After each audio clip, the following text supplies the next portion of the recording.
Tantor Audio, a division of Recorded Books, presents Evil-Eyed by Jolie Sue Burkhart, narrated by Megan Kelly. Chapter 1. You be fucking Faye. Aiden's words reverberated on an endless loop in my head. I fisted my hands in the front of his t-shirt. How? I asked hoarsely. What do you see? I heard running footsteps and shouts as the other three men came at a run. The door to the makeshift tattoo parlor that Hammer had set up in an unused detached garage crashed open so hard it splintered off its hinges. Vivi ducked flying wood and flinched back against him as he swept her behind him. Doran filled the doorway, a big mountainous shadow of fury. What be wrong, love? I couldn't answer. I didn't know what to say. My throat squeezed shut, my mind still reeling. Could Aiden be right? If so, everything I'd known about myself was a lie. I was a lie.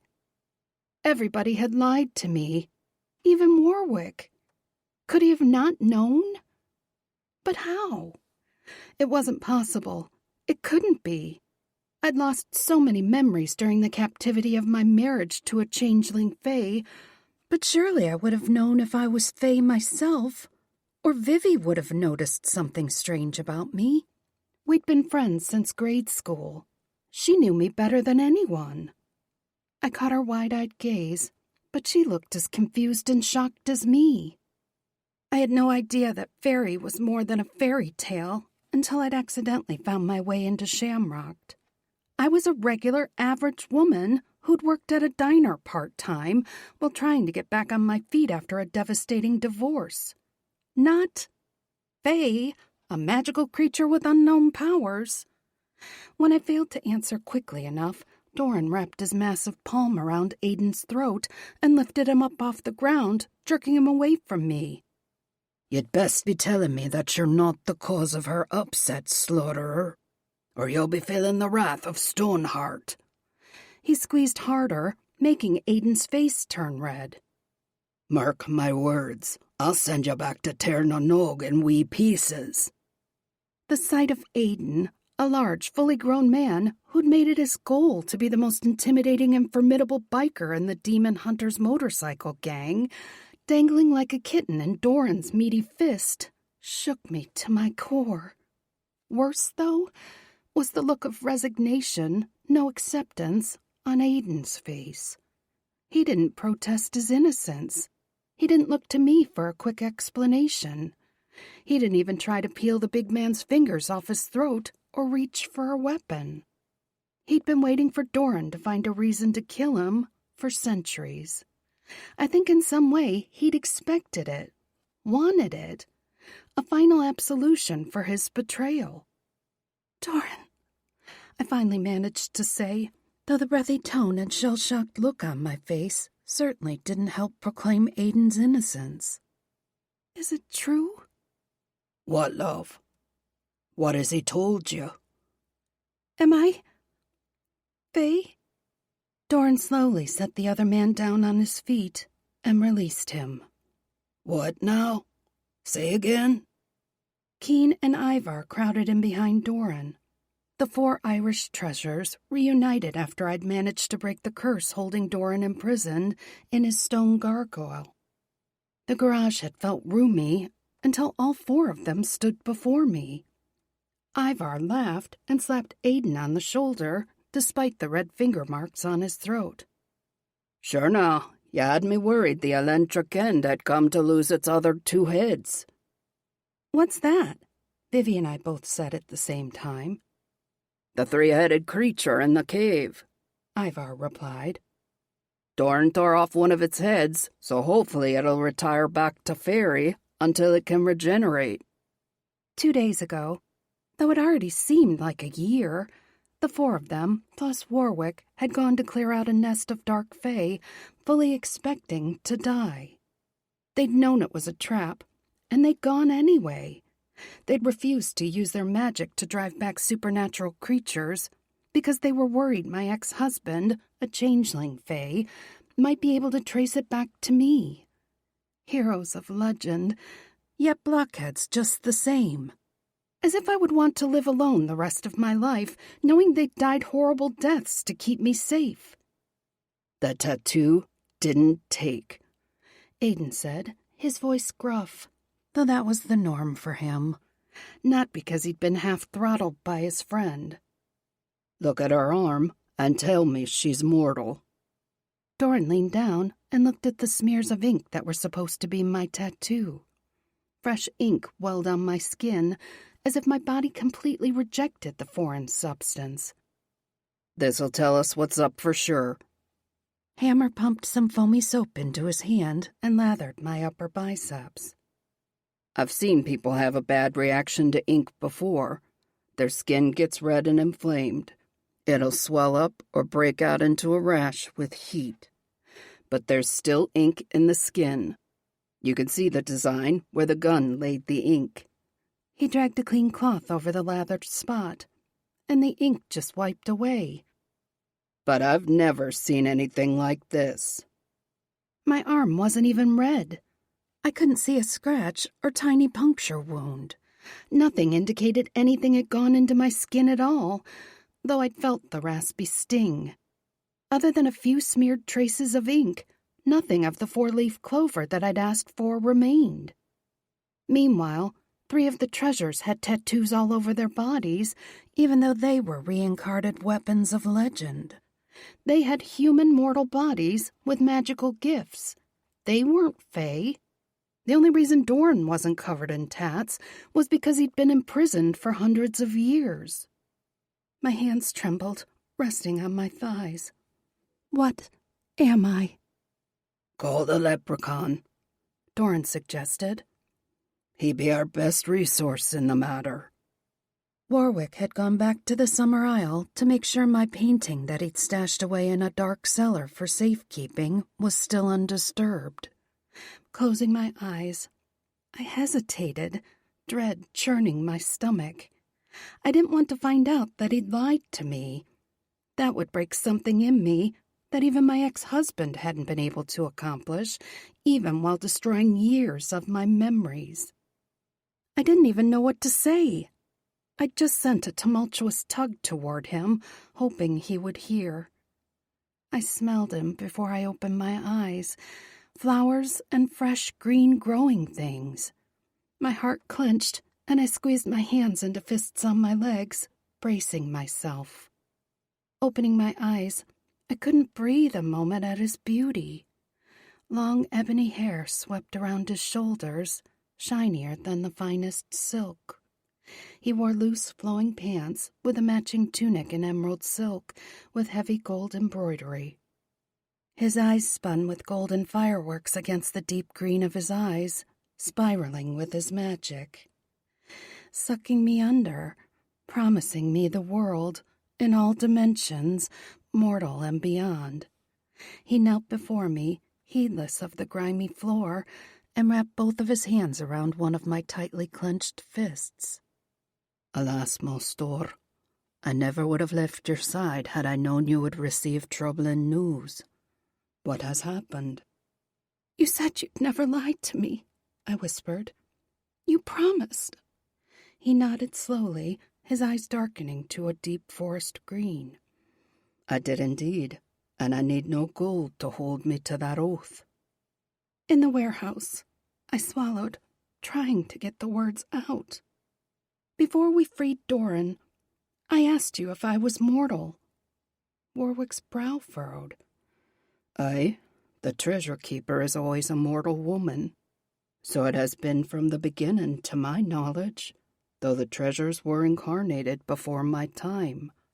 His head cocked, his gaze flickering over to Doran's glower, and back to me. You have treasure keeper magic for sure. Indomitable courage, the heart of a lion, and a fine artist's eye. But I've seen naught to make me suspicious that you be anything other than a lovely mortal woman. Has something happened to make you think otherwise?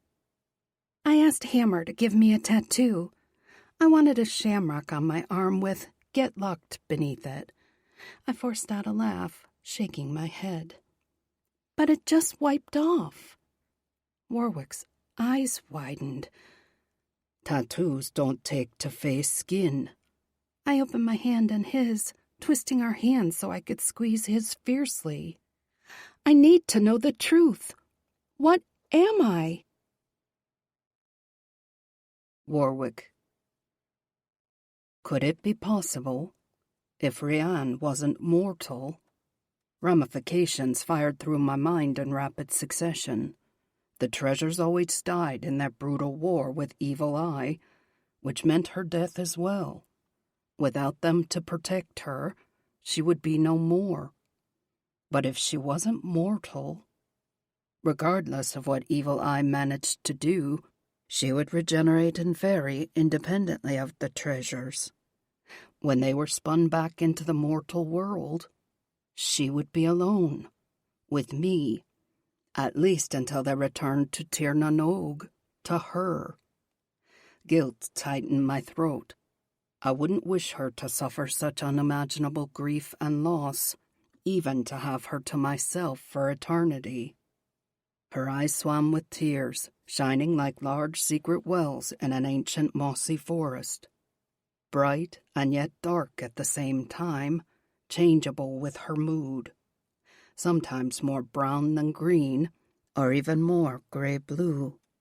Humans would say she had hazel eyes, such a rudimentary word for the kaleidoscope of swirling colors. Unusual, perhaps, but Fae? Had I overlooked the possibility simply because of the many treasure keepers who'd come before her?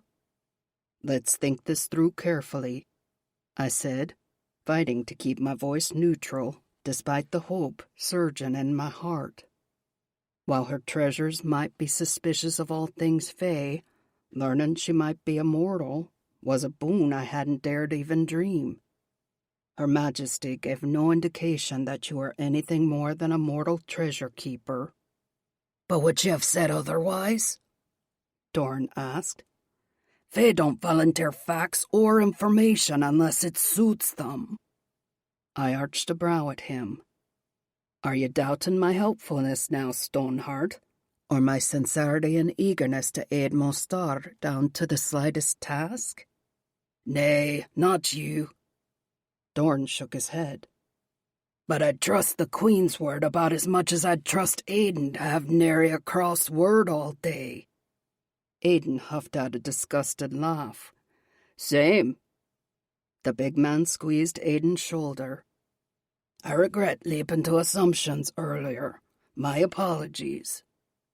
Aiden knocked the man's arm away casually. Don't spare a moment's thought on the matter. Ignoring his rebuttal, Doran wrapped his massive arm around the man and hauled him in for a hug. You bleeding idiot. I know you never hurt Moat's store. My blood still be high after the close call at the cave. I wasn't sure what had transpired between them earlier, but I'd seen Aiden stare glumly at the gargoyle statue on my shelf and drink himself into oblivion too many times to count.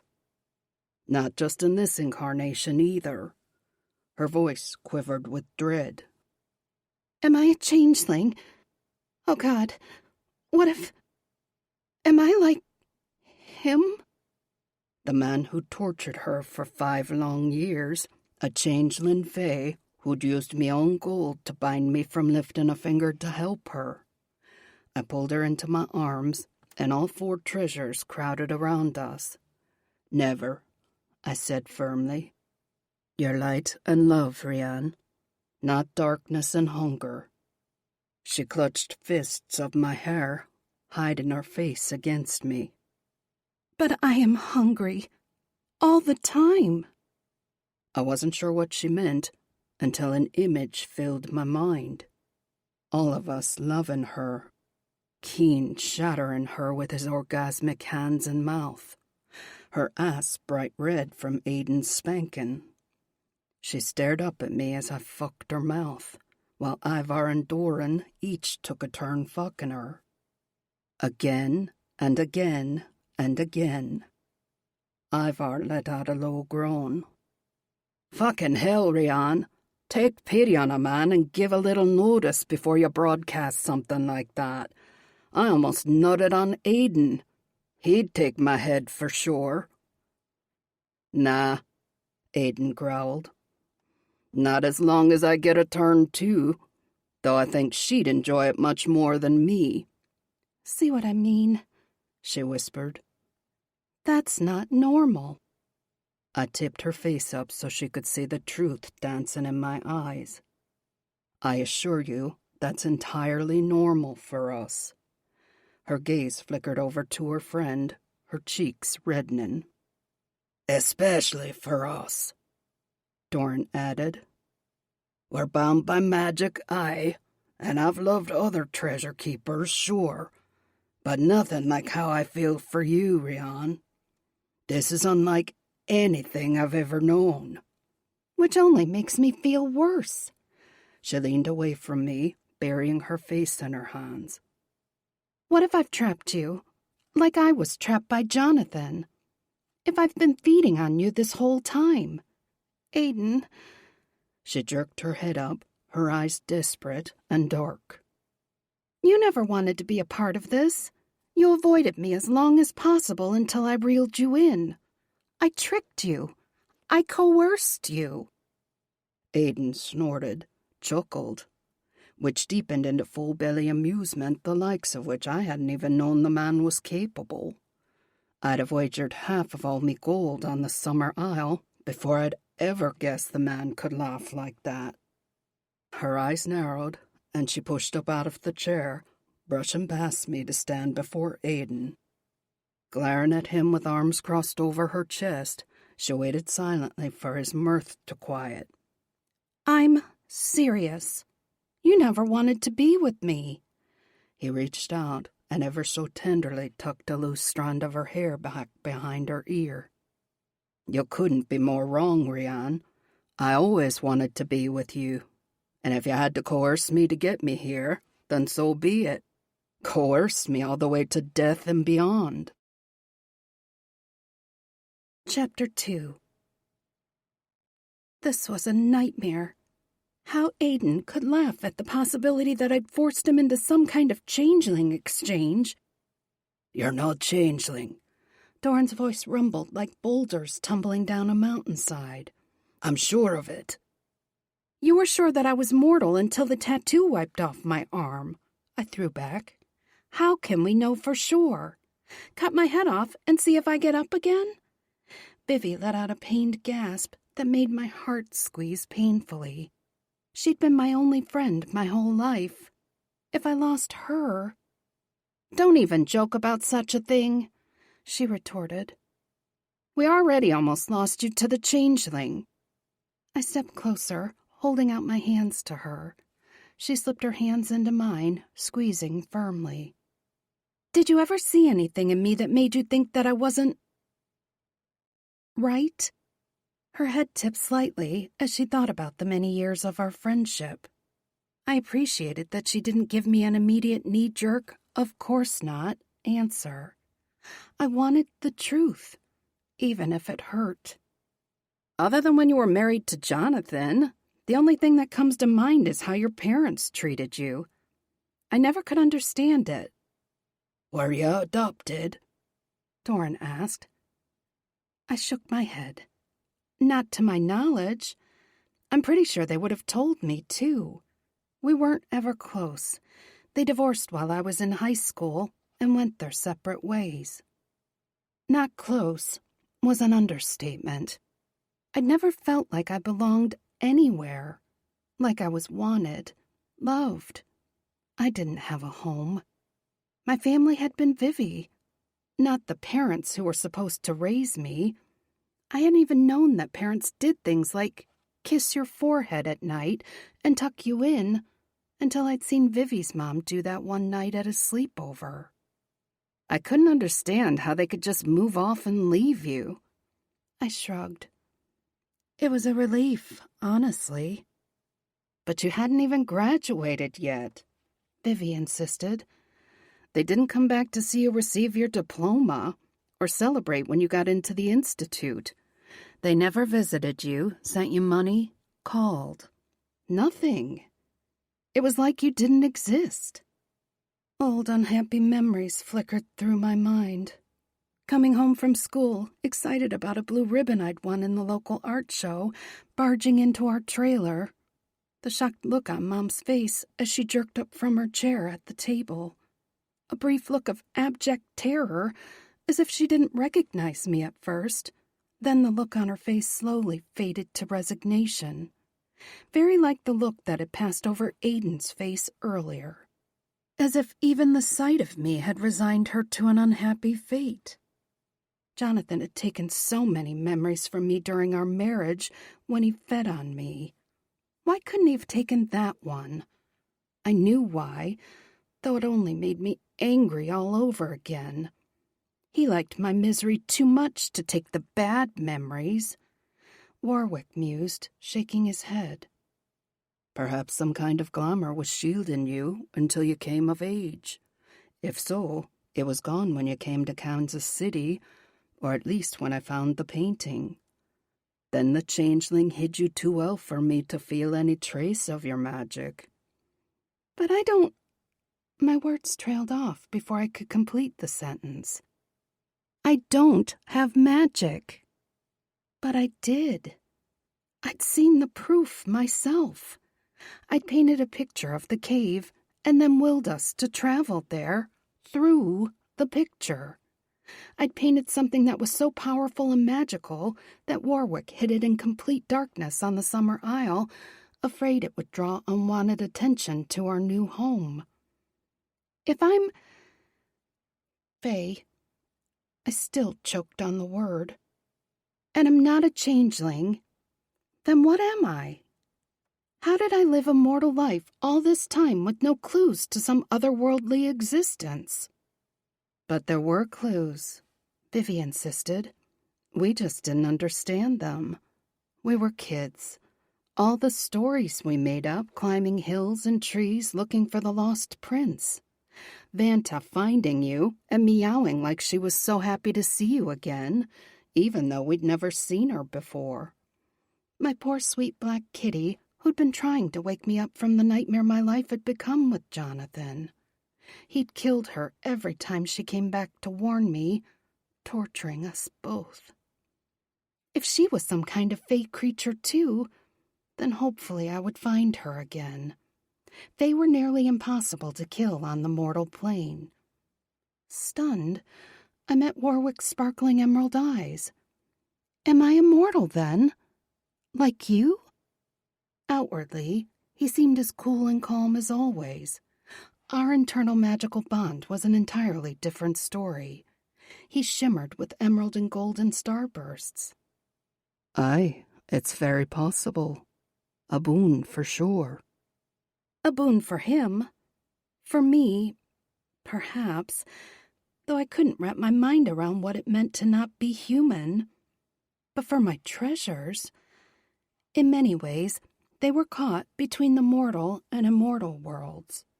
They were spun back out into this world for a very short time, over and over, with only one purpose: to send as many dark fae back to fairy as possible. Maybe even to defeat Balor of the Evil Eye himself, though it was a hopeless, endless battle. Balor was a powerful high court fae, and while my treasures had magical gifts, they still had mortal bodies. When they died, they returned to Tir na Nog, but it wasn't clear what they actually did in fairy until they were sent back to the mortal plane again.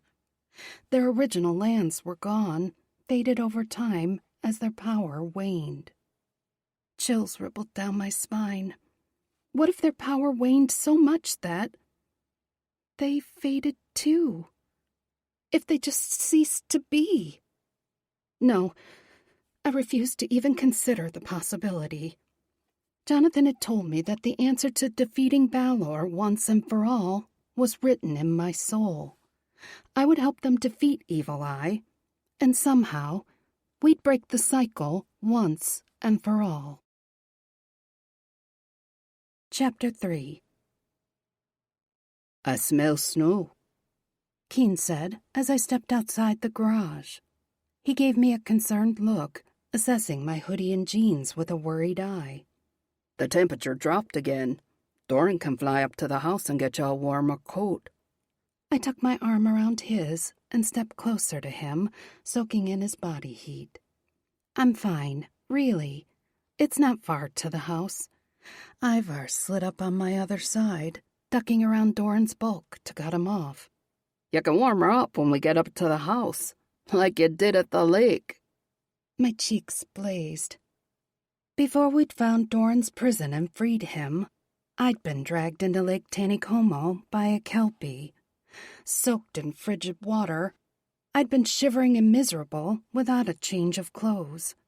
But Keen had kissed me, using his gift to send pulse after pulse of molten heat through my body until even my clothes were dry. The explosive climax was a delicious bonus. Doran let out a low rumbling hum. From Mostor's very pretty blush, this is a tale that I'd need to hear more about. Ivar opened his mouth, but before he could gleefully regale his friend with the gory details, I called over to Warwick. Was the painting still all right in the cellar? Aye, still undisturbed and as glorious as ever, he replied. I'd like to study it in full light to see if I left myself any clues. Now that Jonathan's gone, do you think it's safe to bring it back here? Possibly, though 'twasn't solely the changeling that I'd be worried about. If I did paint it, either before I came to Kansas City or before I left the Institute, then it was here unguarded for months or even longer. I didn't know about any of this treasure keeper business then, but the imps were already here, right? They didn't attack or destroy it. Warwick shook his head. I don't know what triggered the magic, but I felt it like a lightning bolt from miles away. Even humans were milling around the display, drawn to your magic embedded in the canvas. I can't imagine a single fae being able to resist the pull to investigate, whether dark or light. I gnawed on my lip, trying to decide if my curiosity was worth the risk of bringing the painting to light. My only other alternative to study it would be to go with Warwick back to the Summer Isle. Would my guys be as nervous about me going to Fairy now that we suspected I might be fae? Or would their worry be even worse? It'd be broad daylight, Doran said. If we treasures can't handle whatever shows up, then we deserve to end our time on the mortal plane before we even have a chance to locate Evil Eye. Are you sure? I searched his craggy face for any concern or hesitation. If we get attacked, and one of you is hurt... Fucking hell, Aiden muttered, shaking his head. Remember what we are, Rian. Let us do our fucking job. If the motherfucking fae show up to cause you or yours any harm or concern, then your treasures will send them back to Fairy to stew in their own magic until they can regenerate. By then, we'll all be dead and gone. Ivar took my hand and gave it a squeeze. I've got something to show you while the leprechaun fetches the painting. With a wink and a flourishing bow, Warwick disappeared in a puff of green sparkles. Holding hands, Vivian Hammer walked along with us. I want to see this fabulous painting too, she said. Maybe I'll be able to tell you when you painted it. Gravel crunched as we headed toward the house. I was already shivering, but we were almost there. I could almost taste the ice crystals in the air. Good idea. I don't remember anything about it, though it's definitely my work. I still couldn't believe they'd managed to buy such a large house, let alone so quickly. I'd looked around the main floor a little, but there was another story and several outbuildings that I hadn't had time to investigate. One larger steel barn with garage doors had been commandeered by the motorcycle gang that rode with Hammer. One burly man worked on a bike, while others were unloading crates and totes from the back of a truck. Probably Aiden's weapons stash. Rather than walking up to the front porch with a beautiful view of a large lake, Ivar led us around to the side door and then up a rear staircase that wasn't as wide or grand as the main stairs. I think this must have been a studio at one time. The only entrance is up these back stairs, and you can't get to the rest of the house from here. He pushed open another door at the top of the stairs and gestured for me to go inside ahead of him. Sunlight bathed the entire space from large windows along 2 walls and a set of skylights in the ceiling. Built-in shelving along the rear wall held my supplies from the warehouse that I'd been using. My paintings of the men leaned against the walls. A quick glance assured me that he'd put the spicier ones behind the tamer paintings that I didn't mind for others to see. I loved Vivi like a sister, but that didn't mean I wanted her to see Doran or Ivar in all their naked glory. Tears burned my eyes. I had no idea when he'd had the time to bring all these supplies from the warehouse, let alone get them up here without me noticing. Though honestly, I had slept heavily the last 2 days. All the stress of the last week had finally caught up to me. Fuck. Had I really only known them a little over a week? It seemed impossible, though I had almost died 3 times in those days. I turned to Ivar and wrapped my arms around his neck. Thank you. It's incredible. His golden eyes shone with liquid sunlight, brightening the room even more. The sort of light nothing could stand against the light of his truth. My pleasure, Monsieur. I helped.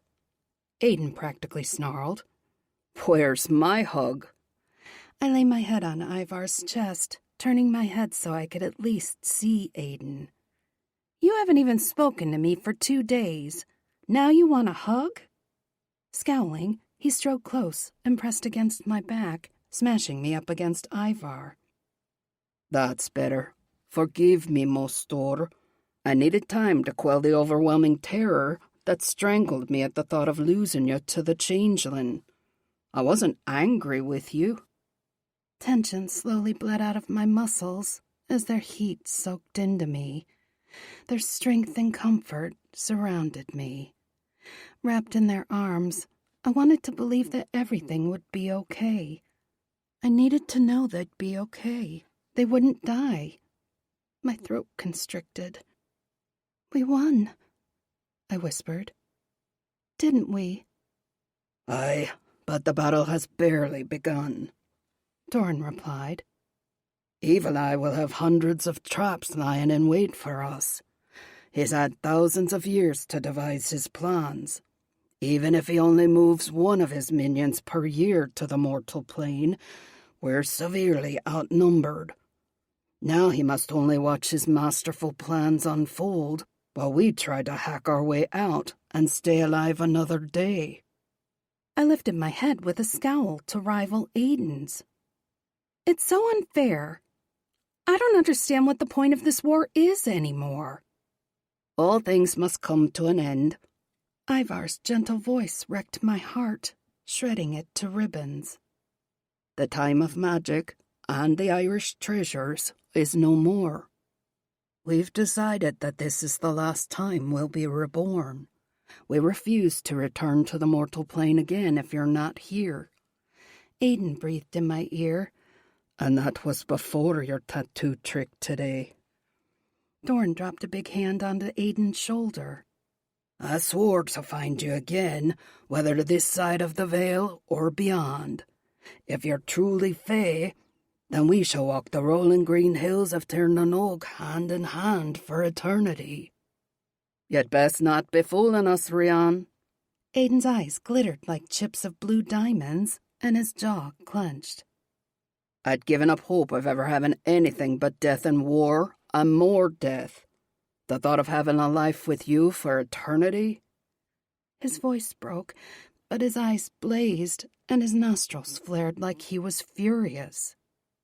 Doran squeezed his shoulder.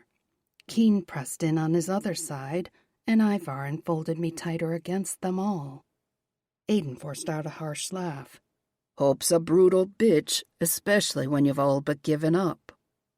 I cupped his cheek, smoothing my fingers over his stubbled jawline. Die a mortal death and give up all this? You've got to be kidding me. You're not getting rid of me that easily. Chapter 4. Not to burst your bubble, Warwick drawled, returning to catch the last of our conversation.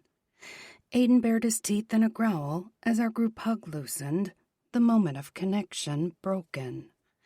Unbothered, Warwick set an easel down on the floor, the painting covered with a gold velvet cloth.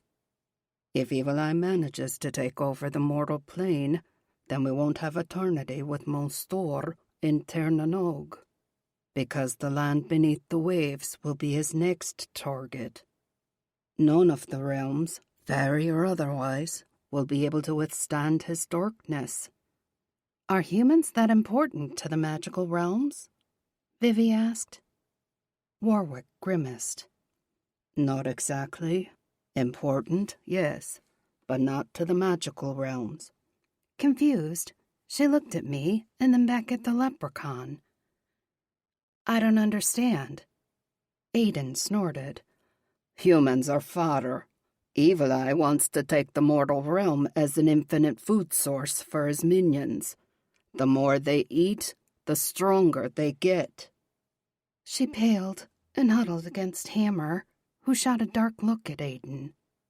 Don't you worry one pretty little hair on your head, sugar. Nobody's getting eaten on my watch. Ignoring him, Aiden said, Let's see this masterpiece. We all moved closer to the easel, standing in a loose arc before it. With an innate sense of showmanship, Warwick gripped the edge of the cloth, but didn't lift it to reveal the painting, drawing out the suspense. Everyone have a weapon handy, just in case? Ivar reached beneath his long trench coat and pulled out a sawed-off shotgun that he passed to Aiden, and then unsheathed his long, heavy sword. Keen unsheathed a curved, wicked-looking knife that I hadn't noticed on his hip. Doran didn't pull out a weapon, but his broad shoulders rippled. I could feel his gargoyle surging inside him, ready to explode into wings and claws at a moment's notice. Slowly, Warwick pulled the velvet cover off the painting. For a moment, I couldn't see. It was too bright. I thought that Ivar's light must have blasted out of his chest like a massive sun, but this light shimmered like a prism. Dazzling rainbows spun around the room, glinting off the windows and walls. Blinking rapidly, I focused on the people around me rather than the painting. I wanted to see their reactions to gauge whether Warwick's amazement was justified. Despite being practically blinded myself by the rainbows dancing in the air, I couldn't wrap my mind around the idea that something I'd painted years ago was actually magical and otherworldly. Vivi's eyes widened, and she breathed out, "Oh, Ree, my God, you painted this and you don't remember?" "Not at all," I whispered. "You don't recognize it? I thought that maybe I'd painted it years ago in high school." She shook her head. "I'd never be able to forget seeing this. The longer I look at it..." "Tell me what you see." "There's so much light in the colors, even the dark ones. It's almost like you painted with glitter or embedded crystals and glass in the paint. Glitters that seem to move and shift, shadows that writhe and twist along the edges. If I turn my head or let my eyes move across the canvas, I'd swear it's moving. The illusion is unbelievable. Even her wings seem to move and flutter behind her." "They are moving," Doran rumbled, leaning closer to the canvas. "She looks so familiar, but I can't think of her name. Greenshanks?" Warwick didn't answer. He'd gone down to one knee before the painting and stared at it intently. Enraptured, or just studying it, I wasn't sure. "Dark fae all around," Aiden said. "Kelpie tentacles. Heads in the upper right-hand corner." They'll end trekking. Imps crawling everywhere. Pukas in the trees. You were warning us all along, Rian. Aye, Keen replied, pointing at a shape in the lower center. I guess we can look forward to an Ullafist soon. I had no idea what that was, but it sounded bad. Where's Evil Eye, though? Ivar asked. Or the Changeling? Bracing myself, I finally let myself look at the painting. The girl, me, lifted her paintbrush up to a wall or huge canvas, painting a shining doorway. Vanta, her green-gold eyes shining with love, stared out of the doorway. The lingering resonance of her purr vibrated through me. My throat tightened, and I bit my lip, holding back a sob. I wanted to see her again, stroke her head, and feel the heavy weight of her in my arms. I needed to thank her for trying to help me, even though she'd suffered terribly. Why hadn't she come back after I finally escaped Jonathan? Was she gone for good? Maybe Jonathan had wearied of torturing her and found a way to keep her dead. No, I refused to even consider such a thing. The woman in the doorway shone with a pearly white light that cut through the swirling darkness. Her long robes fluttered about her, blending with her gossamer wings.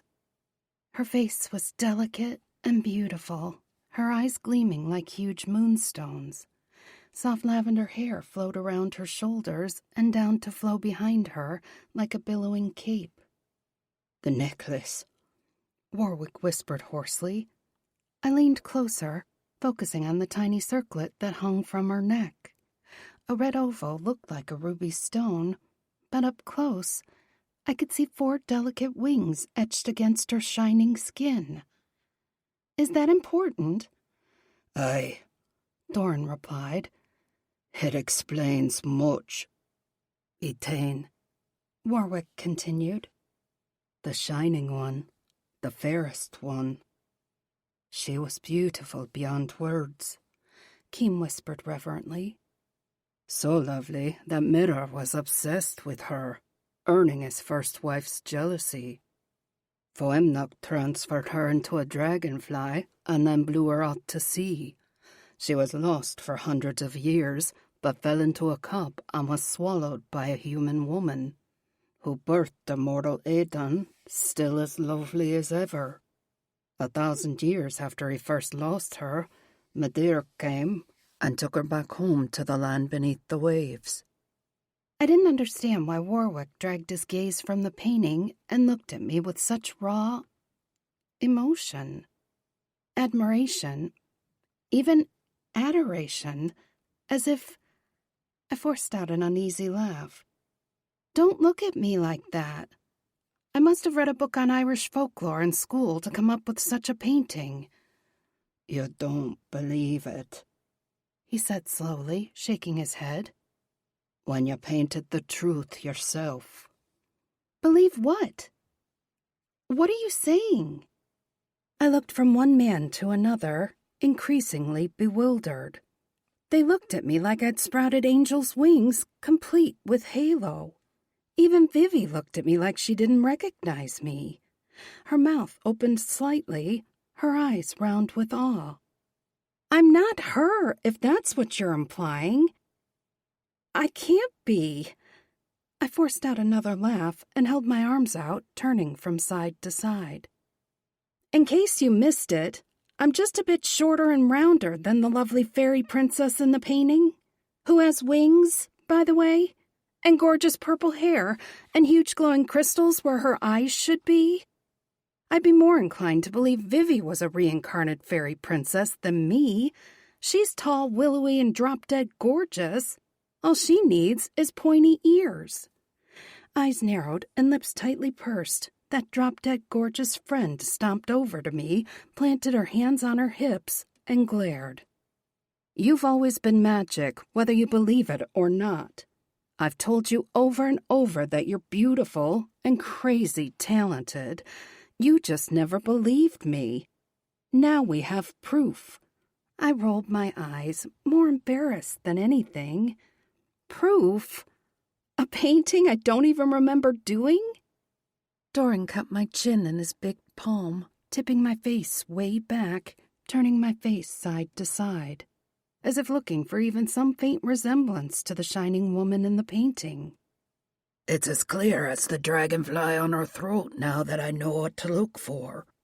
He dropped down on one knee before me and bowed his head. My lady, we are honored to protect you on the mortal plane until you can return to Tir Nanog. Cheeks burning, I pushed at his shoulder, trying to make him stop. Get up. Don't be ridiculous. Nothing has changed. I'm not her. I'm me, Rian Newkirk. I'm a dork, too quiet and shy and human. Not if I'm Fae. One by one, the other 4 men came closer and knelt in an arc around me. Shoulder to shoulder, they pressed together, a wall of broad shoulders and muscle. Frustrated tears burned in my eyes, unease and shame twisting in my stomach. I wasn't her. I couldn't be.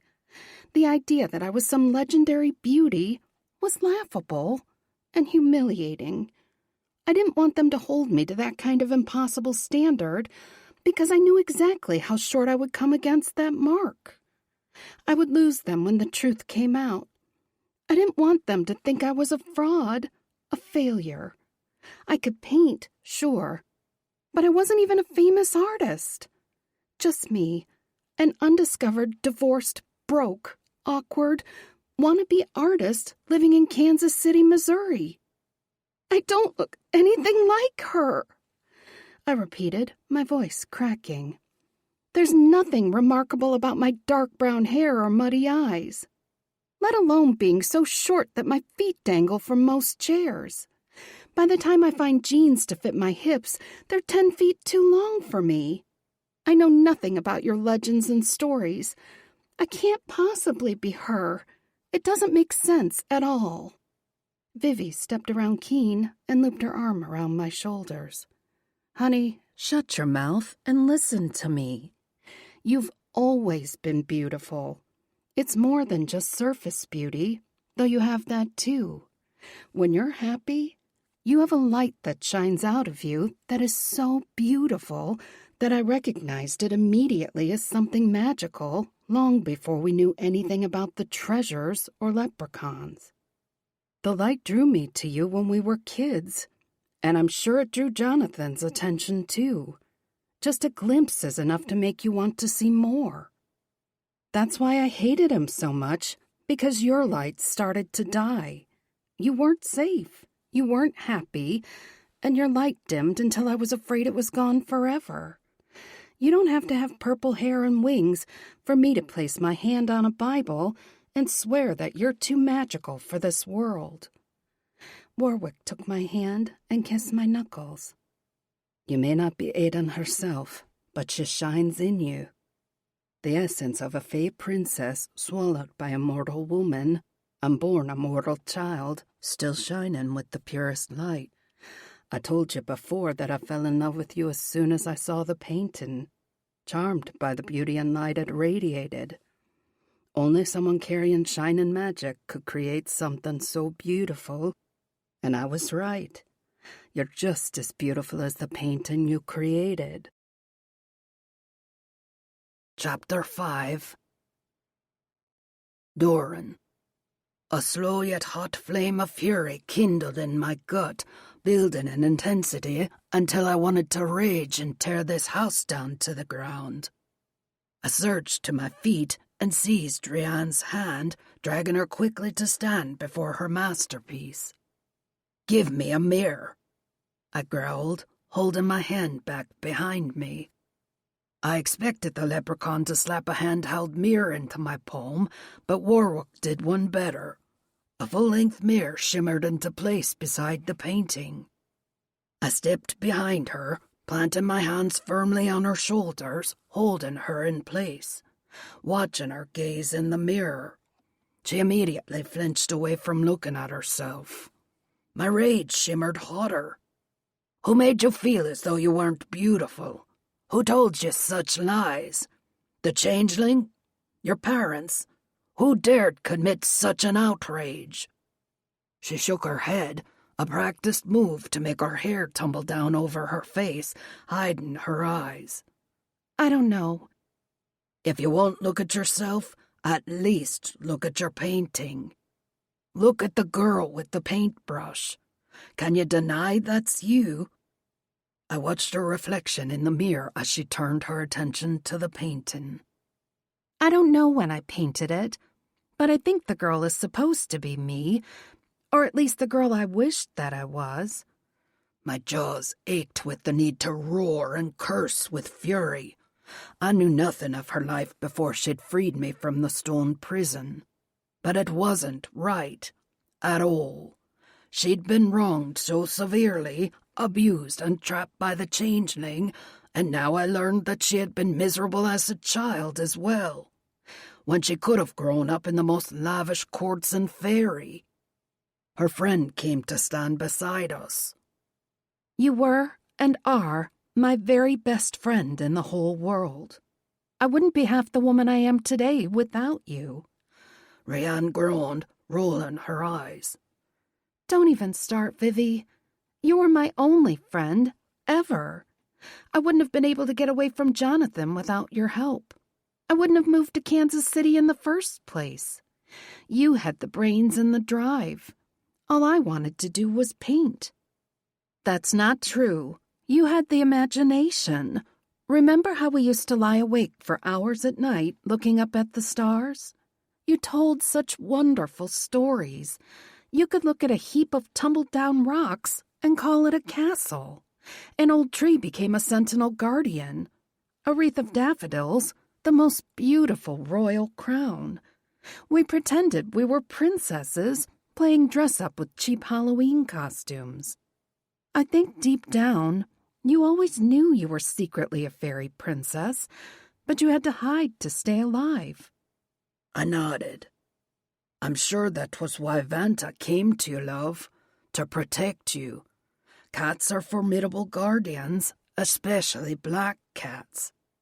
"You had to hide," Vivi whispered, nodding to herself.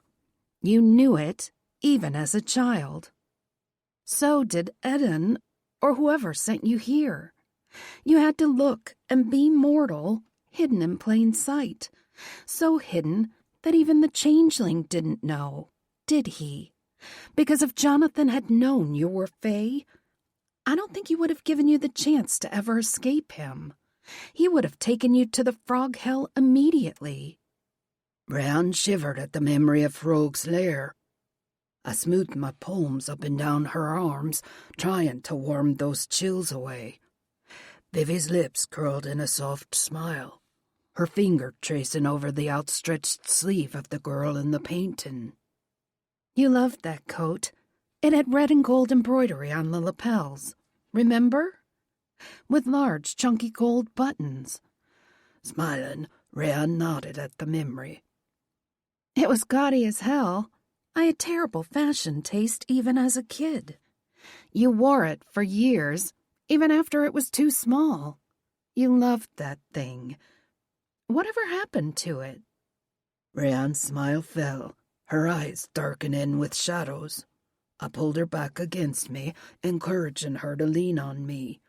Allow me to support her with my strength and heat and protection.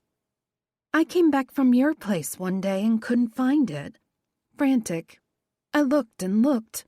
Under the bed, outside by the rope swing, the picnic table, everywhere. I even begged Mom to drive me up to school so I could see if I'd forgotten it on the bus. She said there was no need." She swallowed hard, her voice gruff.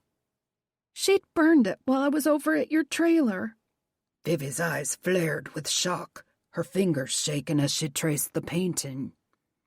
"Oh, honey, I had no idea.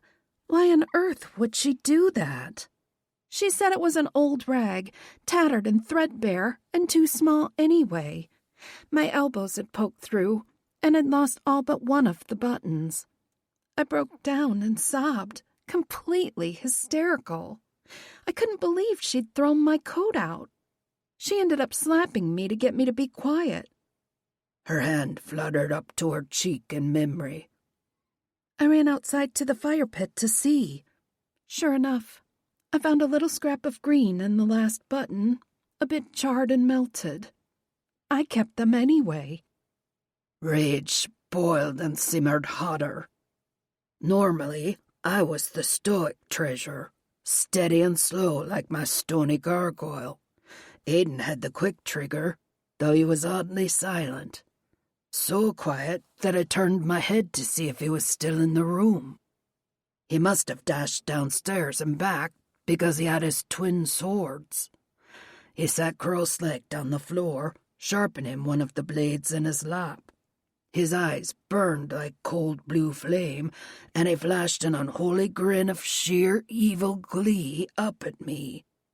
If this woman who Rian called Mom still lived, she would soon make the slaughterer''s acquaintance. In that little tin box, right? Your treasure box. We used to find all sorts of trinkets and special things in the woods.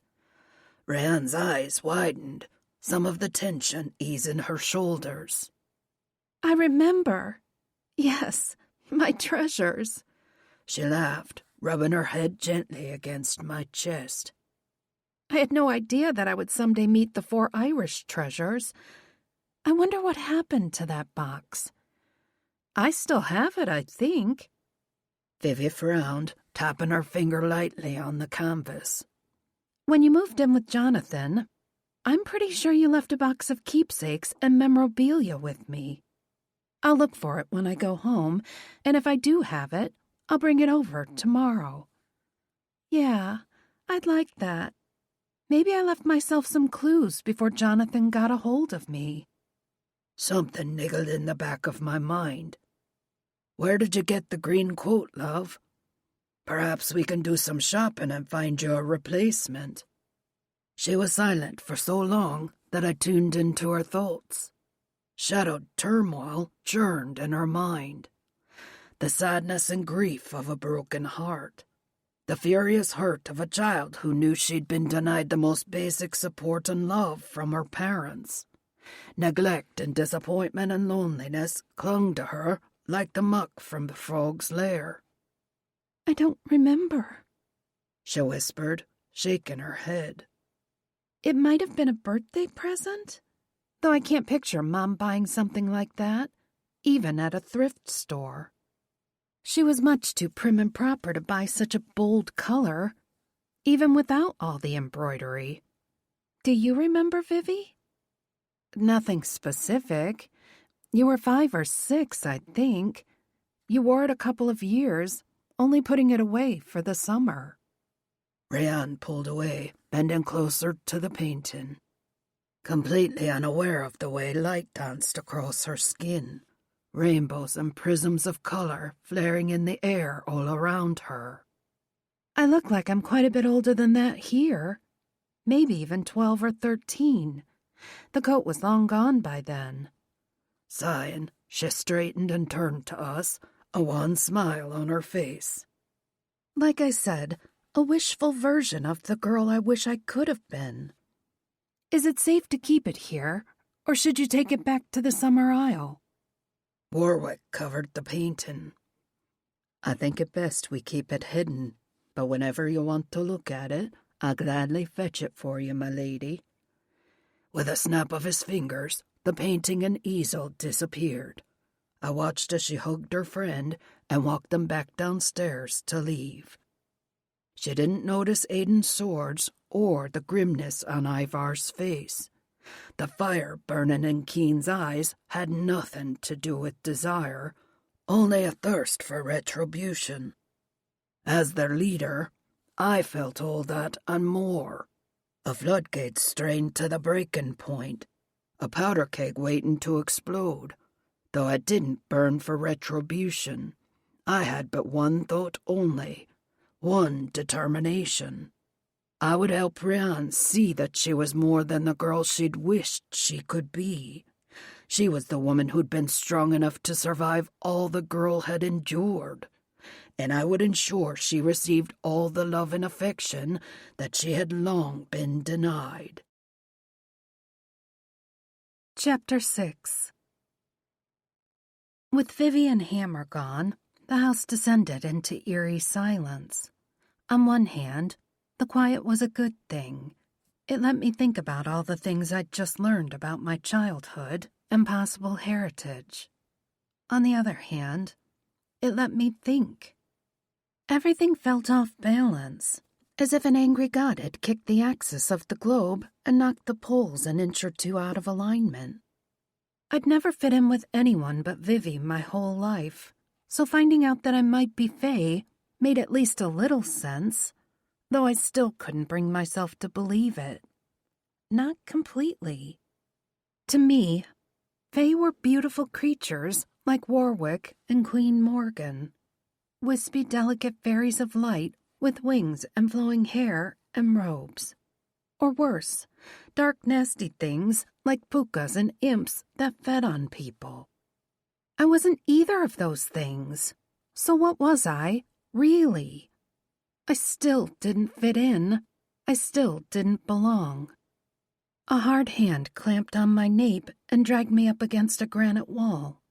Aiden lowered his face, glaring down into my eyes. You fucking belong everywhere. And if anyone dares say otherwise, I'll have their fucking head. I rolled my eyes, but didn't pull away from him. You can't chop off everyone's head. Watch me. I tipped my head slightly, searching the harsh lines of his face. The deep grooves in his forehead from his perpetual scowl, the formidable lines of his grimly set jaws. The harsh slant of his mouth, lips hard and tight. You don't even like Faye, so why do you care? I care because it's you, he growled. Besides, I never said I don't like Faye. Ivar laughed, shaking his head. Oh, sure now. Seems as though I remember you trying your best to separate the leprechaun's head from his shoulders just days ago. A minor disagreement, Warwick replied, winking at me. Nothing more. I looked from one man to another, trying not to blubber like a baby. They'd start cursing and swinging swords, determined to end whatever had upset me. But I wasn't sad. Not exactly. Just overwhelmed. By everything. But especially by how much I loved them. I'd only known them for days, but it seemed like years. An eternity. I could barely remember life before Doran had barged into my dreams and started demanding that I find his prison. Though, to be fair, my memory had been damaged for years by the changeling. Maybe all that trauma had made it too easy for me to fall head over heels for them. Or maybe I'd fallen in love with them in spite of that trauma, because it was all meant to be. We were threads of the same tapestry, finely woven together, as we were always supposed to be. They just felt right. Granted, I had a lot of holes in my memory, but they brought pieces of myself to life. It was more than treasure keeper magic and fairy gifts. It was Doran's steady, unfailing support, Aiden's formidable temper, turned on anyone who even thought of hurting me. Ivar's glowing warmth and gentle spirit, Keen's passion, not just for sex, but in beauty around us in the world. Warwick's teasing and trickster personality that brought spontaneity and laughter. They believed in me, in my gift of painting, my heart, my imagination. They didn't make me feel foolish or less in any way. They certainly never hurt me. Yes, that was my trauma talking, but the idea that 5 men could be so overwhelmingly dedicated to my happiness and well-being after the unending hell of my marriage. I swallowed hard, willing my eyes not to fill up with tears. What else you love? Dorn asked. Giving him a wobbly smile, I shook my head. Nothing. I'm just a bit shaken by everything, I guess. What you need is a fine homemade meal, Keen declared. We've been eating carry-out and junk food for days. It's time we sit down to a real feast. You had the kitchen stocked, right? Aye, Ivar replied. Delivered and ready for you to work your magic. Perfect. Wash up, everyone. We have a feast to prepare. Keen. As the Cauldron of Dagda, I ensured no one ever went away unsatisfied. While I'd prefer to showcase my gift in the bedroom, I was more commonly known for my bountiful feasts. The saying about gaining a man's heart through his stomach? My cooking worked for men and women alike, and there was one woman I very much wanted to watch indulge. Plus, it simply made me feel good to watch my friends eat well, to know I gave them sustenance, but also the opportunity to gather and laugh, cry, tell stories, even fight and drink and curse as needed. And yes, fuck, of course, the perfect dessert. Once we lost Doran, all our gifts weakened with each incarnation. I hadn't been able to prepare a true feast at all, though the bikers loved it when I cooked even a simple meal in the tiny dingy kitchen above the tattoo parlor. This new house's kitchen was made for preparing feasts. The former owner had renovated the kitchen recently, including new commercial gas stoves and double ovens. Between the walk-in refrigerator and massive pantry, we were well enough stocked to open a restaurant. The agent who'd helped Aiden purchase the house had hired a top-notch service to supply all the cookware and dishes that $1 million house would ever need. While I looked at the shelves of raw product waiting to be turned into a delicious dinner, my fingers began to tingle. Ah, the magic was happy to be used again. Too happy, perhaps. Visions of roasted meats and complicated layer cakes flickered rapid fire through my mind, but all those things would take hours of preparation. I didn't want us to be sweating over a hot stove in the kitchen for hours. Not when we could be sweating over a hot Rian in bed. "What's your favorite food?" I asked her. She shrugged. I'm pretty easygoing when it comes to food. I eat anything. I narrowed my eyes, giving her a firm stare. That's not what I asked. What do you like to eat, other than chocolate croissants? Aiden smirked, making her blush. Vivi makes a great sandwich. That's not cooking. I want to make you a real meal. What's your best memory involving food? Though as soon as the words left my mouth, I wanted to kick myself. Her memories had been damaged by the changeling, and we'd only just begun to understand how lonely and miserable her childhood had been. Any foods at all that you have fond feelings about? Her lips curved in a wry smile that broke my heart. I don't remember family meals, and not because the changeling destroyed those memories. They never existed. We didn't do big sit-down meals at the table, not even for holidays. We did get drive-through sometimes that we ate in the car, but usually I ate at school or fended for myself with quick foods a kid likes. A box of mac and cheese or canned spaghetti, Pop-Tarts, cereal. Sometimes I ate with Vivi's family. I thought her mom was an excellent cook, but she made what she called poor man dishes. You're going to laugh, but my favorite thing she made was meatloaf. I'm not familiar with that dish. Do you know how it was made? Ground meat with lots of crackers and an egg. She said the crackers helped the meat go further and still taste good. She formed it into a log and put ketchup on top. Oh, the potatoes. She always opened up cans of green beans and potatoes and cooked them together with a little bit of bacon. It took all my thousands of years of mortal experience not to shudder with revulsion. Though I did blink several times, trying to picture the dish despite the muttered growls coming from both Aidan and Doran. Fury that Mostor had endured such a lack of even the most basic of necessities like decently prepared food, let alone the kind of emotional connections that people made while sharing a meal together. Her parents hadn't formed any kind of emotional attachment to her. She'd never belonged anywhere or been safe or cared for, other than her friendship with Viviana. Well, I'll do my best at creating something equally tasty, I said gruffly. Doran grabbed her hand and pulled her closer to his bulk. We're your family now, Mostor, and this is your home. We start a new life in this place, a new life of happiness and love.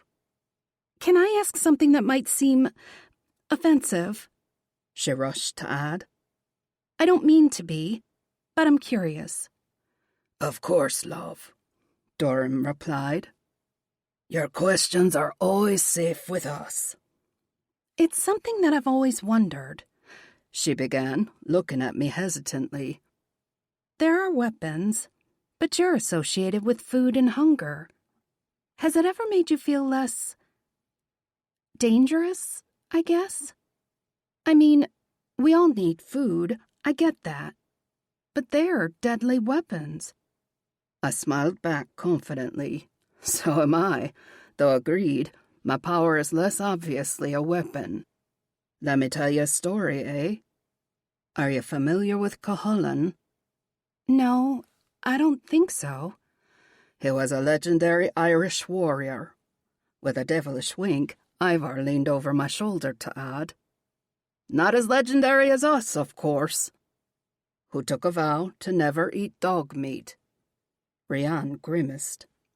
Ugh. I love dogs.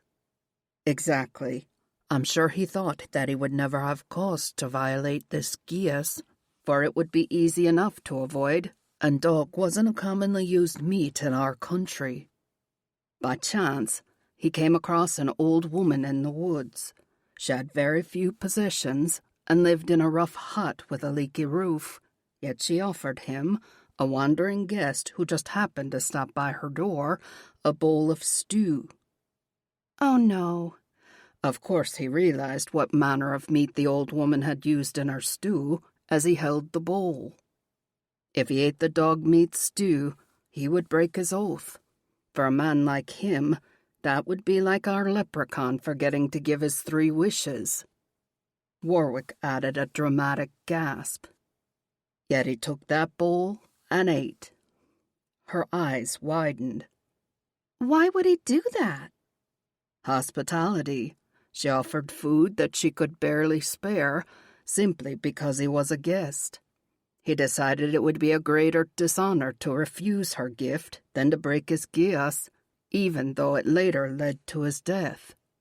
Now consider the duty of hospitality for chieftains and leaders of our people. If the poor woman offered her last food to a guest, how much more were kings expected to share with not just their own people, but also any travelers who passed through our lands?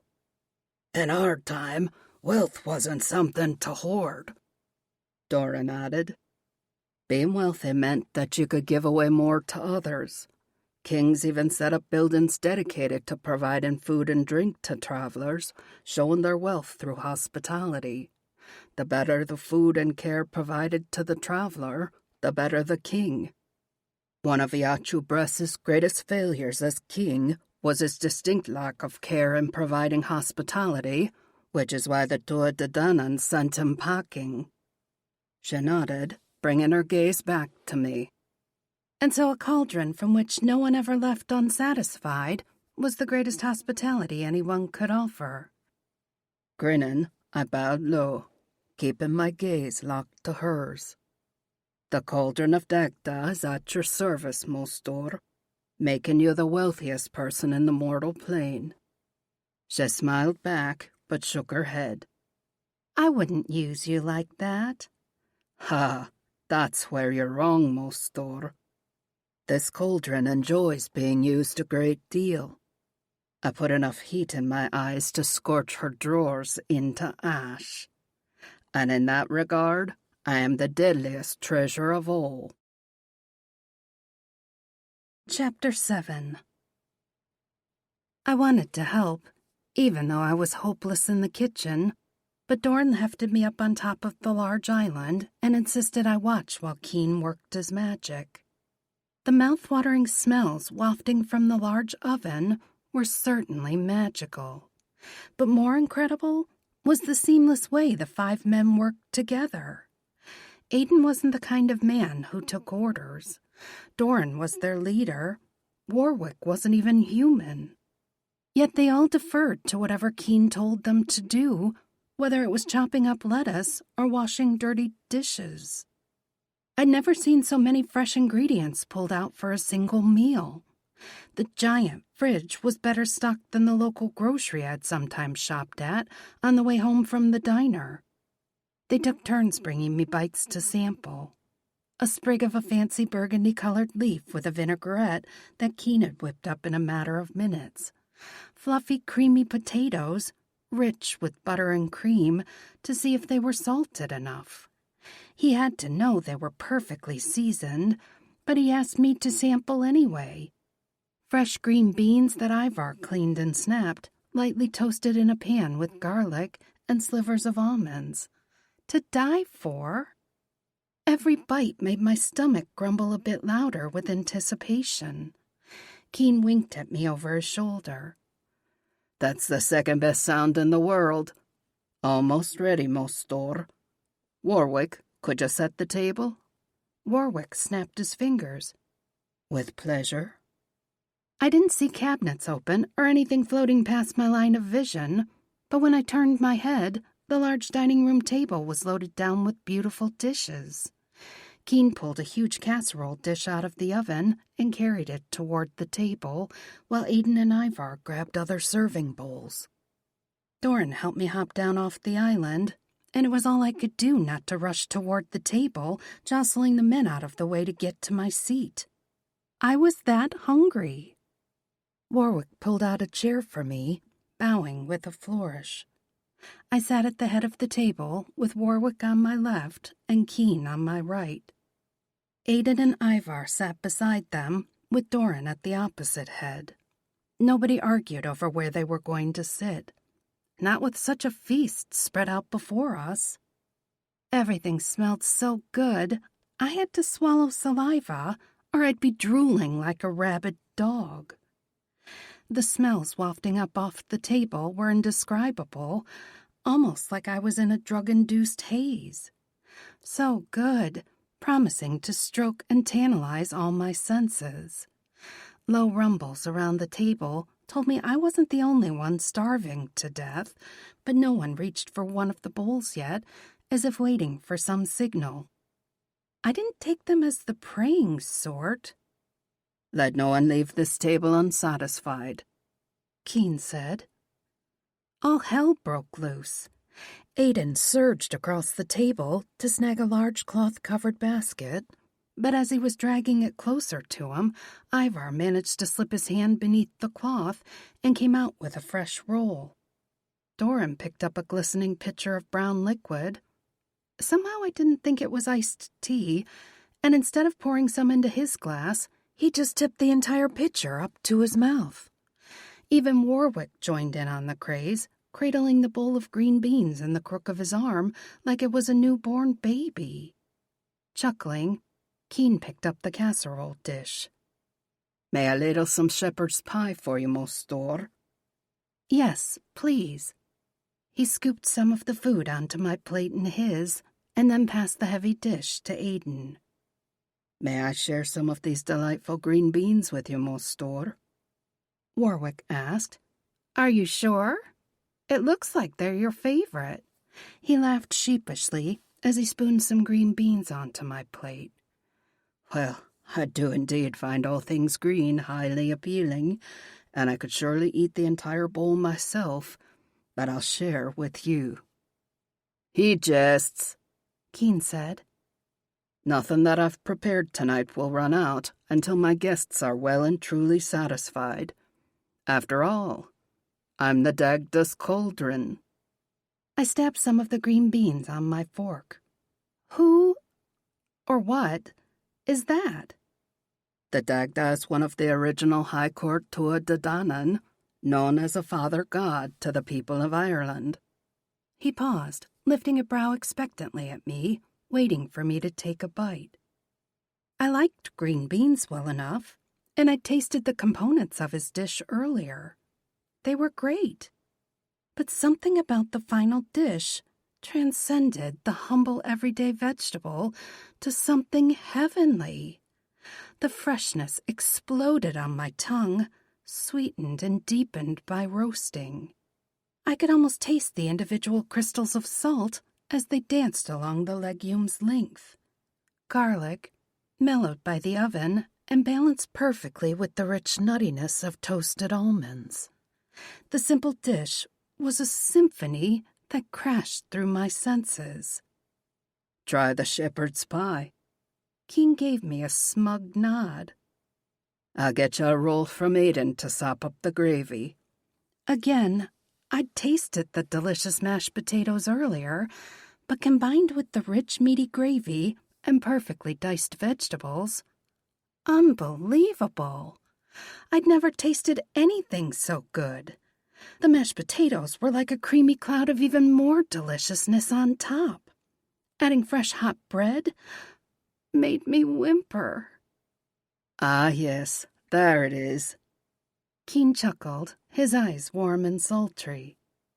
Would you like some salad, too? I shook my head, embarrassed by the huge mouthful of shepherd's pie that I'd already shoveled into my mouth.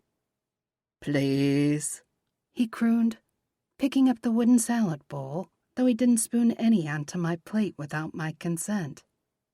All the components work together to elevate the experience.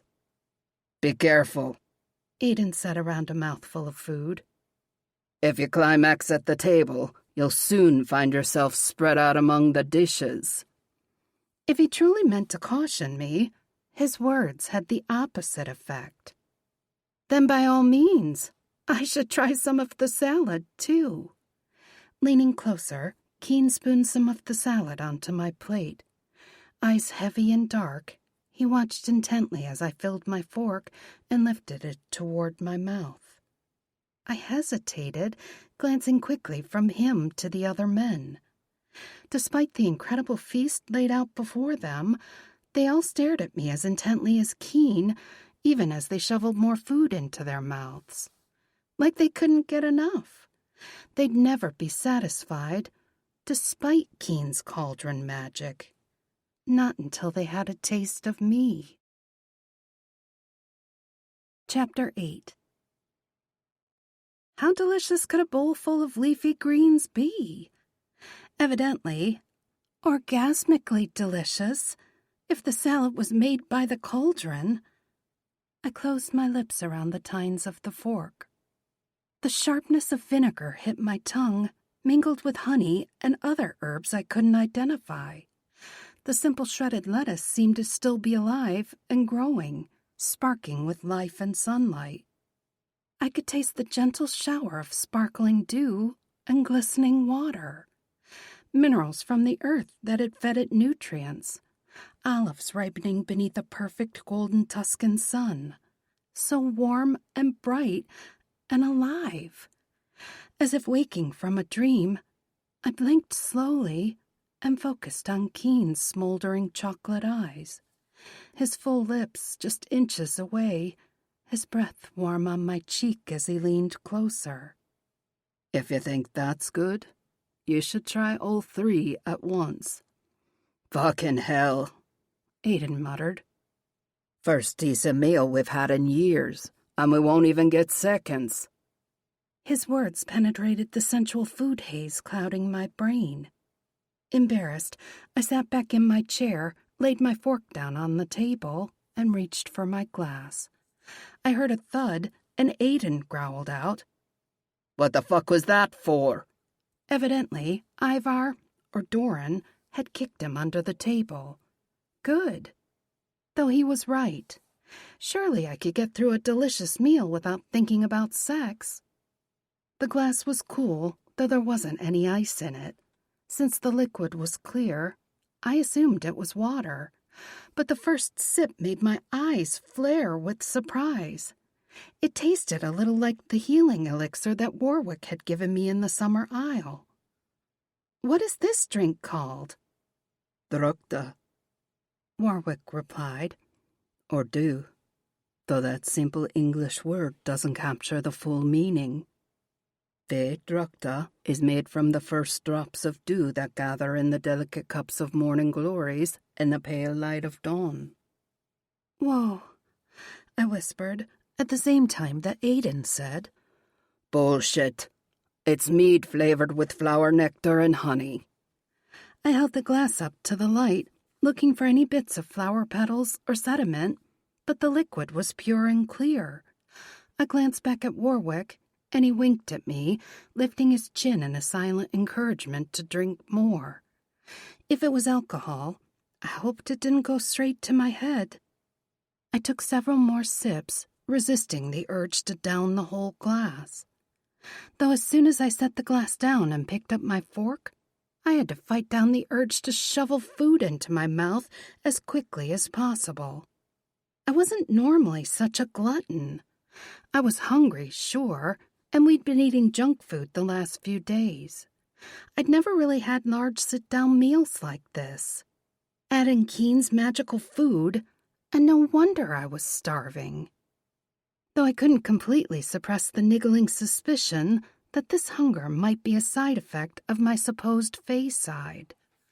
I'd never found eating to be erotic, though rolling around in all of this delicious food on top of the table with 5 sets of hands and lips on me sounded pretty damned good right now.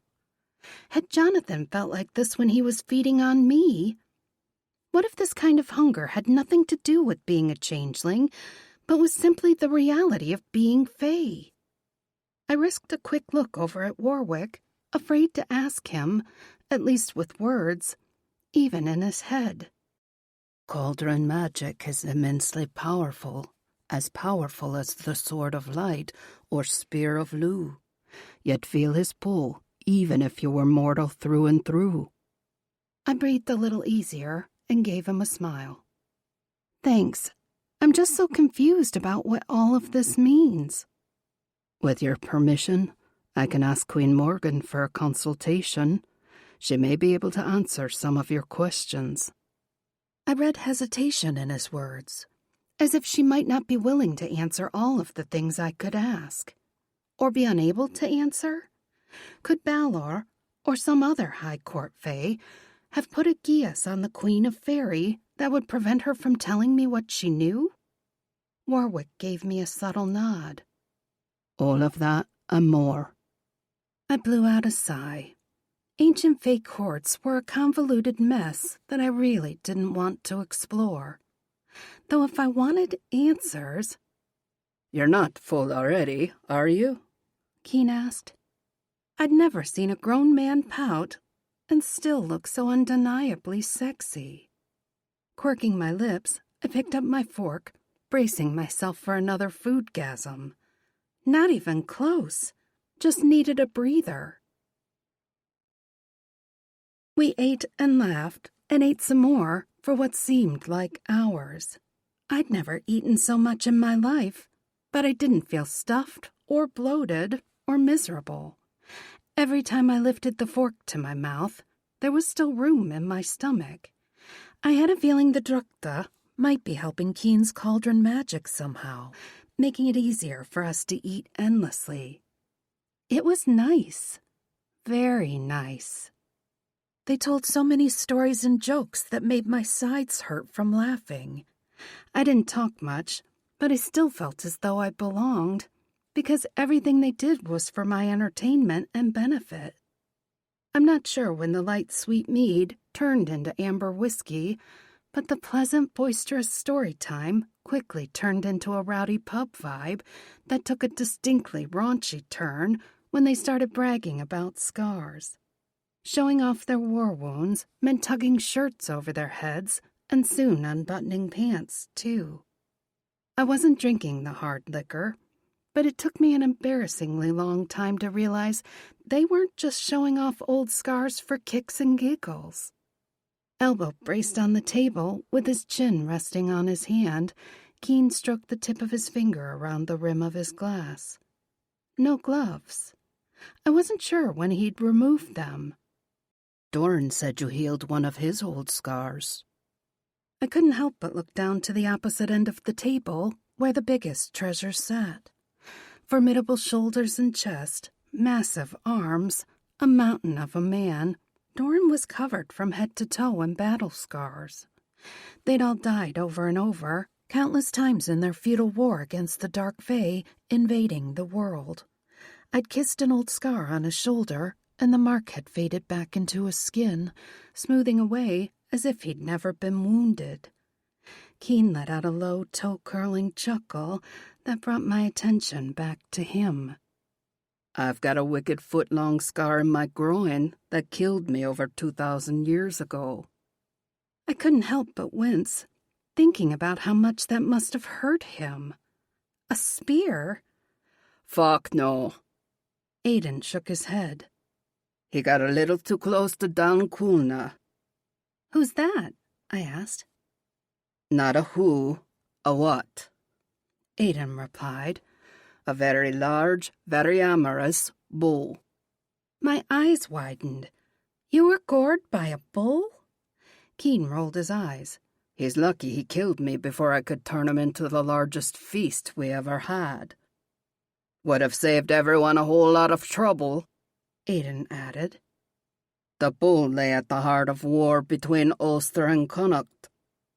Of all my men, Keen was the only one who hadn't been inside me yet. He'd been involved, certainly. His magical hands and mouth had given me several climaxes, but he'd promised to be inside me the next time he kissed me. I wasn't hungry for food any longer, though I wasn't satisfied yet. I'd like to see that scar, and see if I can heal it, too. I hadn't thought his sultry ice could burn any hotter, but I was wrong. He picked up the black leather gloves and slowly pulled them on, flexing and splaying his fingers until the leather was just so on his hands. Then he offered his gloved hand to me. My heart thudded heavily as I slipped my fingers into his and pushed back from the table. Would you like anyone else to join us? I met Aiden's stormy gaze. He didn't ask. He didn't remind me of what I'd agreed to when they'd come to the bedroom dressed for war. I nodded. A deal is a deal. He shoved up out of his chair so hard it thumped against the wall. The leprechaun made a promise, too. I didn't try to mask my surprise. Aiden had tried to cut Warwick's head off days ago. Now he was reminding me of something I'd asked for what seemed like ages ago. Inviting the leprechaun to join us in bed, a huge feat for a man like him. Quirking my lips, I looked across the table to Warwick. How do you feel about giving me some green sparkles this time? A wicked light danced in his eyes. He pushed to his feet and bowed low. His black hair slid down over his shoulders, spilling like black silk to the floor. It will be my pleasure to give you anything you want, Mostor. Chapter 9. Taking 3 men to bed at the same time was something that I had never even dreamed about, let alone put much thought into coordinating who did what, when, and where.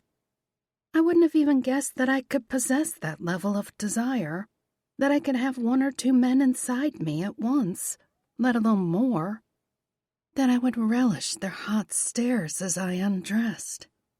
I'd never felt attractive or sensually beautiful. Viviana was the lovely, desirable one, not me. I'd never considered myself sexy, someone a man would stare after with hungry eyes and lustful thoughts. But they did stare at me, eyes heavy-lidded and dark, licking their lips.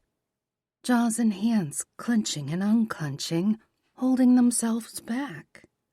Dicks hard, the outlines of their erections straining against their pants.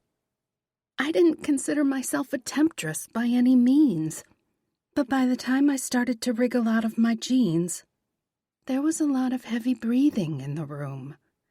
Aiden was the first one to crack. "Put me out of fucking misery and let me take over." Partially bent over, my hands gripping the waistband, I looked up at him through my mess of hair. I don't remember them being so tight. "Motherfucker."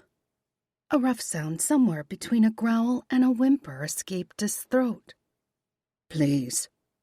I straightened, blowing my hair off my face. "Okay." He seized my nape, tangling his fingers in my hair, but to my shock, he didn't lay a finger on those jeans he was so anxious to get down. Instead, he whirled me around to face the bed. "Warwick, you first. If we let Keen start the show, we'll be done too quickly." "Agreed," Keen said. "I should go last." Aiden jerked his head at the bed. "Add to her torment, though." I wasn't sure what that meant, until Keen flopped down on the mattress completely naked, except for the gloves. Warwick stretched out beside him, his clothes gone with a snap of his fingers. Two gorgeous men, casually leaning back against the stack of pillows, waiting for me. Warwick's hair gleamed against the bedding, a thick sheen of silk that I wanted to wallow on. Feel those strands dragging over my back, down into my face, smothering me. Long and lean, his body gleamed like he lay in a pool of pearly moonlight. Tight muscle, long legs, his elegant fingers lying on his thighs. His dick arched back in a hard, sinuous curve against his stomach. I dragged my gaze to Keen. Shorter than the other men, he was curvier, too, though that wasn't the usual description for a man. Thick thighs bulged like thick columns of granite, golden skin stretched taut. His pecs were rounder, his abs more defined and ridged. A long, thick white scar ran across his groin and down the crease of his thigh. Voluptuous muscles, round and hard, begging for my teeth. His eyes smoked hotter. "Be my guest." Sometimes I forgot that they could hear my thoughts. Part of me, the part that had been raised believing I was human, thought I should be embarrassed. But I was way past any kind of shame or hesitation. When I touched them, it was absolutely magical. If they were inside my head listening, then we could get down to business faster. Right? So, of course, I couldn't help but picture Aiden shoving my head and shoulders down toward the mattress, while I sucked Warwick's dick, and he pounded my ass. "Minx." Aiden growled against my ear, his breath hot. "I thought I was going to get to spank that ass first." Be my guest. "Aiden. This woman was going to be the death of me, but what a fucking way to go." I tightened my fingers on her nape, deliberately pulling her hair tangled around my fingers. "Walk." She took a step closer to the bed, though I made it hard for her. I kept her head tipped back and made her walk on her toes, keeping her off balance with just a little pain to sweeten the deal. Plus, her jeans were still midway down her thighs, restricting her movements. At the bedside, I twisted my wrist to change the angle of her head. She could see the leprechaun, but not touch. I kept her lifted on her toes until she made the sweetest fucking sound that always did me in.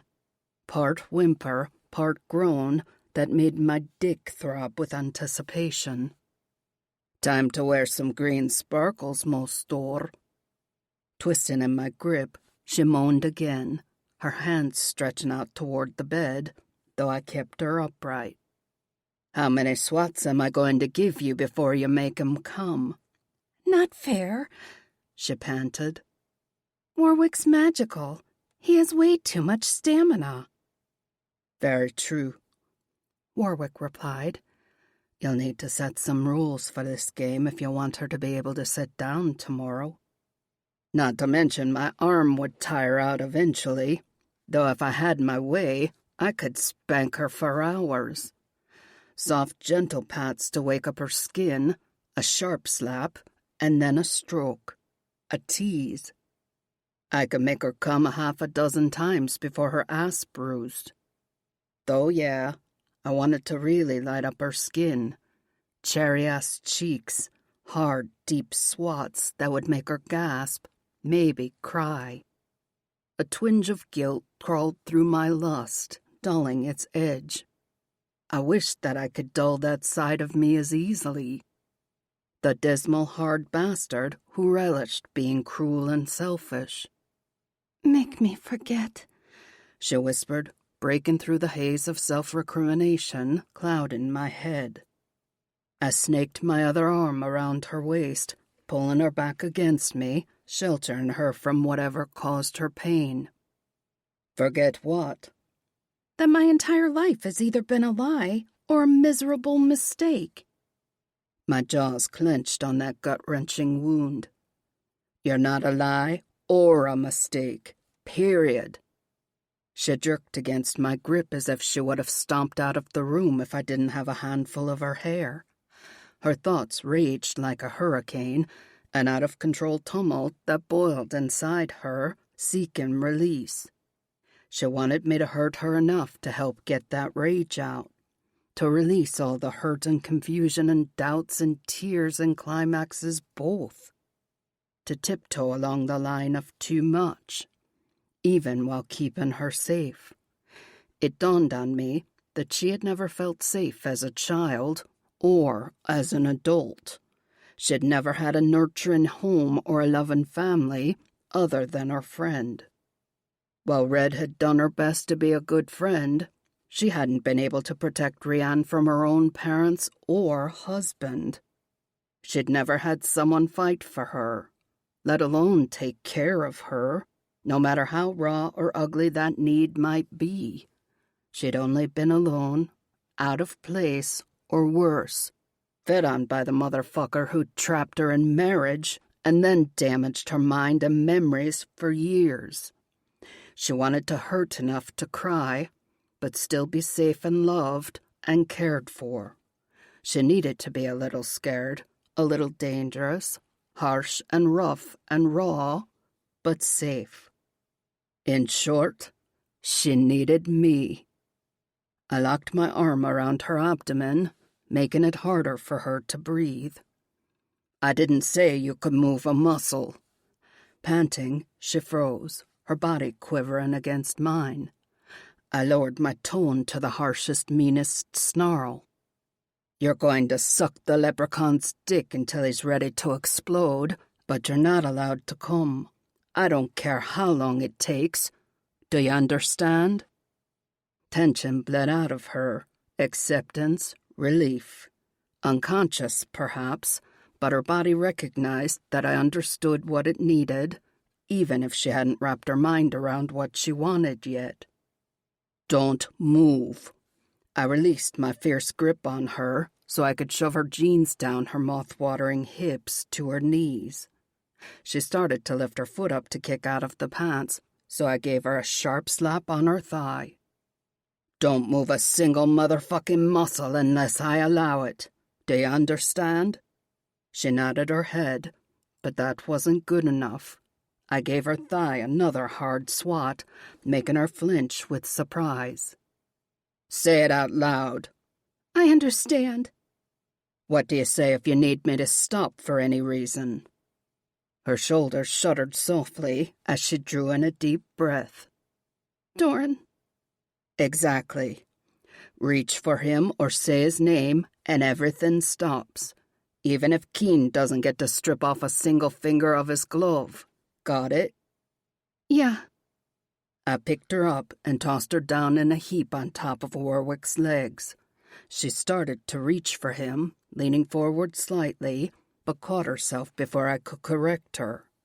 Breathing hard, she fisted her hands on top of her thighs, waiting for the next order. "I want to see you suck 'em dry, baby girl."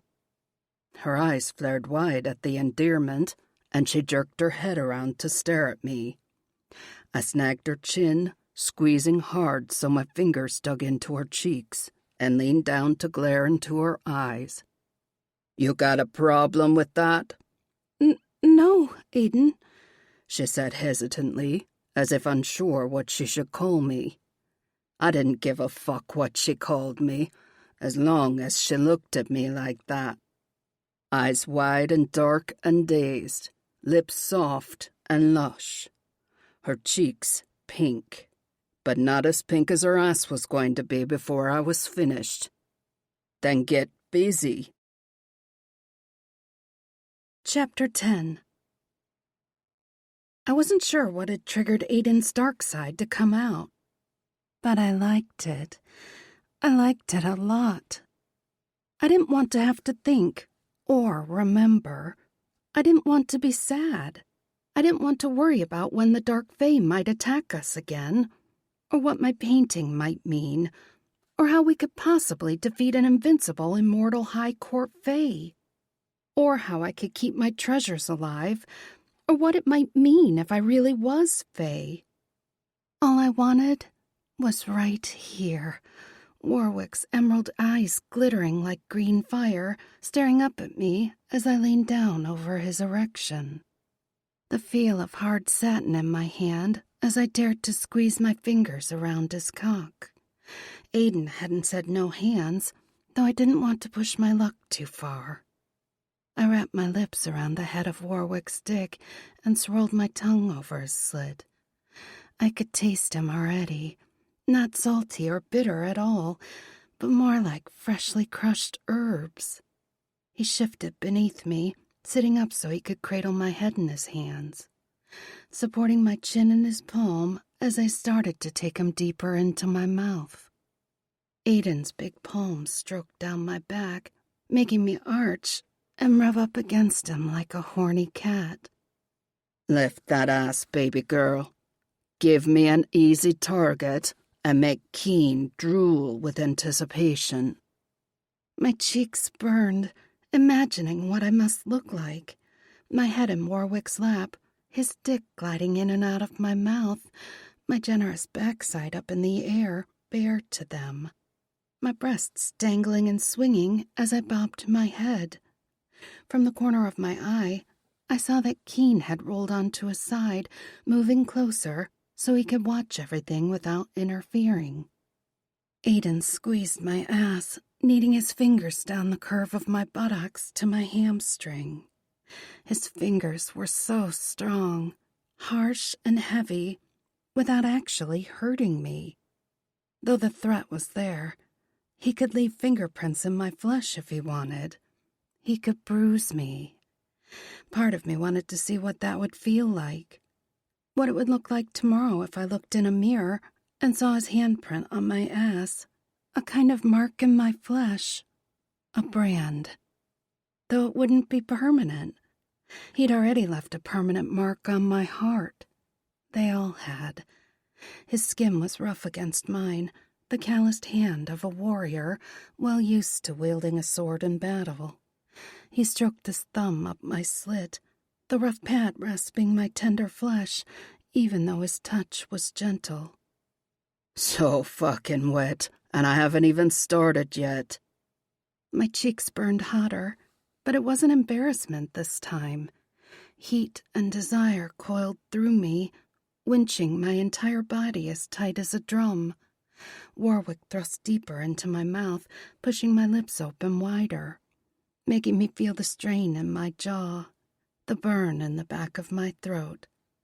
The first swat on my ass made me jump with surprise. My breath rushed out on a muffled oomph. So hard it took my breath away for a moment, much harder than he'd spanked me before. That had been playtime compared to this. I shouldn't have been surprised, though. I'd asked him to spank me harder next time.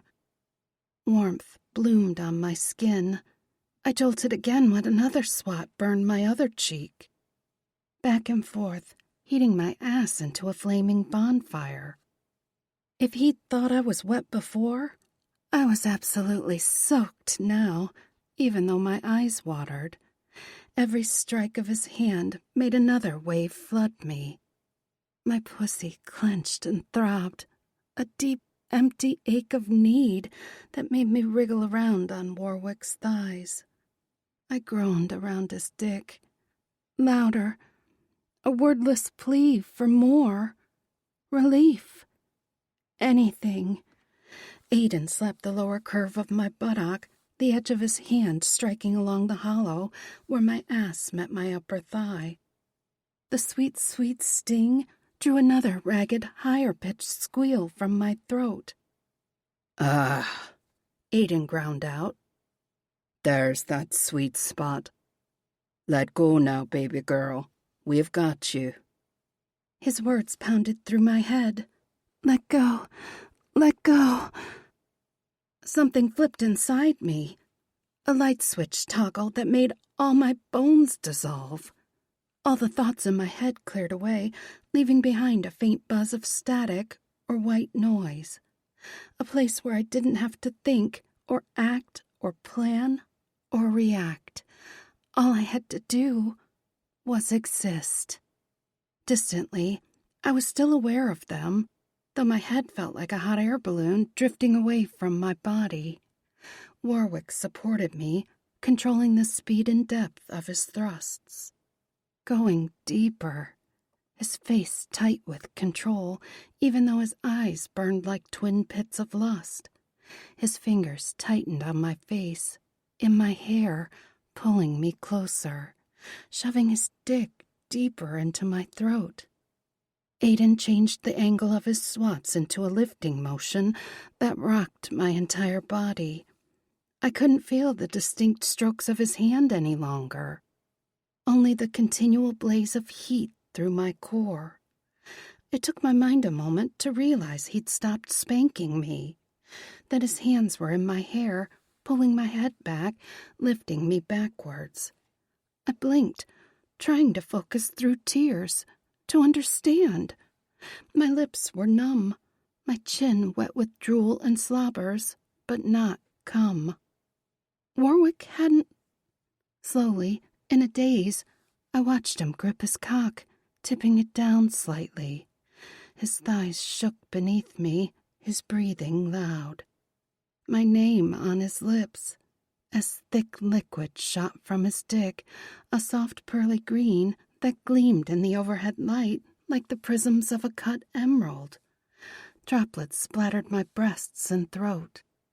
Chest heaving, he gave me a wicked grin as he dropped back to lie against the pillows. There be our sparkles, love. I looked down at myself, ridiculously pleased to see that as the fluid absorbed into my skin, it left behind opalescent green glitter. I stroked a finger over the shining mark, and it didn't wipe away. How long will the marks stay? As long as you want them. Not a tattoo like I'd planned, but this was way better. Then I guess they're going to be there forever. Chapter 11. Keen, long before we'd lost Doran, I'd learned that hope was a cruel mistress. Hope brought expectations of better things. Instead, everything I'd ever hoped for had been damaged, lost, and destroyed for all eternity. It was so much better, safer, to not have a single expectation of what a new day would bring. No expectation that in this life we would finally be victorious and allowed to rest. That our duty to drive back the Dark Fae would end any time soon. An end to this endless existence of war and death and loss. When we lost Doran, our existence became even grimmer. Unexpectedly, after hundreds of years of failing, we finally managed to free him from his long imprisonment. Thanks to this woman, this treasure keeper who brought us all together, even Aiden and a leprechaun. she made this possible, where I could lie back and watch her shine with passion, basking in her pleasure until she was well and truly satisfied, even if I never touched her myself. The great irony of my gift as the cauldron of Dagda was that I could satisfy everyone who came to me, but it was impossible to satisfy myself. My hunger was immense, a never-ending pang of need that could never be satisfied, not completely. How could I be fully satisfied when my touch alone was orgasmic, when my kiss could bring earth-shattering climaxes? I could feast on a woman's pleasure and never tire, though she would be finished in minutes, unconscious and limp from the force of her pleasure. 1,000 years ago and more, I'd been known to pleasure any woman who came to me. The lines had been long on feast days, so much pleasure, so much feasting, yet I remained empty, well used, but unsatisfied. Thankfully, I barely remembered those days. Over the many lives we'd returned to the mortal realm, I'd adjusted to the other treasures and the best way to work together for our treasure keeper's pleasure. We all benefited from my gifts. I made us all fall into bliss like dominoes, as long as I denied myself as long as possible. Rianne reached for me, my name a moan on her lips. Keen. I rolled onto my back, pulling her astride my abdomen. As she settled on me, she winced. I could feel the heat of her backside on my stomach, red and swollen and sore. I clenched my jaws and took a deep, slow breath to steady myself. I'd never seen Aiden let loose like that, let alone guessed that it would shatter my resolve as well. Not the violence or pain of it, though Aiden had controlled himself well. It was her trust that undid me, the open, raw vulnerability that gave each of us space to be real, to remember who we truly were, or had been, or could be again, to hope. Fuck me, just watching her come on top of me would be more than enough. But Aiden didn't join us on the bed. In fact, he walked toward the door.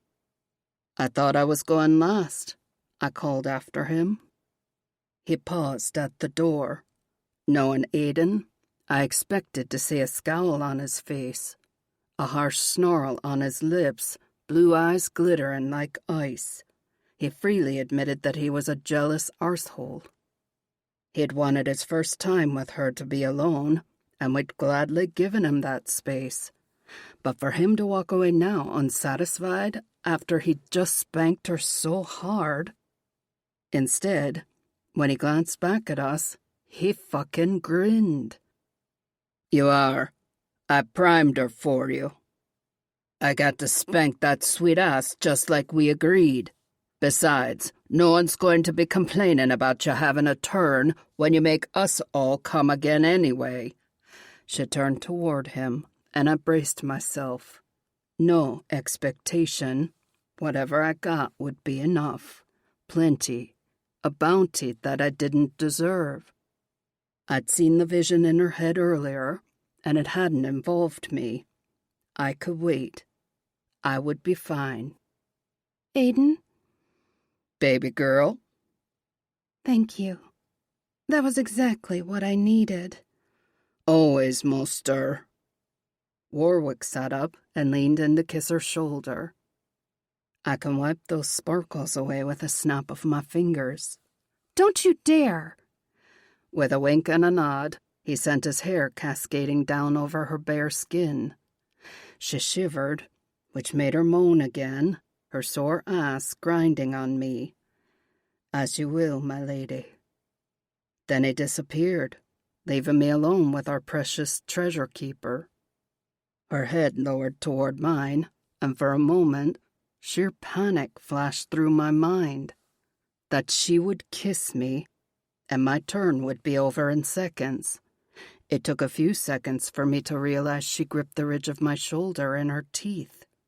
She bit hard enough that the muscle twinged and throbbed.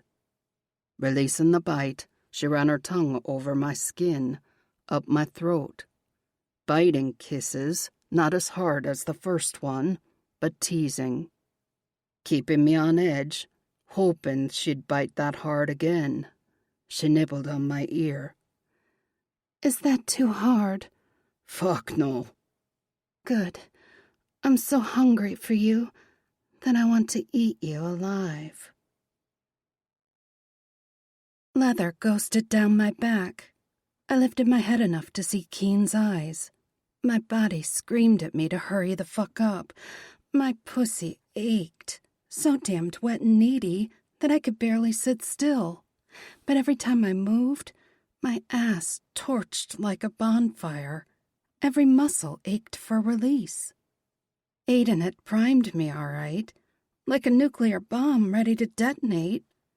But that would be too easy. Between Keen's magical mouth and hands, he'd given me incredible pleasure already, but I hadn't had him inside me yet. I didn't doubt my connection to him. His dedication to me was without question. But even when he was gloved, he kept himself apart, although he always offered an easy smile or a hug if I wanted it. He rarely took any comfort for himself. The man whose touch and kiss was orgasmic, who touched him until he climaxed, not through his gift, but simply because it felt that good. No one, he whispered against my temple. Or if they did, I don't remember that far back. I thought Aiden was the most broken one, the man with the most baggage. Keen's pain was quieter, but so much more immense. A gnawing, infinite emptiness spread inside him, a vast wasteland of nothing. He'd given and given and given of himself until there was nothing left, and what he'd been given in exchange was but a drop in a bucket. I'd enjoyed his gift several times, which sent a wave of guilt flooding me. No, you should never feel a moment of guilt, he whispered fiercely. It was my greatest pleasure to share my gifts with you, any time and every time you wish. I lifted my head, searching his face. My first instinct was to kiss the hurt away, but that would be just another way to use him, not make him feel loved. I want you to feel as treasured as you make me feel. His luscious mouth softened, one corner lifting up to reveal a dimple in his cheek. I'm treasured every time you climax. I feel your love and pleasure spilling out through all our gifts. It's enough. More than enough. I'm honored to participate in any way that you wish. Leaning down toward him, I let my breath whisper across his skin before I kissed his forehead, dragging my mouth across his skin, down the bridge of his nose, skipping his mouth to kiss his chin. My kiss isn't as powerful as yours. He inhaled deeply and closed his eyes, a smile flickering on his lips. I wouldn't say that at all, Mostor. Your lips bring my skin to life. I scooted a bit further down his body, wincing at my tender butt. Then I should kiss every inch. Do to me what you will, my lady. I love every moment of it. Chapter 12. Rubbing my lips over his skin heated my mouth. My lips felt puffy and tender, my tongue tingling against his skin. I joked earlier about wanting to eat him alive, but I started to wonder if there was something in his magic that truly did make me want to devour him. I could taste his skin on my tongue, a sweet melting warmth like a dissolving truffle. Chocolate laced with caramel, with a kick, something spicy, a hint of smoky red pepper. The more I rubbed my mouth on him, the spicier he tasted, and the hotter my mouth burned. It was a good burn, though. My skin heated, slightly damp with a sheen of sweat, so sensitive that I could feel the delicate brush of air on my back, the whisper of his leg hairs against my inner thighs.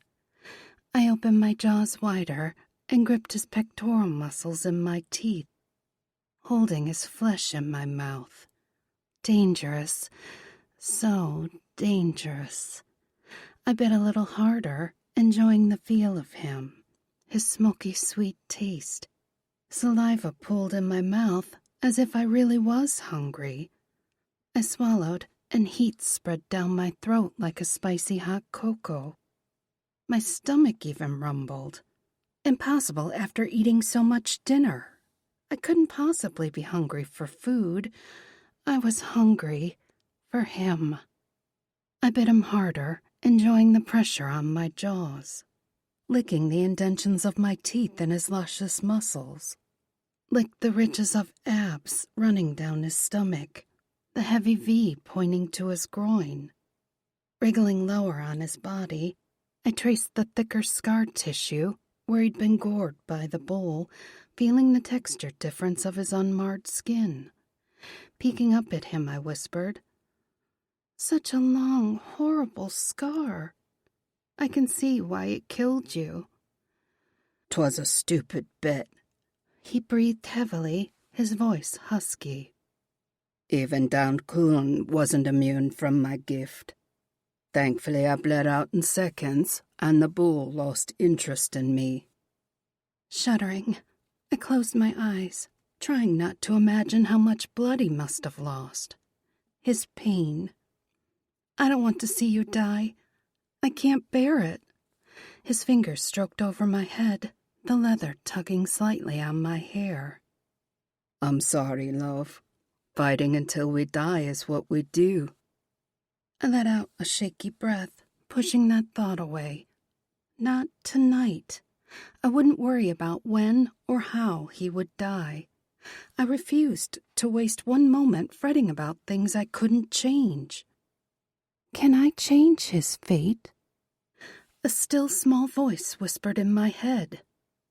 "All of the treasure's fates? Can I find a way to save them? I must. Somehow." I'd been shocked to see Doran's scar fade away. I hadn't tried to heal it, but I wanted to erase this thick, wide scar on Keen. I wanted to wipe the evidence of that death away, as if maybe wiping away one of his deaths would eliminate them all. What had I done before, other than kissing Doran's scar? Nothing in particular, at least not that I'd realized or understood. My lips buzzed with energy, still warm and tingly. From his magic? Or mine? Did it matter as long as it healed him? Closing my eyes, I didn't try to force or focus on anything in particular. I allowed sensations to flow over me. How good he tasted, the thick muscle flexing against my mouth as he opened his thighs wider, giving me full access to the tender crease. His sweet, melting taste intensified to thick caramel syrup laced with roasted peppers. I opened my mouth against the scar and breathed on his skin. Flattening my tongue against the rough texture, I licked the full length of the scar. Again. His thighs trembled beneath me, a faint ripple that made my pussy tighten with anticipation. I cupped his balls in my hand, gently kneading my fingers over the sensitive flesh, dancing fingertips up the length of his shaft, tracing the veins.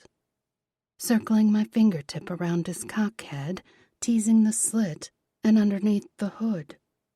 Turning my head, I lay my cheek on his thigh and let my breath become another whisper-soft caress. I dragged my fingers down his opposite leg, keeping my touch as light as a feather. Down to his knee and back up his inner thigh, spreading my fingers wider. My palm tingled, heating as if I was dragging my fingers through warm water. I pressed the softest, lightest kiss on his scrotum and a long breath shuddered through his body. Rising up on my elbows, I leaned down over his groin, letting my hair tickle his stomach, adding to the sweet torment. I wanted to drag out his pleasure as long as possible, to give him all the touch he could ever want, but I didn't want to actually torture him. He'd already endured watching me with the other guys. Fuck me. The hoarse, desperate ache in his voice made my pussy throb. A groan caught in my throat, need surging through me with a vengeance. Fighting down the urge to scramble up and take him deep inside me, I let out a ragged laugh. I was going to give you the same that I gave Warwick. Keen shuddered beneath me. I can't. I won't make it. I want to be inside you when I come. Me too. Urgency hammered in my veins. I risked a quick lick across the tip of his dick just so I could taste him. Then I crawled up his body.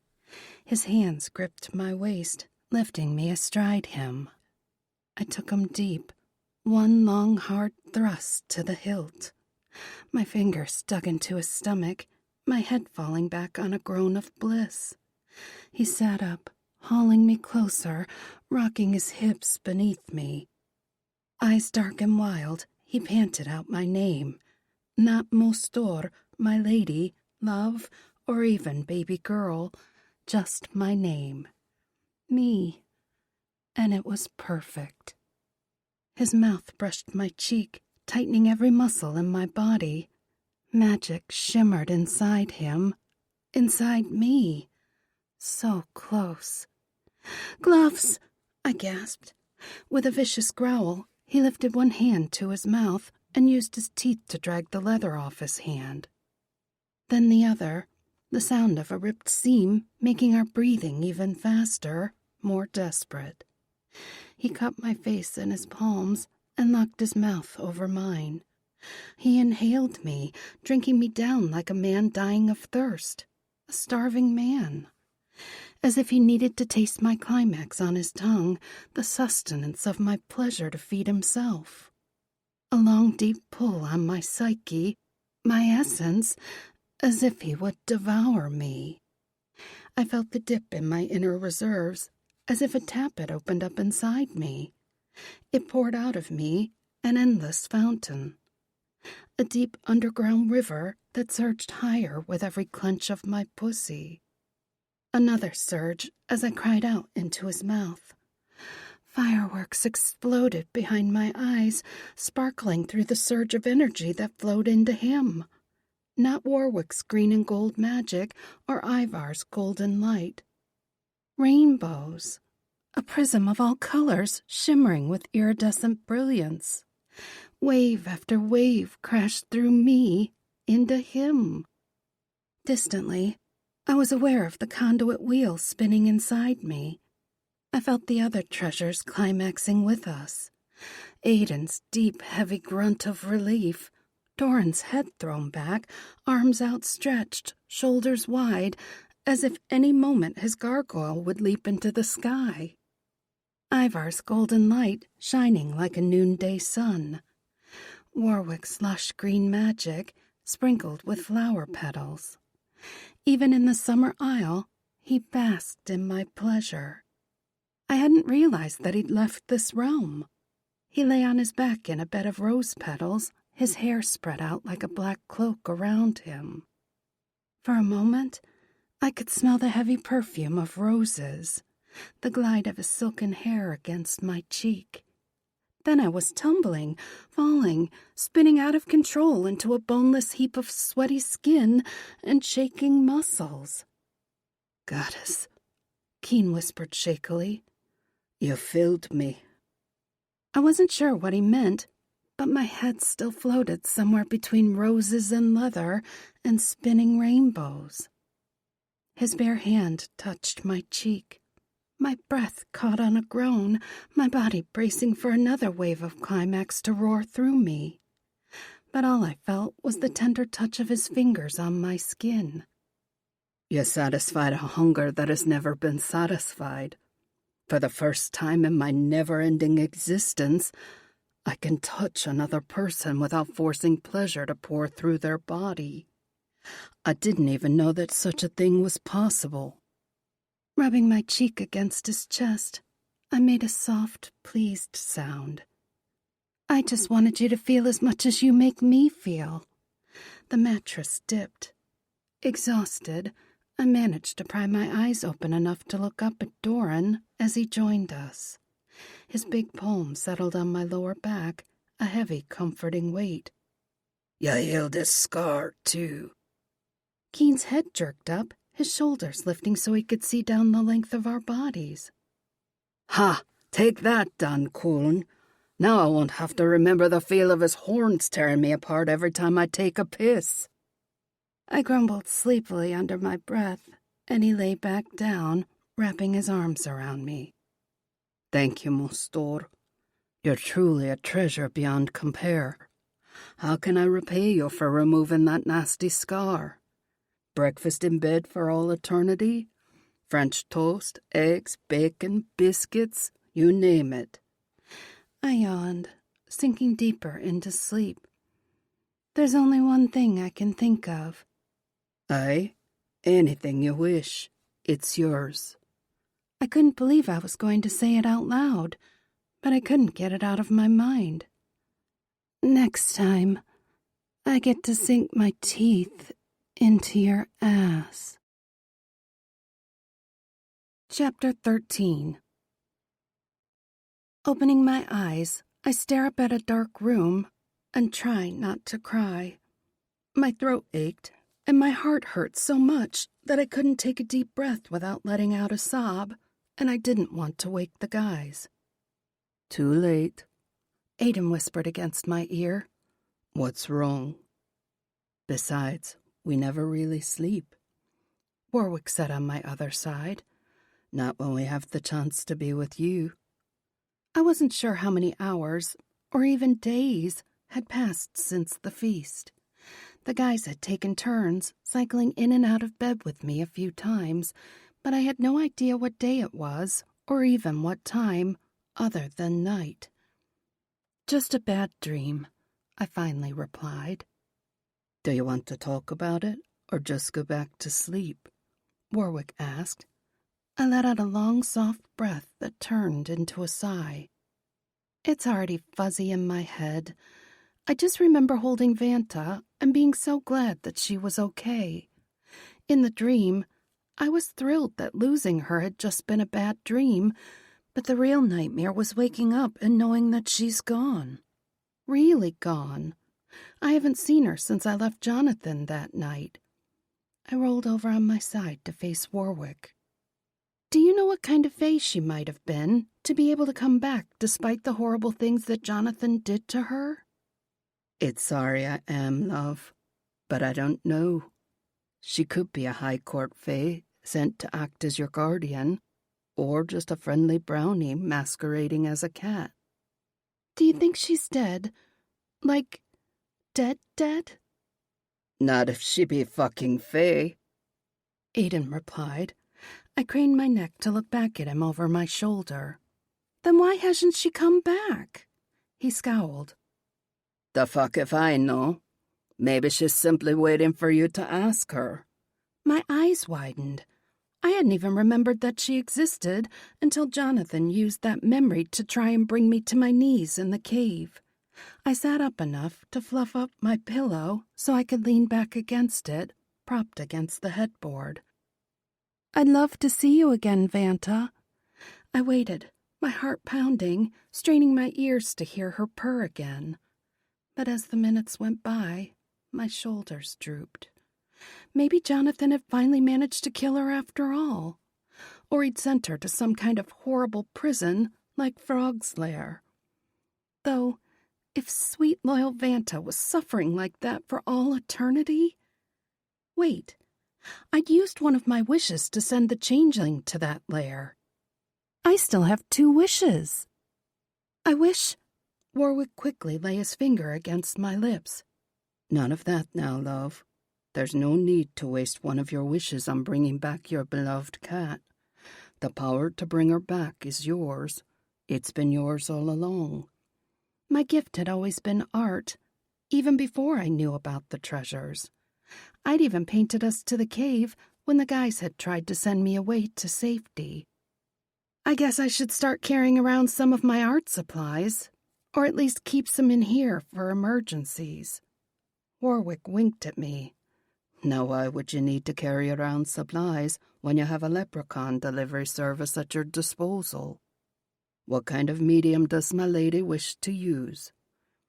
Does it matter? I used watercolors to get to the cave, but my normal medium is oil.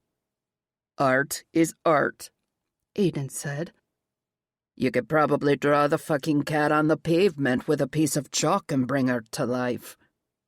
Though that would involve going outside too, and I didn't want to get dressed. How about a sketchbook and charcoal pencils? Warwick snapped his fingers, and the supplies appeared in my lap. The pad of thick paper was new, but I recognized the tin box of pencils as some of my favorites from the Art Institute days. Using the medium pencil, I started a rough sketch. The perk of her ears, her large oval eyes, the cute flip of her tail. Her fur was fairly long, almost Persian fluffy, especially her tail. I filled in most of her body, using my fingers to smudge and soften the lines. While I drew, I ran through the few things I could remember about her, trying to hold that love in my heart. She loved to watch the birds and people outside. We placed the sofa in front of the living room window in our apartment so she could lay on the back cushions. She'd stare out there all day, sometimes making the sweetest little noises, kind of like she was chatting with us, you know? We'd take turns making up things she was saying as people walked by.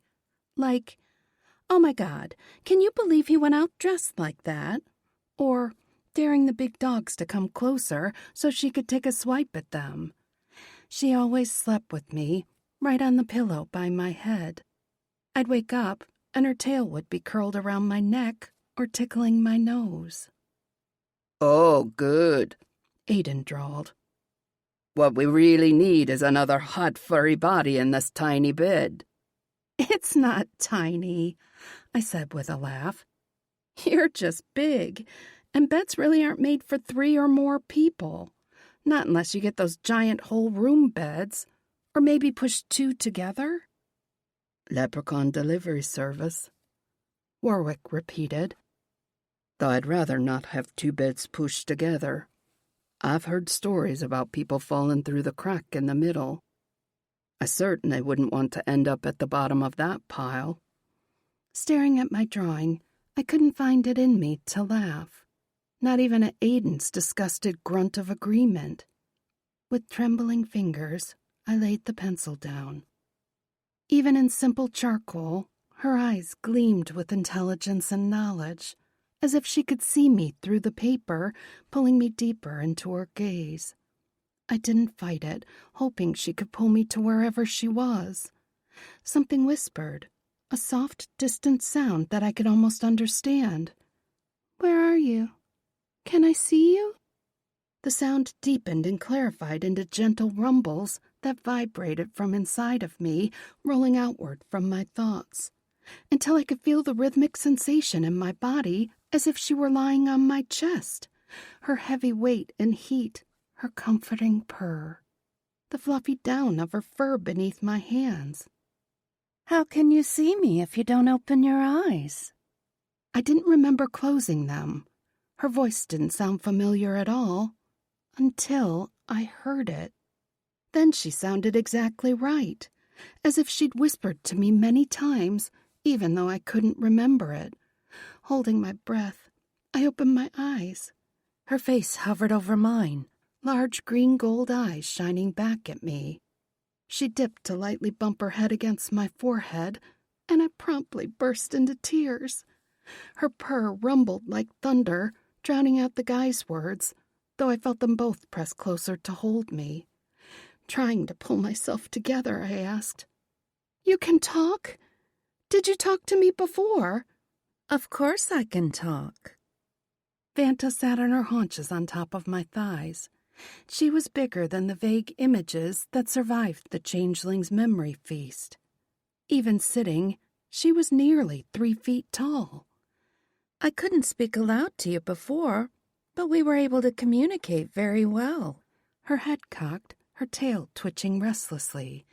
You still don't remember? I swallowed hard. No.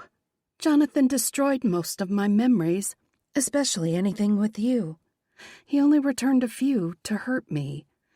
Tail snapping faster, she narrowed her eyes into slits and turned to glare at Warwick and then Aiden. I hope the slimy rat received appropriate recompense for the harm he brought her. Warwick huffed out a laugh. Absolutely.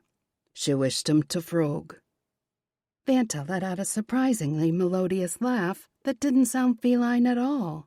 Oh dear, that's absolutely the perfect place for him. Well done indeed, Reen. Even the way she said my name was beautifully strange, but exactly right once I heard it. I'd always answered to Rianne, but she said my name like Reen. You have questions. She said it with a light lilt of expectation at the end, which made me suspect she was under some kind of geas like Warwick had been, unable to help me unless I specifically asked. Are you Fae? Her whiskers twitched upward, curving in the air like a wide smile. But of course. Am I Fae? I asked breathlessly. Her whiskers bounced harder. Think you a human could have survived a changeling's appetites for so long? He suspected much, trying endlessly to force you to betray yourself. But you couldn't betray what you did not know. Am I like him? I swallowed. A changeling? She snarled a low, vicious hiss. You're a creature of love, not selfishness and hatred. Her tail flicked up and brushed my cheek. You would never harm an innocent, even to save yourself. The last bit of dread uncoiled in the pit of my stomach and dissolved. Not that I didn't believe the guys. I did. But it was nice to have someone who knew me from before Jonathan got his claws in me confirm it. Why did you stay away for so long? Her head tipped to the side. Why did you take so long to call me? There be limits, especially upon the likes of me. What are you? Who are you? Her whiskers drooped, and her pupils thinned to razor slits. You don't know? Slowly, I shook my head. I'm Edan, your mother.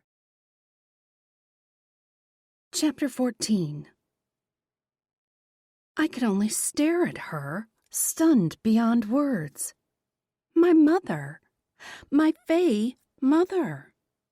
There were so many restrictions placed upon me, she whispered. Upon you. It was so risky, so dangerous. I didn't want to send you to the mortal plane to live as a human child, but there was no other way to end the cycle. That's the first we be hearing of this. Thorn's deep rumble drew my gaze to the door as he strode into the bedroom, with Ivar and Keen right behind him. There is much that I'm not at liberty to say, she began. Aiden snorted and rolled his eyes. Typical Fae bullshit. And I can't speak for Her Majesty or her court, she continued undeterred. I can say confidently that we have seen the never-ending struggle the treasures and their conduit have endured, and we wished to put an end to that brutal cycle. The legendary weapons of era long ago earned their rest. We did not foresee the extent of Evil Eye's dark influence, nor how he would tarnish and destroy your legend. We certainly never intended that your love should be used against you and bring such needless suffering to you all. How, lady? Warwick asked, his voice hushed with awe. How did you accomplish such a feat without anyone knowing? I had a dream. She blinked at me slowly, And even though she wasn't purring, I felt an immense wave of love wash over me. A dream from Danu herself. She showed me a lovely gifted child lifting a single candle against the raging darkness. It shouldn't have been enough light to stand against Evil Eye's minions, but the candle kept shining, brighter and brighter, a spinning halo that cast out rainbows of magic to drive out the darkness entirely. She would be surrounded by love. I saw the cauldron, stone, sword, and spear clearly, though I admit that you, my Lord Leprechaun, were a complete and delightful surprise. She laughed softly, a rumbly feline chuckle, though her whispers drooped again. Every sword from the goddess be double-sided. You would be surrounded by love, but not my love. You live a mortal life without magical protection. You must find a way to bring the treasures to you on your own, which is no easy feat after the Stone of Destiny was lost to the Evil Eye. I feared greatly for you, especially when the foulness that be Ohubres found you unprotected and alone. Unshed tears thickened my voice. You were there, though. You tried to warn me. You died over and over, suffering all the horrible things he did. She pressed her face against my neck, rubbing her cheek against mine. Such a small price to pay, my dearest child. As Fae are wont to do, I stretched the limits of every restriction placed upon me to help you as much as possible. I couldn't come to you in my true form. I couldn't give you my magic. But I could be with you as your beloved cat, and my heart whispered secrets to you. I threw my arms around her, my tears dampening her fur. I can't believe it. I always wondered why I didn't feel any kind of connection with my parents. Wait! I jerked my head up, searching her gleaming eyes. If you're my mother, who's my father? Was he really Dad? I mean, Samuel? How was I even born? That's a whole other story. Are you sure you're up to more earth-shattering tales? I nodded and leaned back against Warwick, scooting over to make room for the other guys to at least sit on the bed if they wanted. Though now that I thought about it, it was extremely weird to think about all of us being in bed, me naked no less, and my mother, as a cat, telling me how I was conceived and born. I laughed out loud, shaking my head, even as I wiped away tears. Too many emotions swirled inside me. Giddiness that I finally knew where I'd come from, even if it didn't all make sense and sounded like a wild fairy tale. Literally. Love for Vanta, even before I'd learned she was my mother. Terror, because, yeah, this shit was overwhelming to say the least. That I'd been born for the sole purpose of defeating Evil Eye when days ago, I didn't even know any of this existed. This really is crazy. I don't know that I'd even believe a fraction of this if I hadn't seen the painting earlier. Which painting would that be? It was me as a girl, holding up a paintbrush to open a door of light. It reminded me of your dream about the candle. I would dearly love to see it. Warwick has it stashed away for safekeeping, but I'd like to study it more too. It dawned on me that she was stalling. I'm sure we can look at it tomorrow. I waited, watching her reaction. The tip of her tail tapped along my thigh, and she didn't meet my gaze. Softly I breathed out, "Is my father so very bad?" Her head jerked up, her eyes flaring wide. Not at all. I'm just not sure how much to tell you. What will help or hinder your goal? The last thing I wish to do is put you at even more risk or confuse you with details of a long and ancient mythology that you may not understand. She heaved a very human-sounding sigh. "Your father is Crom Cruach." No one said anything. I wasn't even sure that Warwick breathed. He was so completely still against me. "Who's that?" Her whiskers twitched. "An ancient fertility god." My mouth sagged open. Wait, a god? Like for real? Preening, she lifted a delicate paw and groomed herself. "I would have the very best sire for my child, and who better than a fertility god to do the deed?" Stunned, I turned to look at the guys one by one. Doran's features were locked down like grim granite, but that wasn't necessarily a bad thing.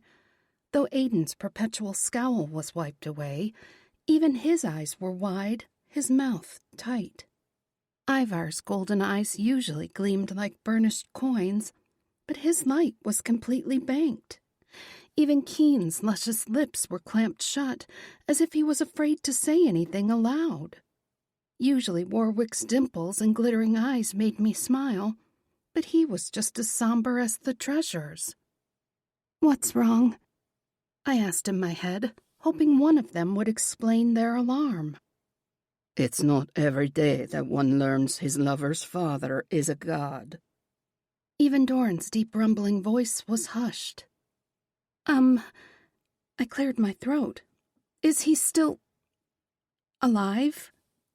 Like, around?" Her tail flipped from side to side. "He's a god.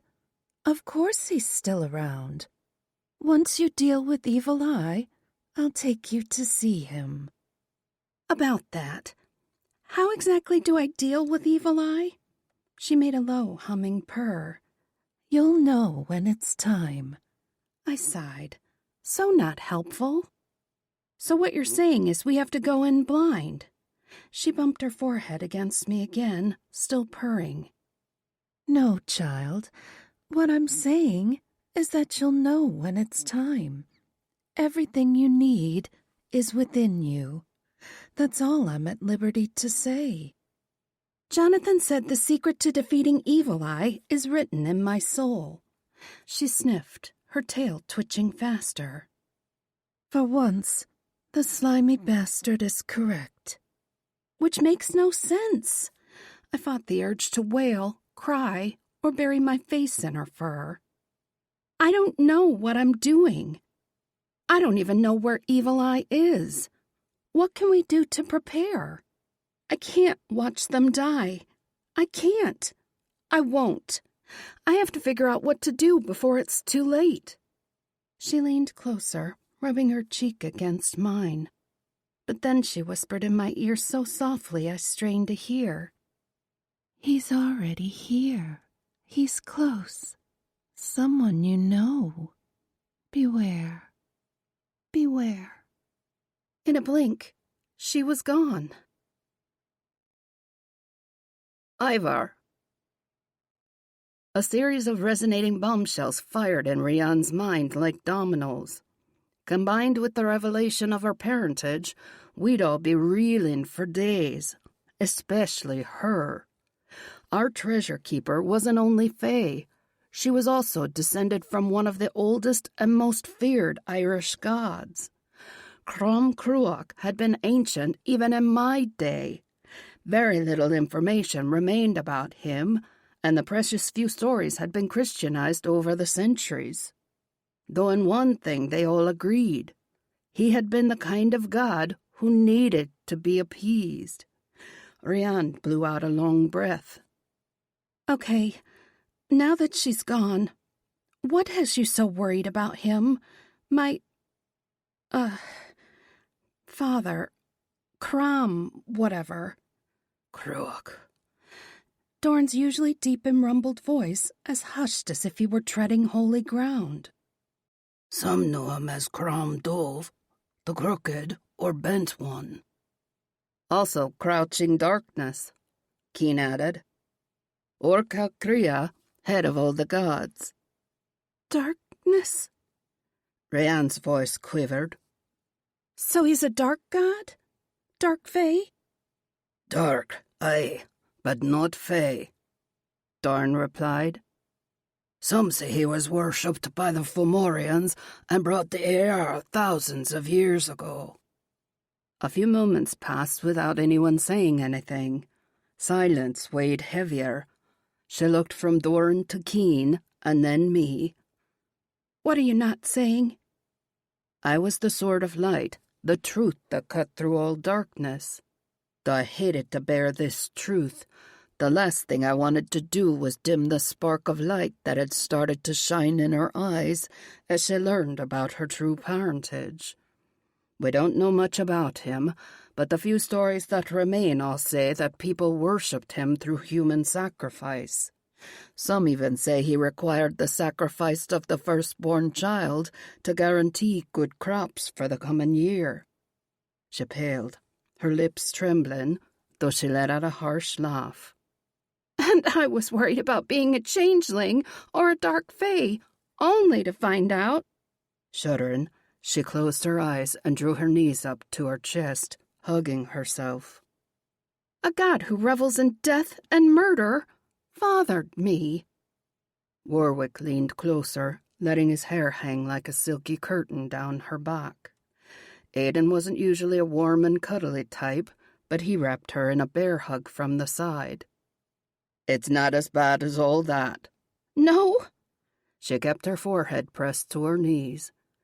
So I'm supposed to feel better about people dying of their own free will to appease a dark god blasting their crops with disease or drought? Doran dropped down on the mattress, making the bed frame groan beneath his bulk. Lying across the foot of the bed, he pulled her down onto his gigantic chest. Have we ever lied to you, love? No, she mumbled against him. Ivar, come shine some truth for her. Keen, you too. I moved around the bed and dropped down on my knees by Doran's head. How can I help? Keen sat on the opposite side of the bed, sliding in behind Warwick. Look at us, love. See what magic and love surrounds you. With a sigh, she lifted her head, bracing her arm on his mighty chest. I know you are love and magic, even Aiden. Hey, he grouched. How dare you call me love and magic? Her lips quirked because she saw right through him even without my piercing gift of truth. She always had.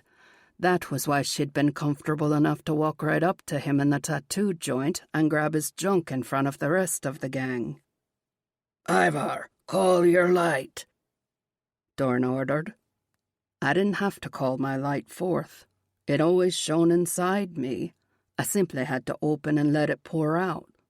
Soft golden light spilled over our little group, easing the harsh lines on Aiden's forehead. Even Doran's mighty stone softened in my light. What happens when this light touches something of darkness? Doran asked. It hurts, she whispered. Damn straight, I replied, nodding. Imps and pukas alike screech in pain and are forced back into their foul tunnels and holes. Even the Elaine Trekand in the cave would have drawn back to shield itself from my light, if I dared call my power without worrying about leading the changeling straight to you. Dorn cupped her hand in his meaty palm, gently unclenching her fist so her fingers lay spread against his much larger hand. See how the light dances on your skin? Does that hurt you, love? You know it doesn't. She tried to pull her hand back, but he tightened his grip on her fingers, keeping her hand fully in my light. Why is that? I know what you're trying to say, but it's hard to believe when I don't even know who I am. Not really. Look at all the shit that's gone down in the past fucking week. I find out that leprechauns are real. A stone gargoyle starts talking to me in my dreams. I find out about the 4 treasures and Dark Fae for the first time. All of that makes for a crazy, exciting story, right? And then, oh, by the way, The man you were married to for 5 fucking years was actually a fey changeling who was feeding on your memories and killed your cat every night to torture you. But oh yeah, that cat wasn't really a cat. It was your mother in disguise. Finding out that my father was a dark god who reveled in human sacrifice is just the cherry on top of shit mountain." She panted a little, out of breath from her rant. I waited a moment to make sure she was finished, but when she remained silent, I said, "Look closer." Her gaze flickered up to mine, unsure what I meant. Doran tipped her arm back and forth in the spill of my light. "His light doesn't hurt you. Far from it. His light dances on your skin." Her forearm gleamed like someone had dusted her skin with crushed opals and diamond dust, refracting into shining rainbows and pearly orbs around her. She gasped softly, holding her breath. "Oh, but that's Warwick's magic." "You know that to be untrue," Warwick replied, his voice a light, soft lilt of awe. "My magic is emerald green, sometimes sparked with gold. The rainbows are you." I opened more, letting golden light spill across the bed. "You've always glowed like this. You just didn't see the magic because you didn't know to look for it." She lifted her gaze to mine, her eyes shimmering in the magic flowing all around her. "The treasure keeper magic, then. It's from you." I shook my head slowly. No treasure keeper has ever cast rippling rainbows and diamonds just from seeing my light. But even more importantly, I shuddered my gift, closing the golden glow back inside me. You shine even when my light is banked. You shine with love. You shine with happiness. You shine with hunger." Kane added, his voice deep and husky. "You shine with pleasure." Aiden huffed out a laugh. "You even shine when I'm spanking your ass, and not just because your butt is fire engine red, either." Torn between doubt, blushing, and laughing, she looked at each of us, dazed and a little confused. "You've always seen the rainbows? And it's me, not you?" "Always," Doran said firmly. "From the moment you walked into Shamrock, I couldn't look away." Warwick added. "Spellbound I was from the very first moment. Your painting that I found was the same way." "So, love, are you believing us yet?" Doran cupped her cheek, and she turned her face into his palm, gently rubbing against him. "Nothing that shines with such magic could ever be evil. Your magic, through and through." Chapter 15. "He's already here. He's close. Someone you know. Beware." As the days went by, we slowly settled into a routine. Our new normal. Though I couldn't forget Vanta's final warning before she left. No one set an alarm clock. No one had any place we had to be. I slept as long as I wanted. Between Aiden's chocolate croissants and Keen's masterful skills in the kitchen, I'd probably gained 10 pounds already, but I couldn't bring myself to care. Sometimes I didn't even get out of bed during the day. Having a hot bodyguard with me 24/7 made for some long, lazy, sex-filled days and nights. When I did get up, I usually painted for an hour or two. Short creative spurts were a surprise after those long, brutal shifts that had driven me to paint for hours at a time to find the clues to Doran's prison. I wasn't sure what I was supposed to paint now. My muse felt quiet, not blocked in any way, just waiting. We were all waiting for that other shoe to drop, for another dark fae attack, something. Though after years of grueling soul-sucking office work or waiting tables at a diner, this new schedule was pure heaven. Aiden interrogated every single one of his men and swore they were all trustworthy. I'd been especially worried about Hammer, despite how much Vivi loved him. I'd never forgive myself if something happened to her. But Aiden pointed out one very crucial fact. All his men had tattoos. Hammer had done most of them, and Aiden had seen Hammer get his from another artist. They couldn't be Fae, let alone Evil Eye in disguise. Not that it prevented my guys from always making sure at least one of them was with me at all times, even hanging out right outside the bathroom door. All of them carried weapons, too, ready at any moment to defend me to the death. The thought made me sick to my stomach. Something dark rumbled in the distance, like a black cloud on the horizon. Balor of the Evil Eye was closing in. War and death and destruction were imminent. I needed a plan. I needed to do something. Anything. Yet, I couldn't help but enjoy every single moment I had with them, just in case. No, I couldn't bring myself to think it. With her usual innate sense of being needed at the perfect time, Viviana stopped by with a rusty box under her arm. I finally found it. I stuck it behind my heaviest winter coat, and I didn't think to look back there until I took the coat to the dry cleaners. Staring at the small box that she had set on the island, I felt a wave of emotion and nostalgia flood over me. I recognized the little tin box immediately, even through chipped paint and rust. My treasure box! I hopped up on the bar stool and traced a finger lightly over the lid. I'd added several layers of paint over the years, especially as my talent developed.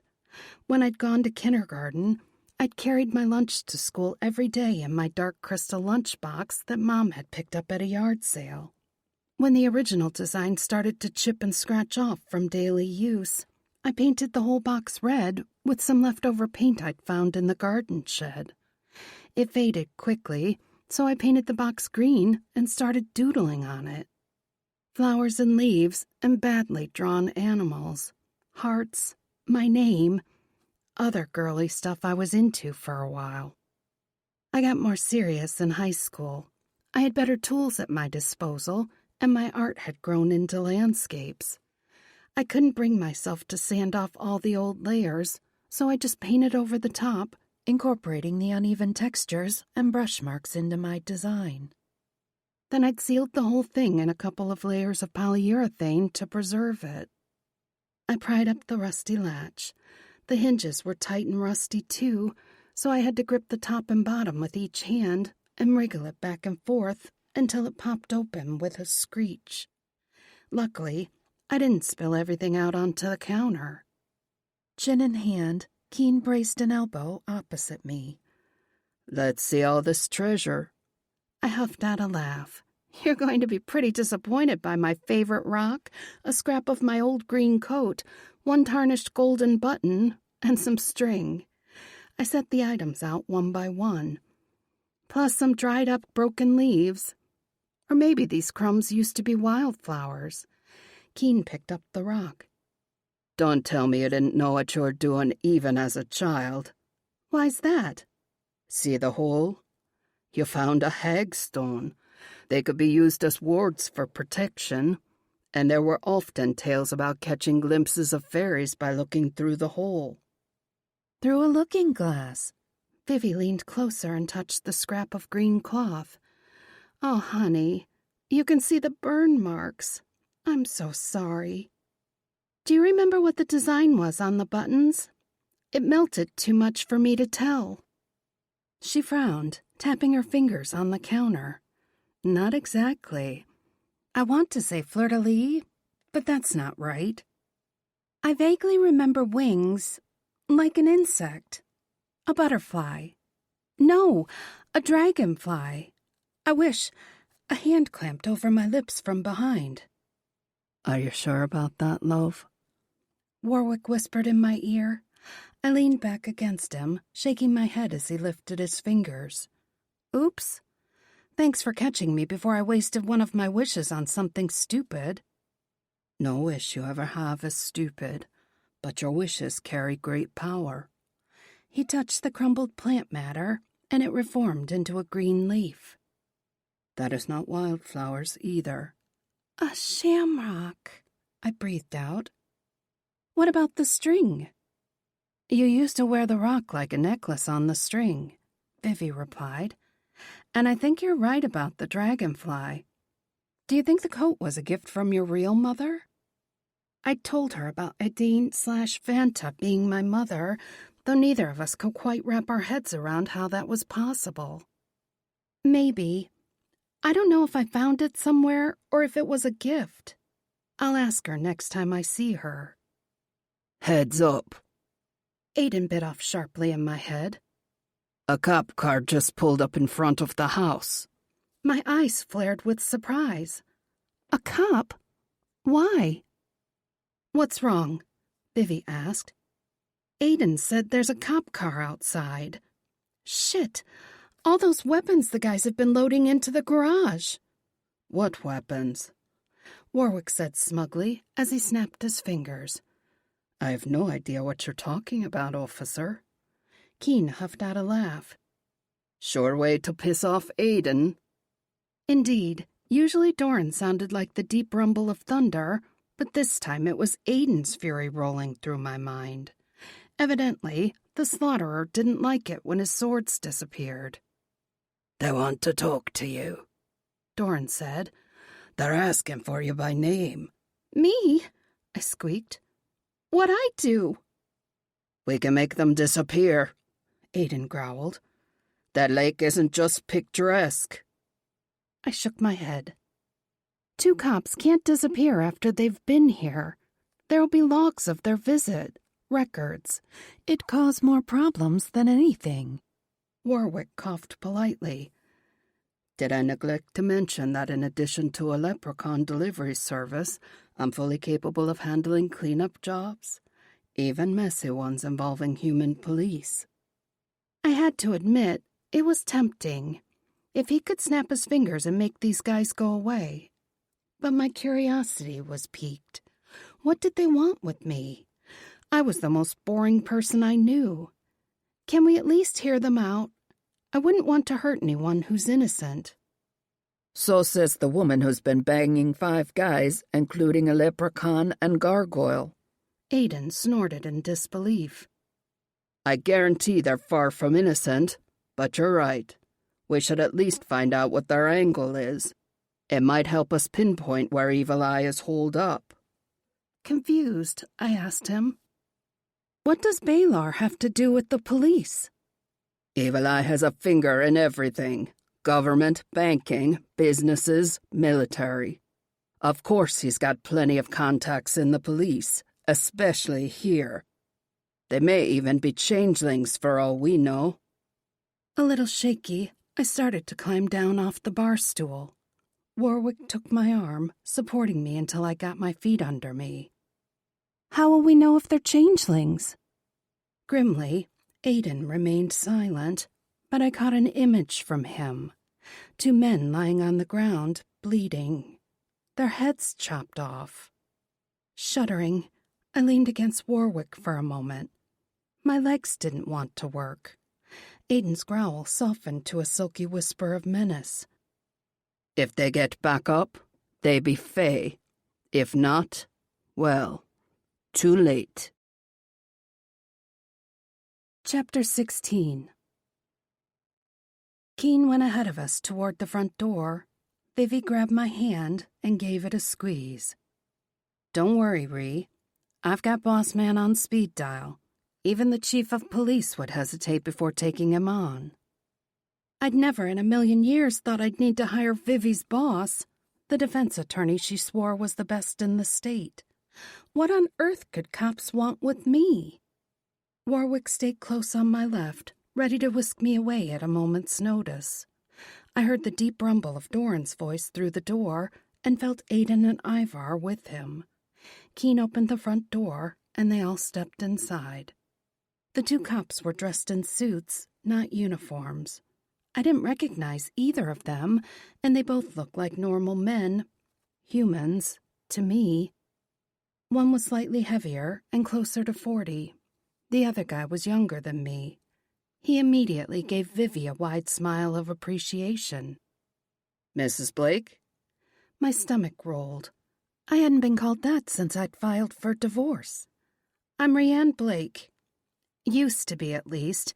I changed my name back to Newkirk after the divorce.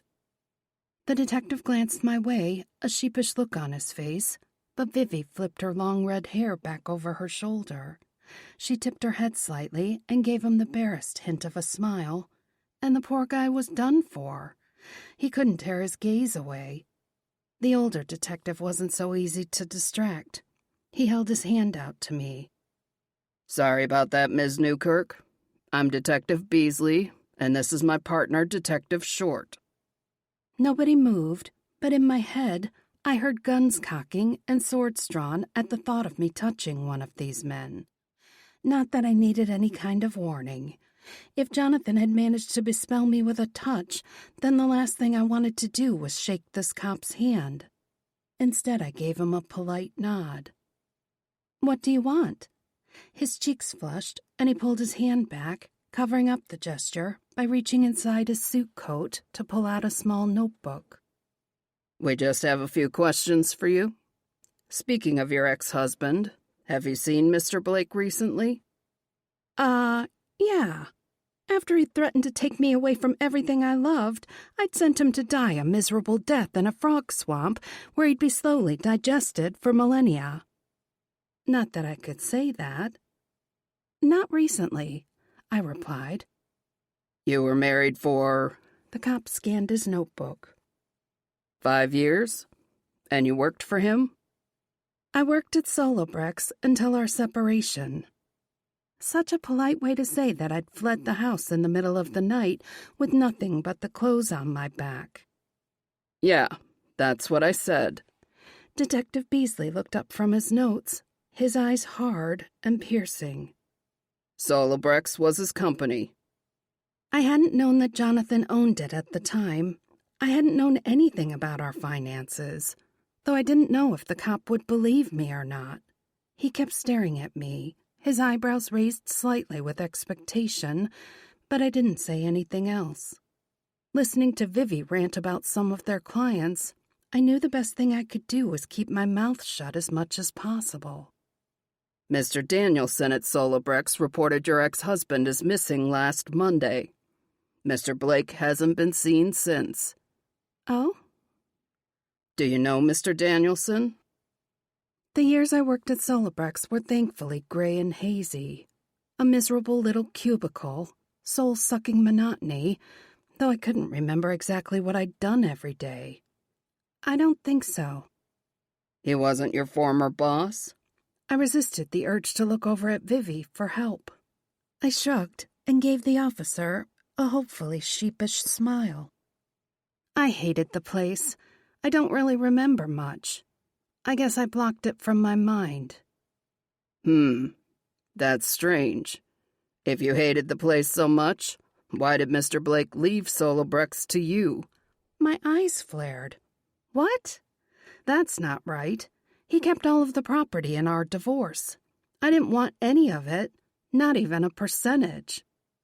Detective Beasley gave the younger cop a sharp poke with his elbow, and the man finally dragged his gaze away from Vivi. Show Ms. Newkirk the paperwork. He held out a manila folder toward me, but Vivi quickly snatched it from him. She gave him a smile and started to flip through the papers, moving away from the older detective when he tried to take it back. "It's Jonathan's will," Vivi said. "He lists you as his sole beneficiary." I couldn't help but shudder. I don't want his money. I don't want any of it, especially that horrible place. You didn't know about any of this? Detective Beasley asked. And you have no idea where he might be or what has happened to him? She already said she didn't, Aiden barked out. But you're not surprised that Mr. Blake is missing, are you? Get out.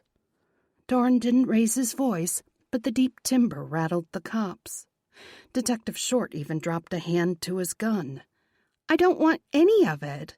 I said again, firmly and loudly to try and diffuse the situation. I don't want anything from my ex-husband except my freedom. That's what I told the judge, even when he said I was owed 50% of everything. I don't want a dime from Jonathan Blake. We'd like you to come down to the station for some additional questions, Ms. Newkirk, Detective Beasley said. Like I said, that lake is a damned fine place for nosy cops. Aiden growled. Doran's gargoyle wings flapped in my head. I'll crack their heads together like 2 rotten melons. Even Ivar's soft glowing light blazed like a piercing shard of jagged glass. Out of all the things I thought we might face, I hadn't put "get arrested for my ex-husband's murder" on my bingo card. I certainly didn't want to leave this beautiful house and go on the run because the guys had disappeared a few cops. I met Vivi's gaze. I think it's time to call Boss Man. Already on it, honey. Phone to her ear, she stepped toward the other room. Don't say another word. Chapter 17. I'd never met Boss Man. I didn't even know his real name. All I knew were Vivi's stories about all the cases he'd won. She'd always said he'd be the first person she'd call if she ever needed legal help, and though he didn't practice family law, they'd gotten me set up with an excellent divorce attorney that I'd never have been able to afford on my own. He paid Vivi extremely well, and she adored her job. If she said he was the best defense attorney in the state, then I believed her wholeheartedly. Especially when Detective Beasley's phone rang a few minutes after Vivi called her boss. He and the other detective stepped outside, though he kept the front door open. Glowering with his arms crossed over his chest, Aiden stood like a sentinel at the door. After a minute or two, the detectives came back toward the door, but didn't enter the house again. Red-faced, Beasley didn't say anything and stood slightly behind the younger cop, letting him take control. Would it be convenient for you to come to the station at 2 this afternoon, Ms. Newkirk? I glanced at Vivi to be sure, since I hadn't talked to Boss Man, and she gave me a subtle nod. Yes. Ma'am? Detective Short nodded at me, and then at Vivi, though he gave her a big winning smile. Ma'am, it was a pleasure to meet you. She was too busy flipping through the folder to acknowledge him. Aiden slammed the door shut in the man's face. Why the hell did you agree to meet them again? Because we have enough to worry about with Dark Fae attacking at any moment. We don't need to worry about pissing off the police, too. I stepped closer to Vivi to see what she was reading. How bad is it? It's not bad at all. In fact, if you weren't the treasure keeper with a leprechaun at your beck and call, I'd be thrilled for you because you just came into a shit ton of money. You'd be set for life. But I don't want his money. I never wanted anything from him, even before I knew that he was a changeling. Keen handed me a cup of tea. Money's not a bad thing to have in this world when... If, Doran broke in, if something happens to us, it'd be a relief on my mind, at least, if you have plenty of resources at your fingertips. Human laws can be tricky things for us to maneuver around. This house is in your name, Aiden added. The bank accounts are handled by the club, but we've added you to all the documentation. The demon hunters will take care of you as long as any of them are still alive. My throat ached, and my hands trembled enough that I sloshed tea onto my jeans. I don't want to talk about this. Doran dropped down in front of me, sitting back on his knees. His big palms gently cradled my hands, steadying me. You know what we are, love. We'll stay by your side until forced to part by death, but we all know how this battle ends. No, I whispered fiercely, staring into his eyes. We don't know how this ends. I refuse to let you go. He sighed, his wide, massive shoulders falling. I don't want to see your heart shattered, love. It's a horrible thing to endure any lover's death, let alone 4. Perversely, his sadness and acceptance only made my defiance more determined. I lifted the teacup to my mouth, but I didn't take a sip immediately. I breathed in the perfume, closing my eyes so I could concentrate on its soothing warmth and aroma. I smelled the darker, earthy scent of tea leaves, but also lighter floral scents, almost like the fairy mead. Just a splash of drukta, Keen whispered in my mind. I thought you could use a little extra kick. Definitely. Opening my eyes, I took a sip of the hot, lightly sweet tea. Another, letting the soothing warmth flow down my throat and through my body. Perfect. Thank you. We should talk about this visit, Aiden said. We have to assume that Evil Eye's minions will be nearby. You'll be at great risk.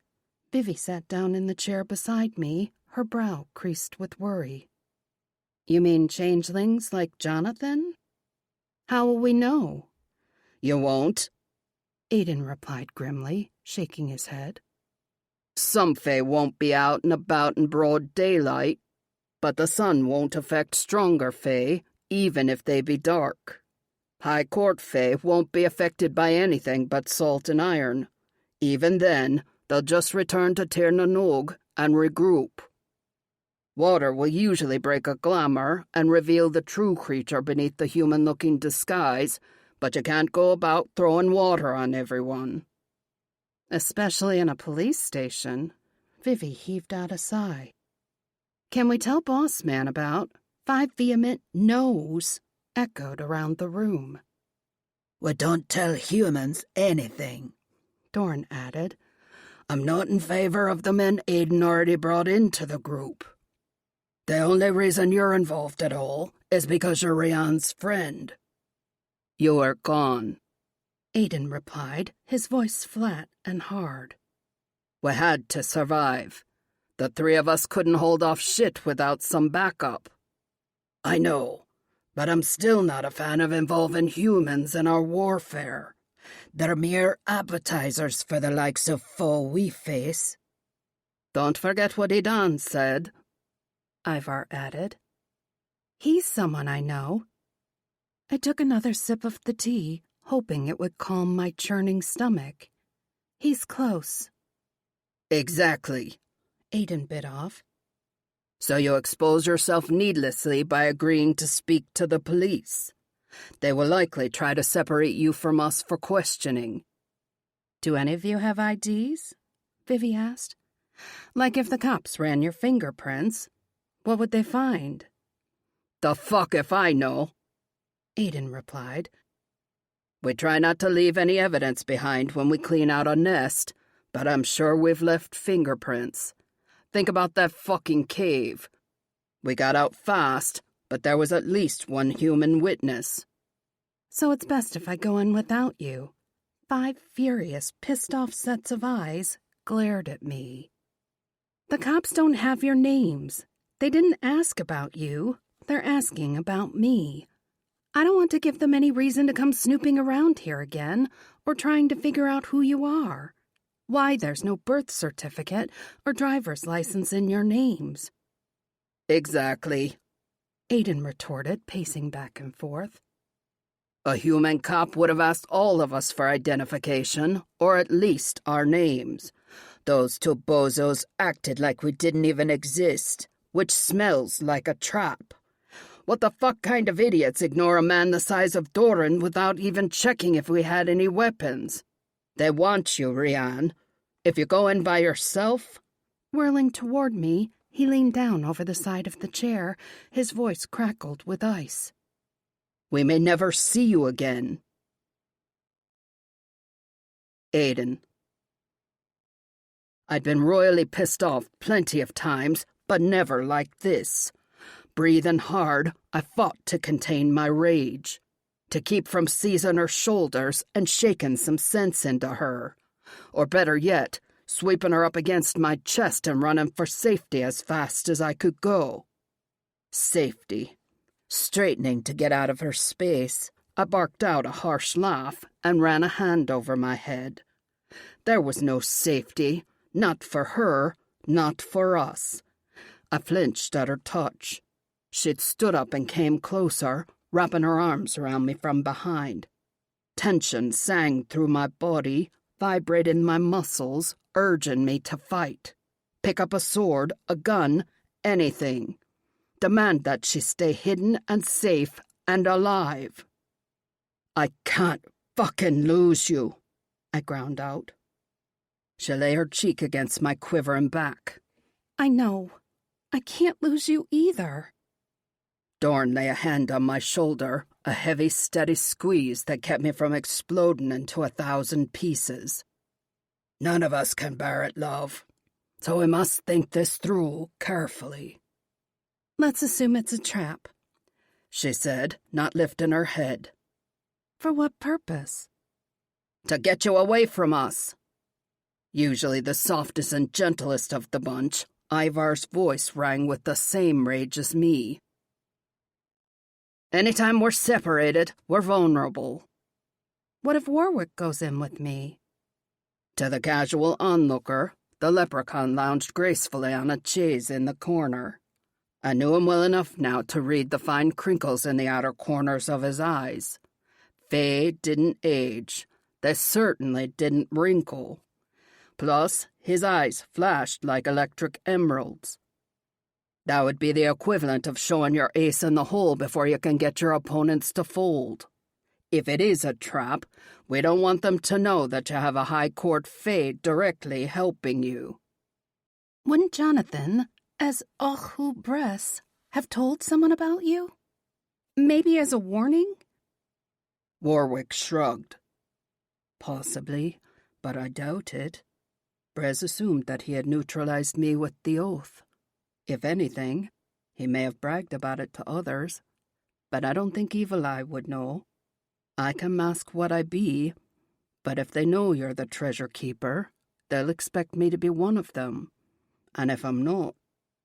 He shrugged again, though his eyes flashed. They'll know you've got an ally before we know what we're up against. Are you saying those cops weren't actually human? Rayan asked. Or are they human allies to Evil Eye? Or something else entirely? They didn't act like human police, Keen said, shaking his head. Aiden's right. No regular human cop would have completely ignored 5 able-bodied men, let alone scruffy motorcycle gang members like us. They could be human, but on Evil Eye's payroll. Doran added. He has plenty of humans in service to a multitude of companies and organizations, but even corrupt cops would have shown some kind of alarm at being outnumbered by the likes of us unless they were ordered otherwise. So they're changelings? Rayan asked. Like Jonathan? That's a possibility, Doran replied. Or they could be dark fae casting a glamour to disguise their true nature, though that's less likely in broad daylight. An imp can wander the streets at night and look like a stray animal, but it wouldn't be able to hold such a glamour in sunlight. So what I'm hearing is we need to be in and out before dark, Vivi said. I whipped my head around to glare at her, though I didn't say anything. Rian held a soft spot in her heart for the woman, so I didn't want to upset her by bellowing at her friend. It's not safe. Doran rumbled deeper and louder than ever. Day or night. I don't want her out of my sight. If she doesn't show up voluntarily, they'll be back out here with an arrest warrant. Boss man bought us time by agreeing that we'd be there. Let the motherfuckers come, I growled, clenching my fingers into fists. Rian curled her arm around my waist, pulling me closer. What if that's exactly what they want? What if they want a reason to bring a SWAT team out here and gun you down? They're welcome to try. They'll find me a mite harder to kill than the average human on the street. Every cop in the city would be out here, she whispered, her voice shaken. They'd come with tanks and shields, automatic weapons, canine units, tear gas, bombs. Can your magic withstand that kind of firepower? I twisted in her grip and turned to face her, clamping my arms around her. You fucking know we can. She stared up at me, dark eyes shimmering with so much emotion. Love, yes, but also heart-rending terror. The same fear that must be raging in my eyes. And then the feds will come. Maybe the army. Cannons and tanks and airstrikes. Missiles. It'll just keep escalating into full-blown war. You can't win that war. My rage crystallized into grim ice. Exactly. We never do. But don't you see? Her voice broke, tears spilling from her eyes. That's what he wants. He wants the war. He wants the escalation and chaos that ensues. We can't give him what he wants. Gripping her chin to tilt her face up to mine, I leaned down and pressed my forehead to hers. I'll die, gladly, over and over and over, but don't you dare ask me to give you to him, love. I won't allow it. Doran stepped closer, wrapping us both in his mighty arms. Ivar and Keen joined us, then Warwick. All the men who loved her, pressing around her, shielding her with our bodies.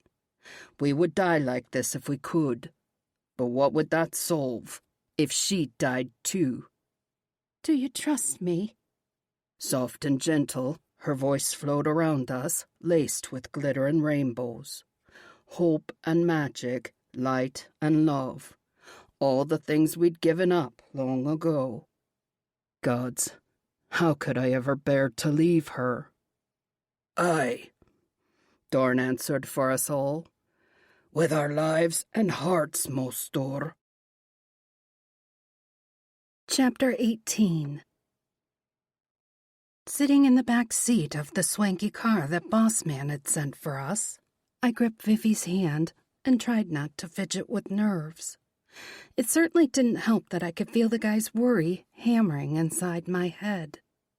I didn't know anything about criminal cases, but this was Vivi and Boss Man's territory. She'd been able to prep me about how the police station would be set up, who would be there, what would happen. I'd hash out a plan given those details. Plan my ass, Aiden growled.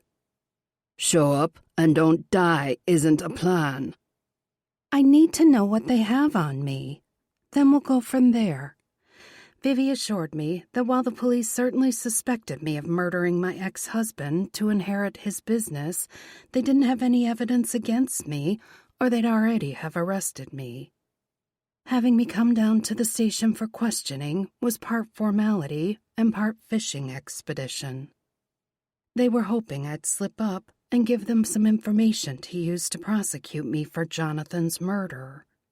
Ironically, I was guilty. I had sent him to his very slow, very painful death.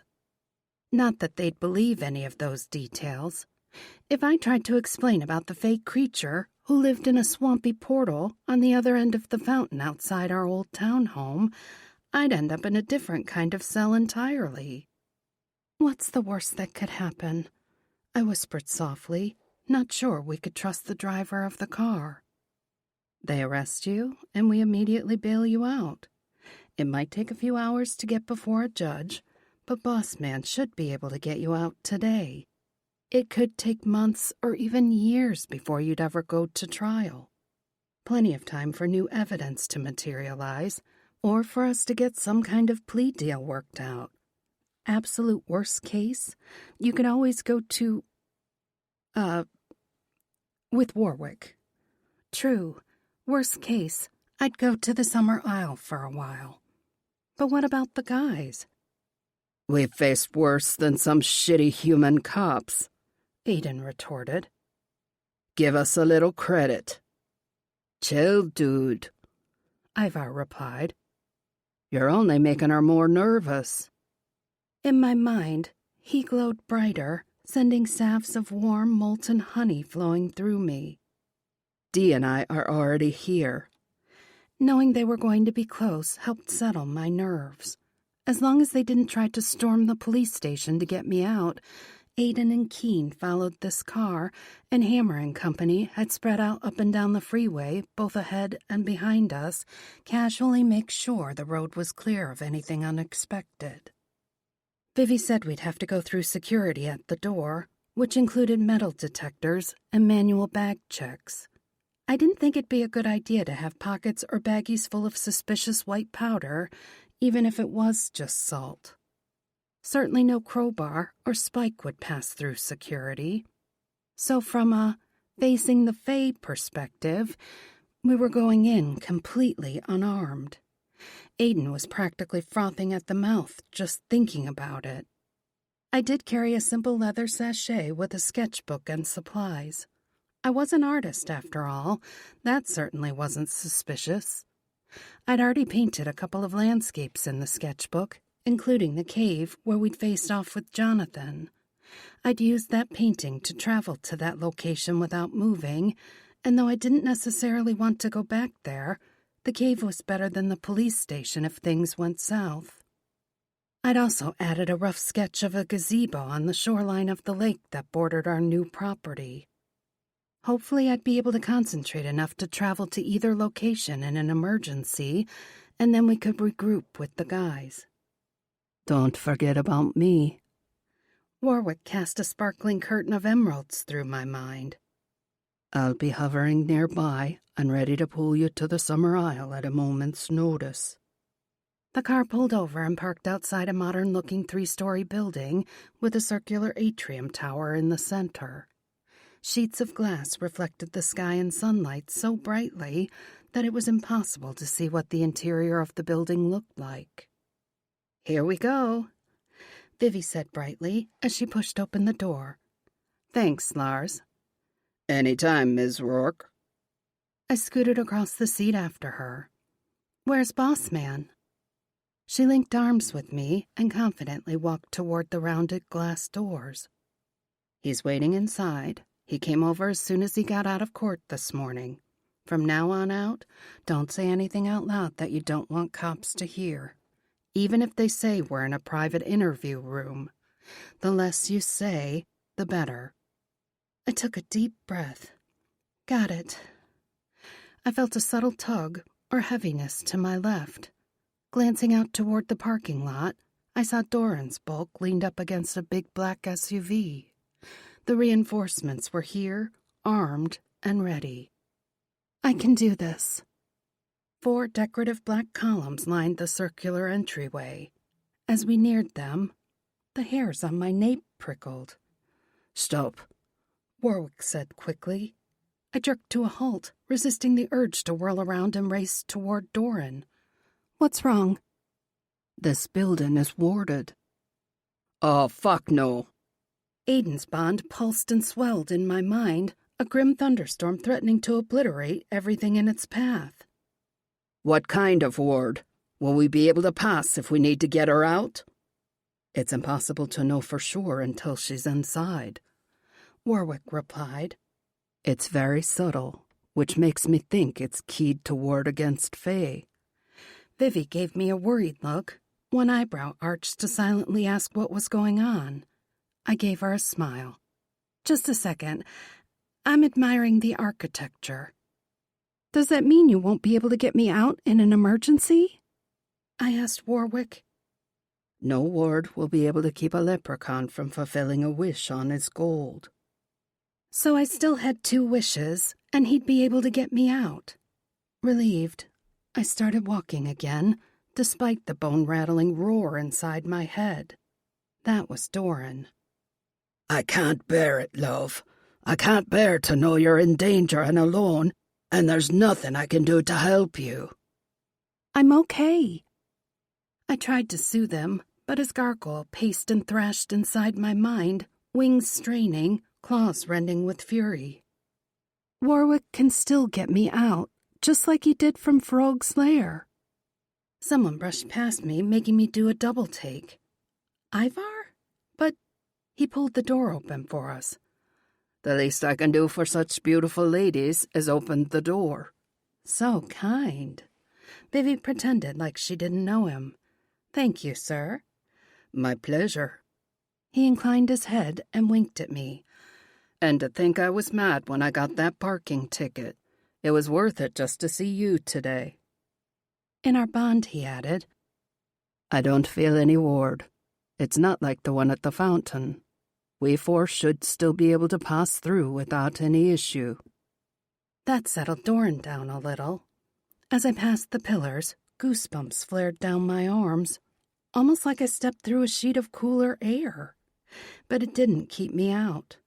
Hopefully, I hadn't set off some kind of fey alarm with my presence. I still wasn't sure I understood how I could be human, but not exactly, let alone fey, but not exactly. I reached for Warwick. Can you still hear me? My step faltered as we entered the building. Silence echoed in my head. Warwick was gone. Chapter 19. I plastered on a fake stiff smile, trying to pretend that everything was okay, as Vivi spoke to the female officer at the desk. Ivar waited a polite distance behind us. A female officer gestured to us and led us down the hallway. Vaguely, I heard Ivar speaking to the same person, asking about where to pay parking tickets. I wiped clammy palms on my jeans and willed my stomach to settle down. This isn't like that nasty swamp. I'm not trapped. I'm not alone. All the guys are close. Warwick heard me in the swamp. He'll hear me now when I make the wish. I tried to block out the doubts and what-ifs. I didn't have his gold coin in my pocket this time. I'd given it back to him already. Hopefully that wouldn't make a difference in his ability to come to my aid if I needed him. The officer opened a door and stepped aside. The detectives will be with you in a moment. Thank you, Vivi said. Rianne, let me introduce you to my boss, Sloane Archer. Mr. Archer, this is my best friend, Rianne Newkirk. The man stood and held out his hand. A pleasure, Ms. Newkirk. I didn't need Aiden's vicious growl in my head to remember not to touch him.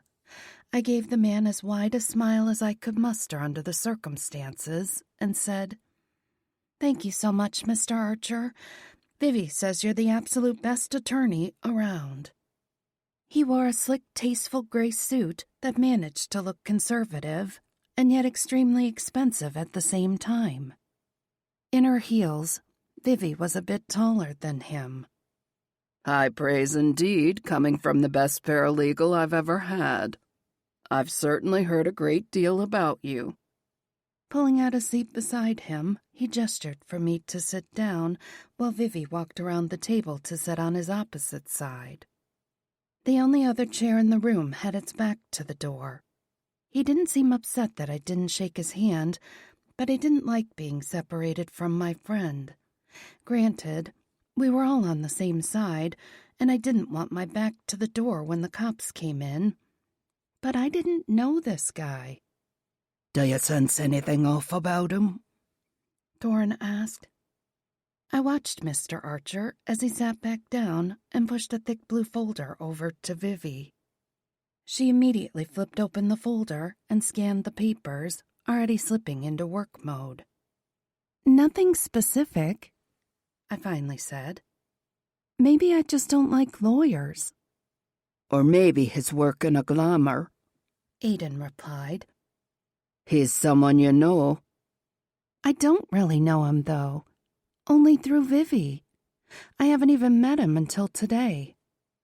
But he knows all about you through her. No fault of hers. But beware. He knows you were in an unhappy marriage. She very likely told him plenty of details about your life without even realizing it. Keep your answers to yes and no, if at all possible, Mr. Archer said. I'm assuming that Viviana gave you a quick background about how these kinds of interviews usually go? Yeah, I replied. If you don't want to answer something, just shake your head. I'll tell them to move on. You're not legally obligated to answer their questions. Don't incriminate yourself. I don't recall is one of the best answers you can give. Okay, I whispered, clutching my hands together in my lap. The door opened, and the same two detectives who'd come to the house entered. Beasley sat in the chair across from us, but the younger cop stayed standing by the door. Thank you for coming in today, Miss Newkirk, Detective Beasley said. I nodded, but didn't say anything. He slapped a folder down on the table in front of him and started shuffling through papers. I couldn't help but notice a greasy spot on his shirt to the right of his tie. It'd only been a couple of hours since he'd come to the house, but he looked more rumpled. His tie was lopsided, his shirt stained, and his hair looked unkempt, as if he'd passed through a wind tunnel. I checked the younger cop. I couldn't remember his name, and he was grinning at Vivi. Maybe that was why he looked more put together than the older detective. He'd slicked his hair back and straightened his tie so he could make eyes at my friend. When was the last time you saw your ex-husband? I don't recall. Detective Beasley looked down at the papers in front of him and then back up at me with a creepy, knowing smile on his face. Really? That's odd. You were seen at your former home where Mr. Blakely resides just a few weeks ago. The way he worded it was strange. I hadn't been seen. As soon as my feet touched the ground, I'd been sucked into the fountain and transported to Frog's lair. If I'd been seen on some kind of neighborhood surveillance camera, they'd also have seen a gargoyle trying to fly me up out of the trap. It would have been all over the news. He knows, Doran said grimly. He's definitely on Evil Eye's payroll. Instead of being worried or scared, I was oddly relieved. Even better, it pissed me off. I didn't need this cop yanking my chain, trying to get me to slip up and reveal something that we both knew no human would believe. I gave the detective a small smile. I didn't see my ex-husband at the townhome. Oh? Why were you there? I wanted to celebrate my freedom. But you didn't see Mr. Blake? No. Why not? Was he not there? I didn't go up to the door. What did you do? I ended up going to a bar with my friends to celebrate instead. The cop gave me a slimy smile. So you chickened out? I resisted the urge to mouth off something snarky or defend myself from snide comments like that. I didn't commit a crime that night. He flipped a page over in the folder, studied the paper for a moment, and then pushed it across to me without saying anything. It was upside down, so I couldn't make out much other than it was a picture. Until I turned it over and saw me, Vivi, and Hammer walking into the cave where we'd all almost died. When I raised my gaze back up to his, the detective asked, Do you recognize the location? Yes. Boss Man slid the paper over in front of himself to look at it and then quietly passed it to Vivi. I heard her sharp inhale, but I didn't look at her. Can you state for the record where this picture was taken? A cave in Roanoke Park. And who's in the picture with you? My friends Viviana Rourke and Hammer. I don't know his legal name. What were you doing there? Thinking quickly, I pulled my satchel up on top of the table and pulled out my notebook. I'm an artist. I like to paint interesting scenery. Here's one I did of the cave that day. I didn't really want him to touch my watercolor painting, but I lifted it up so he could see it. His eyes narrowed, a muscle ticking in his jaw. There was a cave-in that day. Oh? An officer was guarding the cave to keep bystanders out. He took a blow to the head. I don't suppose you know anything about that? No. Did you see the officer? I don't recall. Were there other people there, too? Yes?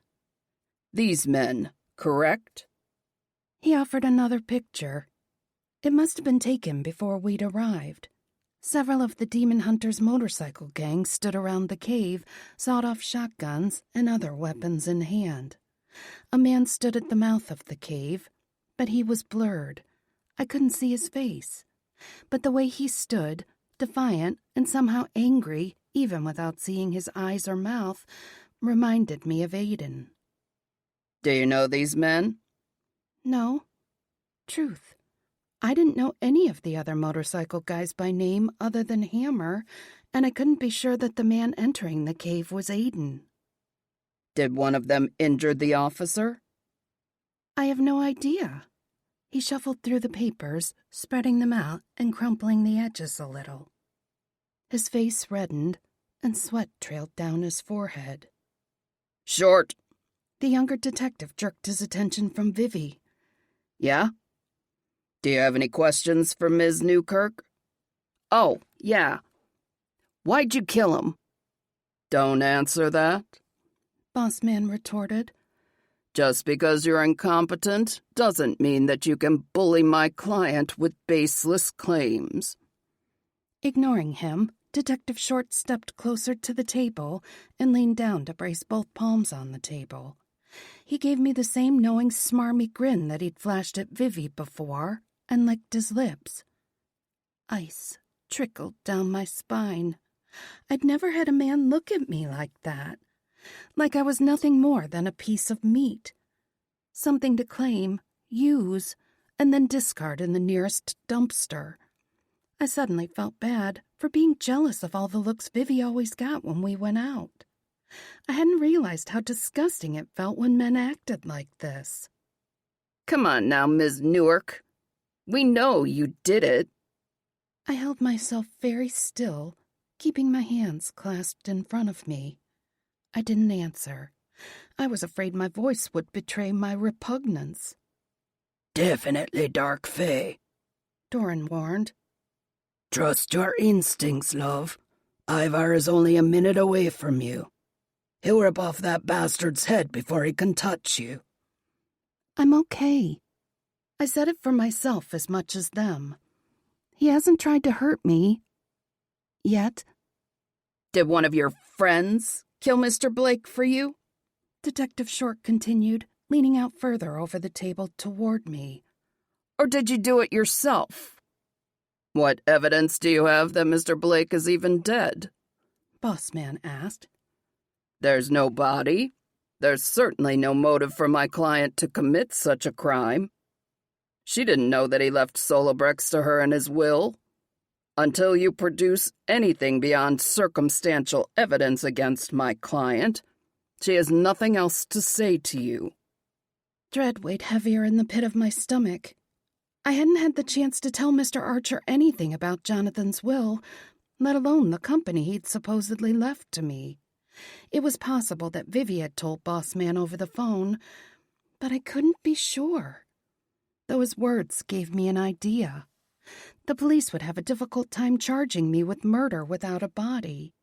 But if Jonathan was seen alive, or someone who appeared to be him, I pictured Warwick in my mind, the long silken fall of black hair, the sparkle of his emerald eyes, his playful wink, and the graceful way he moved. I wish that Warwick Greenshanks could walk into this police station using a glamour to look exactly like my ex-husband, Jonathan Blake, right before I sent him to the swamp. The door slammed open, making everyone jump. Detective Short whirled, his hand dropping down to the gun on his hip. Jonathan Blake stood in the doorway. Basic, boring businessman with brown hair and eyes, receding hairline, nice suit, shiny black shoes, and a heavy gold watch. Why, hello there, honey bun. Did you miss me? Chapter 20. Warwick. The instant revulsion that flickered over Rian's face at my appearance distracted me just enough that I almost dropped the glamour. Worse, I felt a surge of abject terror from her as if she feared she'd made a terrible mistake and accidentally freed the real man from Frog's lair. Keeping my face smooth, I tightened my mental focus, willing the repugnant face of her abuser to remain in place, though I couldn't resist sending her a quick mental hug. "It's still me, Mostor." Phew, She laughed shakily. I wasn't sure for a moment. What's wrong? Leprechauns didn't sweat, but it was all I could do to hold on to the hated glamour. Magic was an innate part of my nature, even on the human plane, but I was breaking enough magical rules right now that my power didn't want to respond. It was too complicated to explain and maintain the image at the same time, so I simply said, "We need to hurry." They said you were dead. Rian's voice raised, higher than normal, like a stressed, anxious woman. You bastard! They thought I killed you! Splaying my fingers, I opened up my arms slightly. "Here I am. I was out of town on business, and I lost my phone." The two cops spluttered a bit, staring at each other, and then Rian. They knew we were lying, but they couldn't prove it, not without revealing that they knew all about Fae, both light and dark. They'd chosen to attack Rian on the human plane, and so must play by human rules. But Viviana started to rise from her chair, face pale and eyes huge with terror. Rianne, run! It's okay. Rianne forced out a harsh laugh. He can't do anything to me here with witnesses. Are we done here, detectives? The older human ran a finger around his collar. By his alarming puce complexion, he was either extremely upset or having an aneurysm. The younger man gripped the gun on his hip, as if weighing his options. Not that I'd allow a regular bullet to harm me. Though this place, a crushing weight settled on my chest. I gritted my teeth, hoping the expression would still manage to look offended or angry rather than desperate. I want to speak to you outside. Rianne gave me a shove toward the door. You have to take me out of your stupid will. I want no part of your company. Do you hear me? Who's your attorney? Outside, now. I made some harsh, wordless sounds and allowed her to shove and push me out the door and down the hallway. Ivar stepped out of the shadows and followed us, protecting her back. Though the cops didn't follow, a few people looked up as we passed the front desk, but no one tried to stop us. As soon as I stepped out of the ward made by the front pillars, the sense of impending doom eased. I kept the glamour in place, though I lifted a hand to my forehead, surprised to see the tremble in my fingers. Are you all right? She whispered fiercely. "Aye, love, I'll be right as rain soon enough."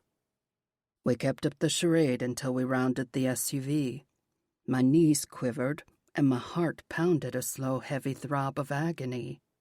I barely made it to the opened passenger door.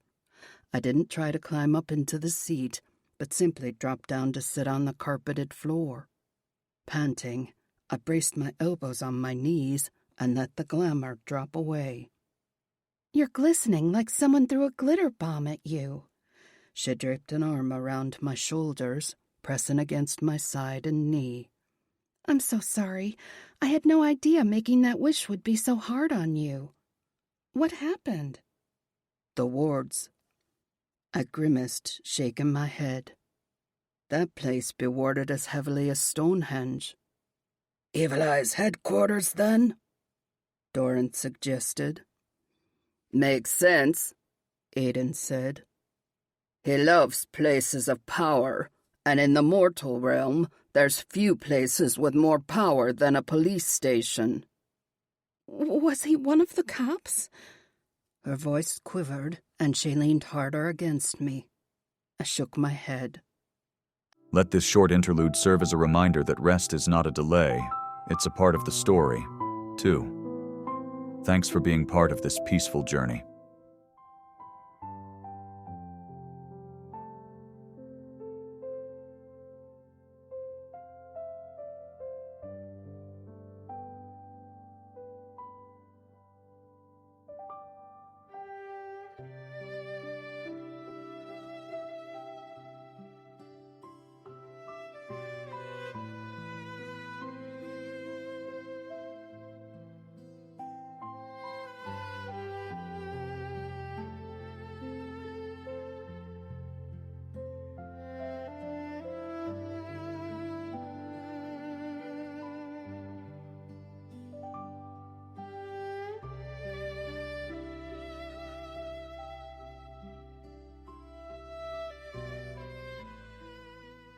I don't think so, though they be tainted by him.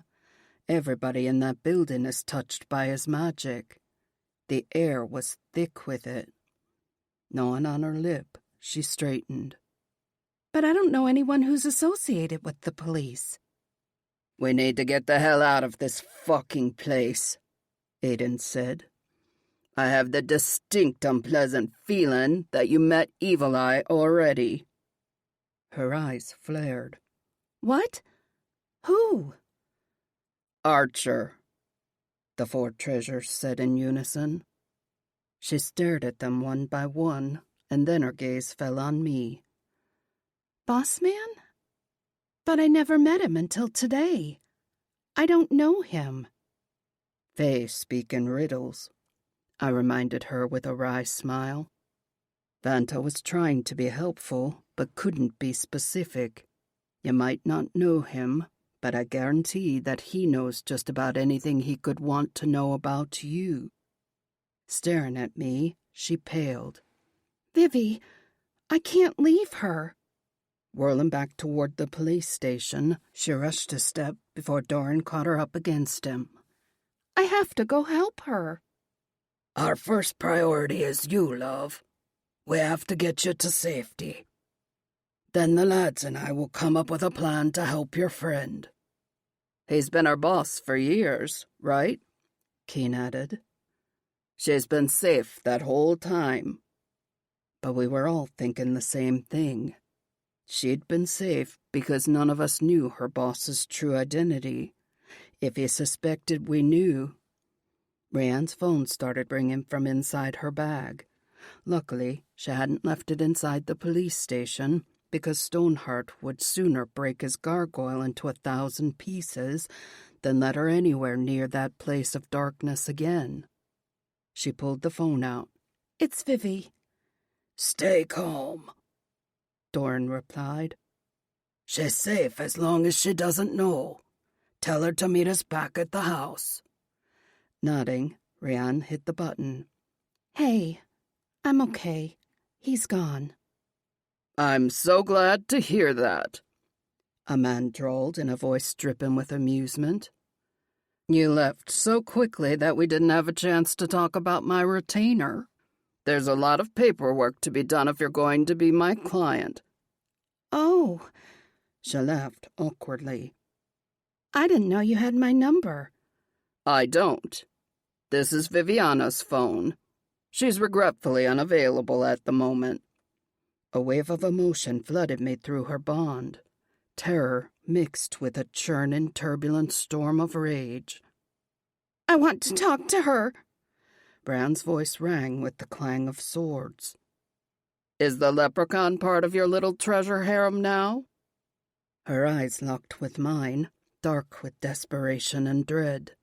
The treasures pressed closer, laying a steadying hand on her. Lending her their power as the wheel in her mind began to spin, she held her free hand out to me. I pushed to my feet, still wavering with exhaustion, but I slipped my hand into hers.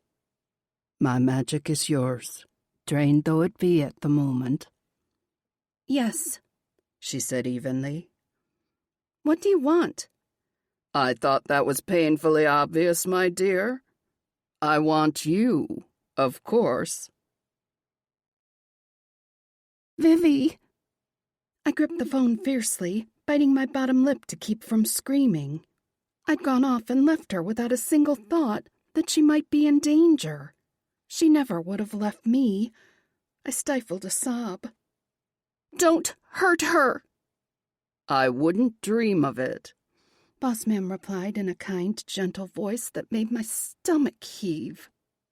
She's the best assistant I've ever had, and that's saying quite a lot. But then you're the most gifted treasure keeper who's ever brought the 4 treasures together. Am I not right, Stoneheart? I looked up at Doran, his jaws grinding, before he finally bit off.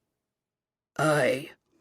So it's only fitting that your friend and confidant be so talented.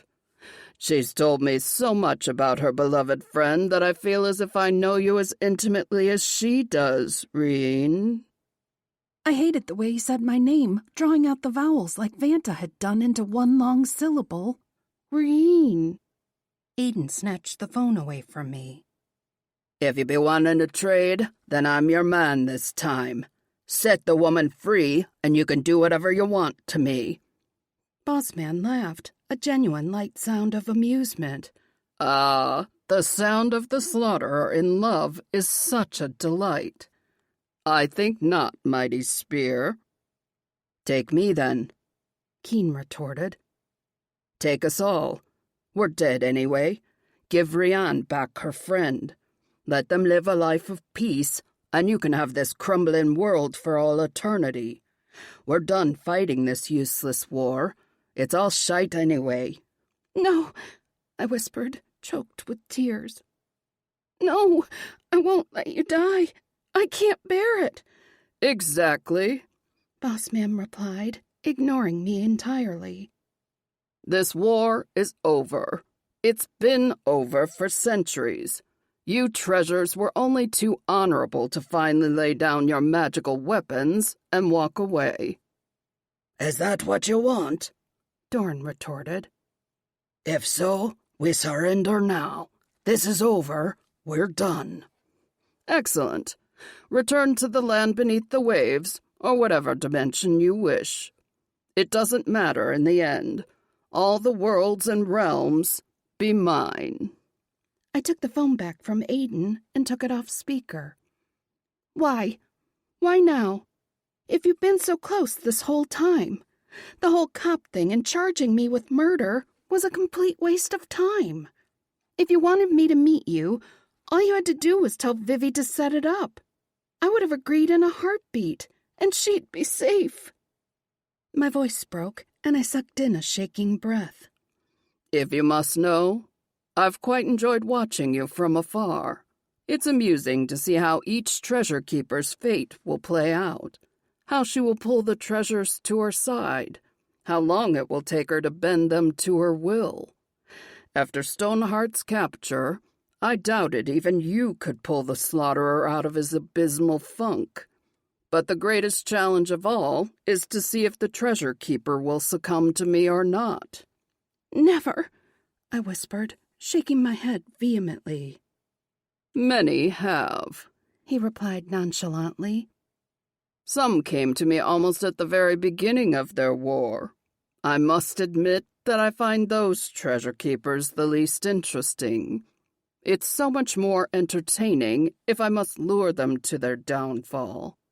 That slow, agonizing journey to their breaking point is the sweetest reward. Though it's almost as amusing to watch the treasures crumple when they realize the truth. They are such honorable fools, after all. So that's it? You just want to break me? He laughed, a high, sweet trill that should have been magical and beautiful. Oh, sweet one, no, not at all. You're more than the treasure keeper, Rianne. You're the key. Throbbing pain shot through my skull as if someone was hammering a spike into my temple. I flinched, absently rubbing at the spot with my free hand. Dorn squeezed my shoulder, his big hand turning me toward him, trying to comfort me.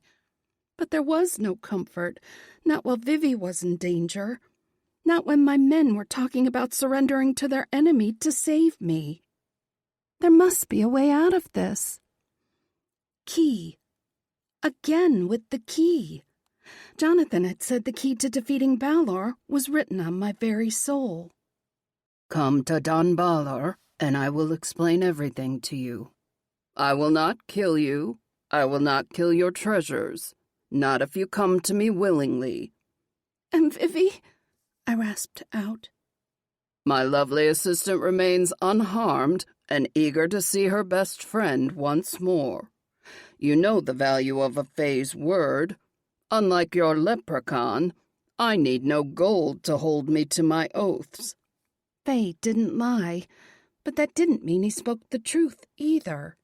He wouldn't kill us, not directly, but maybe his minions would, or some other dark Fae creature at his bidding. Vivi was unharmed, for now.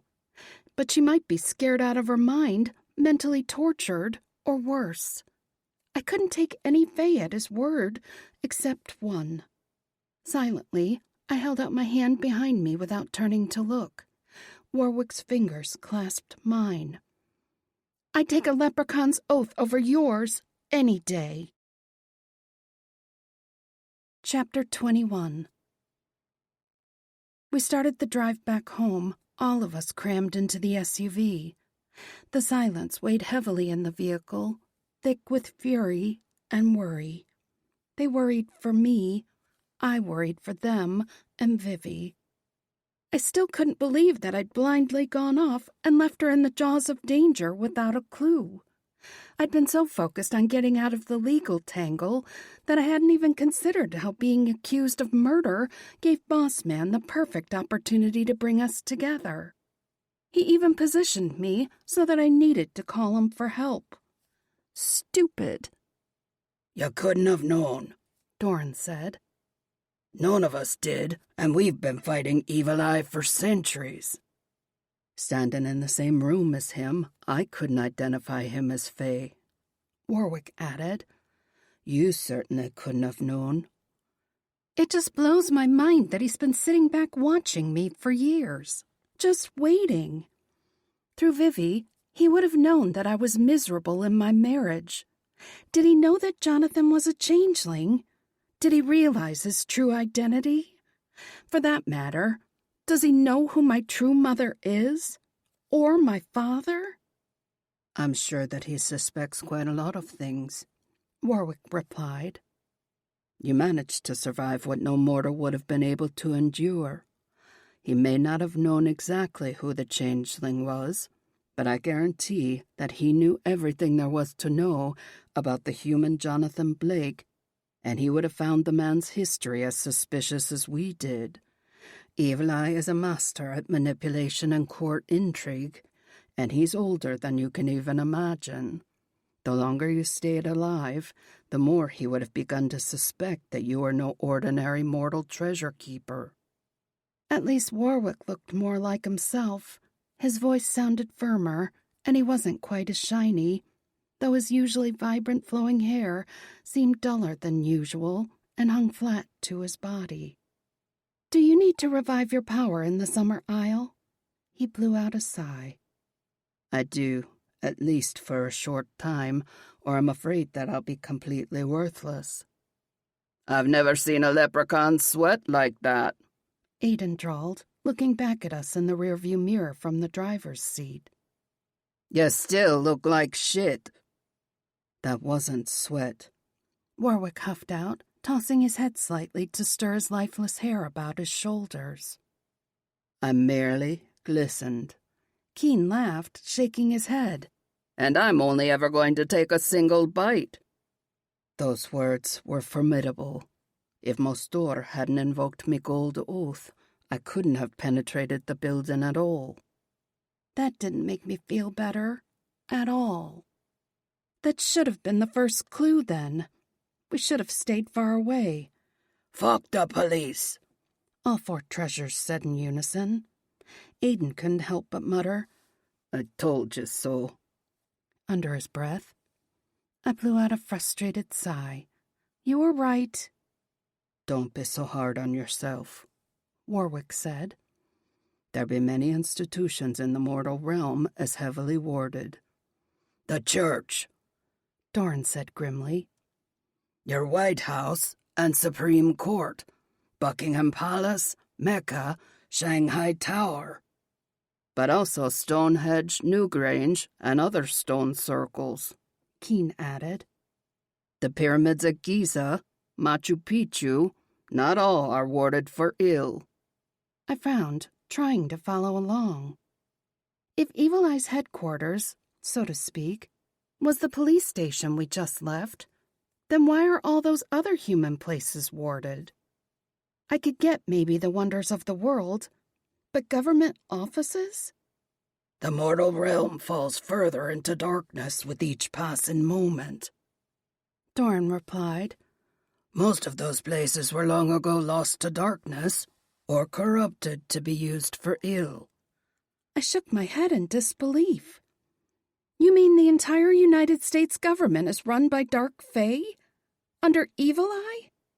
Not precisely, Doran began, though Aiden said, Exactly. at the same time. Evil Eye is just one reflection of darkness in this world. Ivar's voice echoed with sorrow.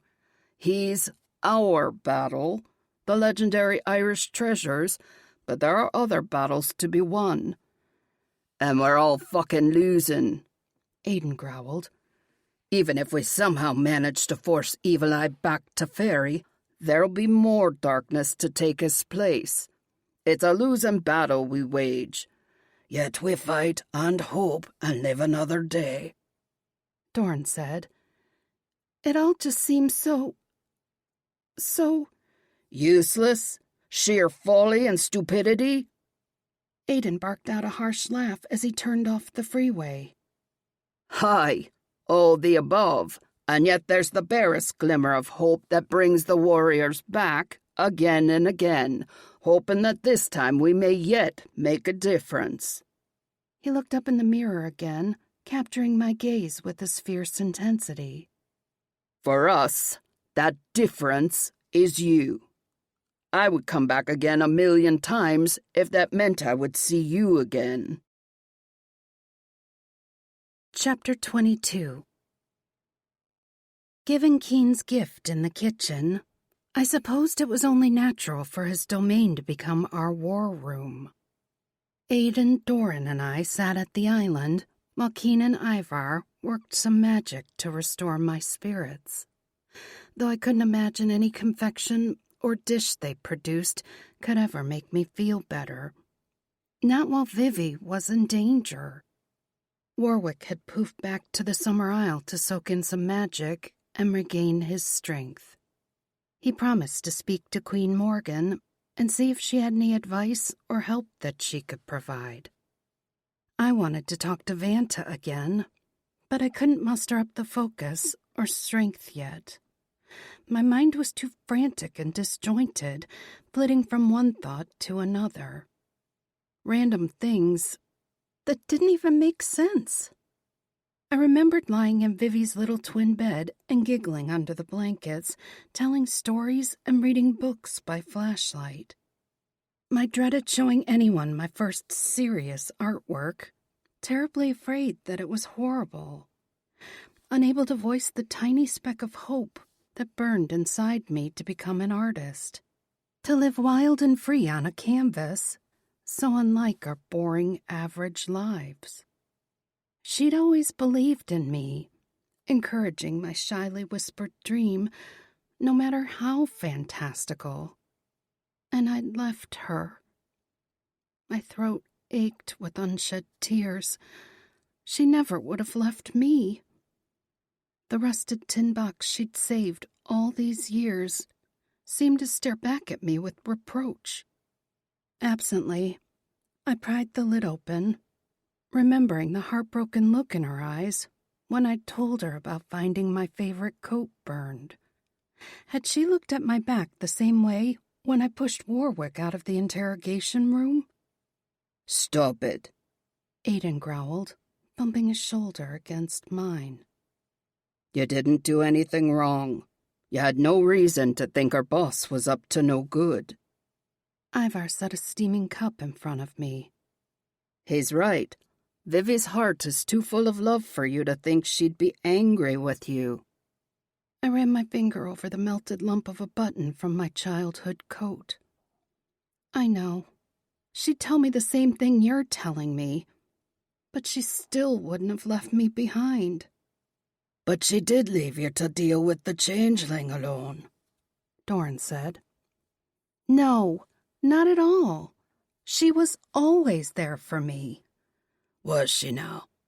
So she knew the changeling tortured you every night, and she did nothing to help you escape? No, of course not. She didn't know how bad it was, because I didn't tell her. She knew enough to feel badly about it once you were free of him.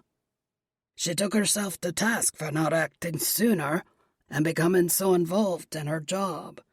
I don't say this to upset you or to try and make you think ill of your friend, but only to point out that she left you to your own devices, to live your life and deal with the choices and decisions you made. She chose to work for Evil Eye himself for years. In some ways, that taint has affected her, whether you or she could tell.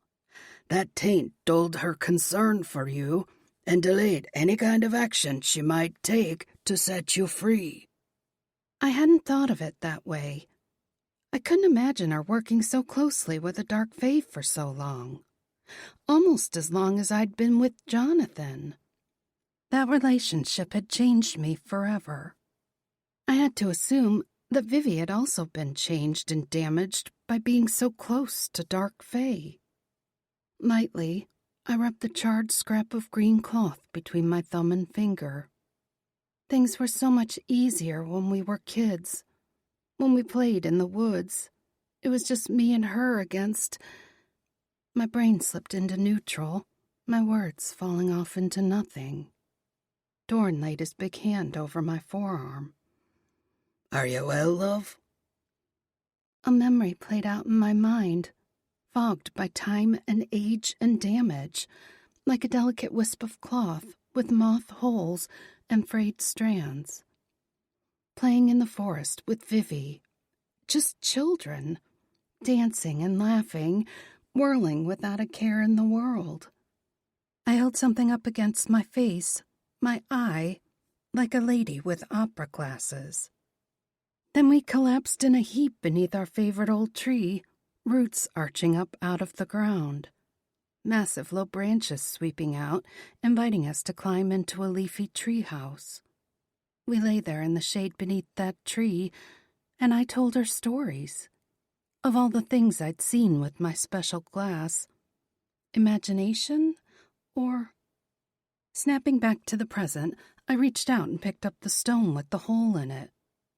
What did you say this was again? A hagstone, Keen replied. It's a stone of protection. And you can glimpse fairy through the hole, I whispered, lifting my gaze up to his face. Right? Aye, supposedly, though I can't say that I've ever taken the time to try it out. Holding my breath, I slowly lifted the stone up toward my eye. I didn't know what I hoped to see, why my fingers trembled. I'd just been a kid with a vivid imagination, a fae child trapped in a mortal body. Could I have been seeing... The stone passed up my cheek until I could see through the hole. I sucked in a harsh breath. Keen stared back at me, but he looked completely different. His skin glowed so brightly that I could barely make out the color of his eyes.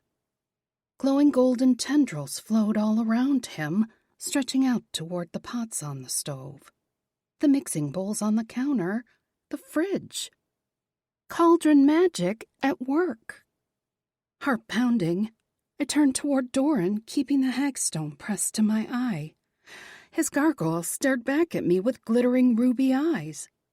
Red ribbons of light danced around him, swirling around his wings and wrapping around his glistening claws. Ivar shone like the noonday sun, making my eyes tear up at his brightness. Molten honey dripped from his fingers, golden droplets of warmth and truth and love that lingered on everything he touched. Slowly, I turned my head to my right, braced to see the slaughterer in all his gory detail. Blood streaked his face like the red paint I'd painted on Keen's forehead. Where light dropped from Ivar's fingertips, Aiden left fingerprints of blood. He gleamed like a silver vicious blade, so sharp that it hurt to look at him. His eyes glistened like chips of ice and jagged shards of glass. I pulled my gaze away, dropping my head slightly. Opal light filled my vision, softening the blood and cutting edge seared into my eyes. Confused, I turned my head, trying to see where the light came from. Me! It came from me! Aiden huffed out a harsh breath. Fucking told you so. Whoa. I lifted my hand up before my face. Rainbow spun from my fingertips, brilliant arcs of multicolored light that danced like prisms in the air. If I'd thought to take this to the police station, what do you think Evil Eye would look like? Thick shadows dripping like crude oil on everything he touches, Dorn replied. Tainting the very air, staining everything he comes in contact with. When you realize you've picked up a shadow, it's too late. It's already spread too deeply. I shuddered, my heart squeezing with dread for Vivi. Did I want to look at her through the hagstone and fully understand the toll that working for Boss Man had claimed from her? I lowered the stone from my eye, but I kept it in my palm, rolling it over with my fingers. Maybe that was why I'd gravitated toward gothic weird paintings, even in high school. I'd been seeing the creatures of Fae all around me. Oh, shit! I jerked my head up. The painting that Warwick has. If it spins out magic and sunlight, what will we be able to see through the stone? Only one way to find out, Aiden replied. I glanced at the window to gauge how much sunlight we had left. 30 minutes or so, an hour at most before dusk. I decided to risk it. Warwick? Emerald green flashed through my mind. Aye, love? Are you feeling well enough to bring the painting to me for a few minutes? I want to test out a new theory. I'd barely finished the thought, and he stood on the other side of the island, canvas and easel in tow. He'd changed into what looked to be emerald silk pajamas and a long flowy tunic. His hair gleamed once more, softly swishing down his body as he moved. At your service, Mostor. I'm quite refreshed, thank you for asking. What have you discovered? Rather than answering him, I put the hagstone back to my eye. Rivers of velvet magic flowed around him, glinting like crushed emeralds and diamonds. His eyes were huge sparkling jewels dominating his face. Even his bone structure looked different. His face slender, his shoulders slim, extremely long, elegant legs, and delicate fingers. Wow.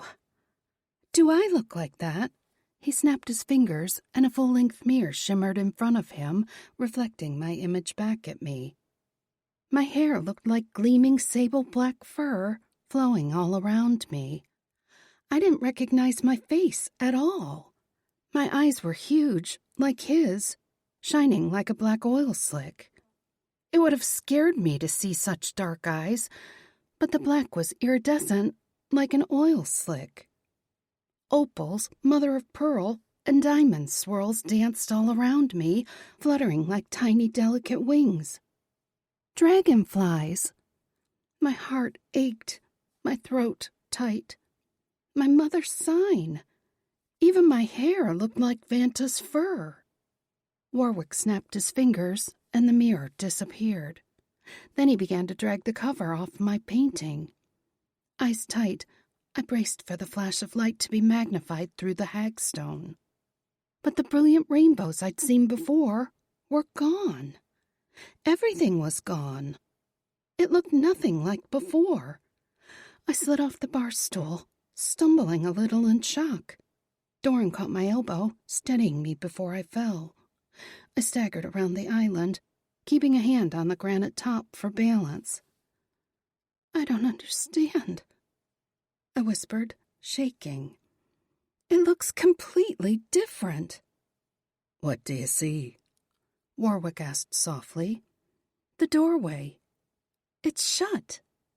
There's a hint of light shining through the cracks around the door jamb, but it's dim and thin. Weak. The woman in the doorway is gone. So's the girl.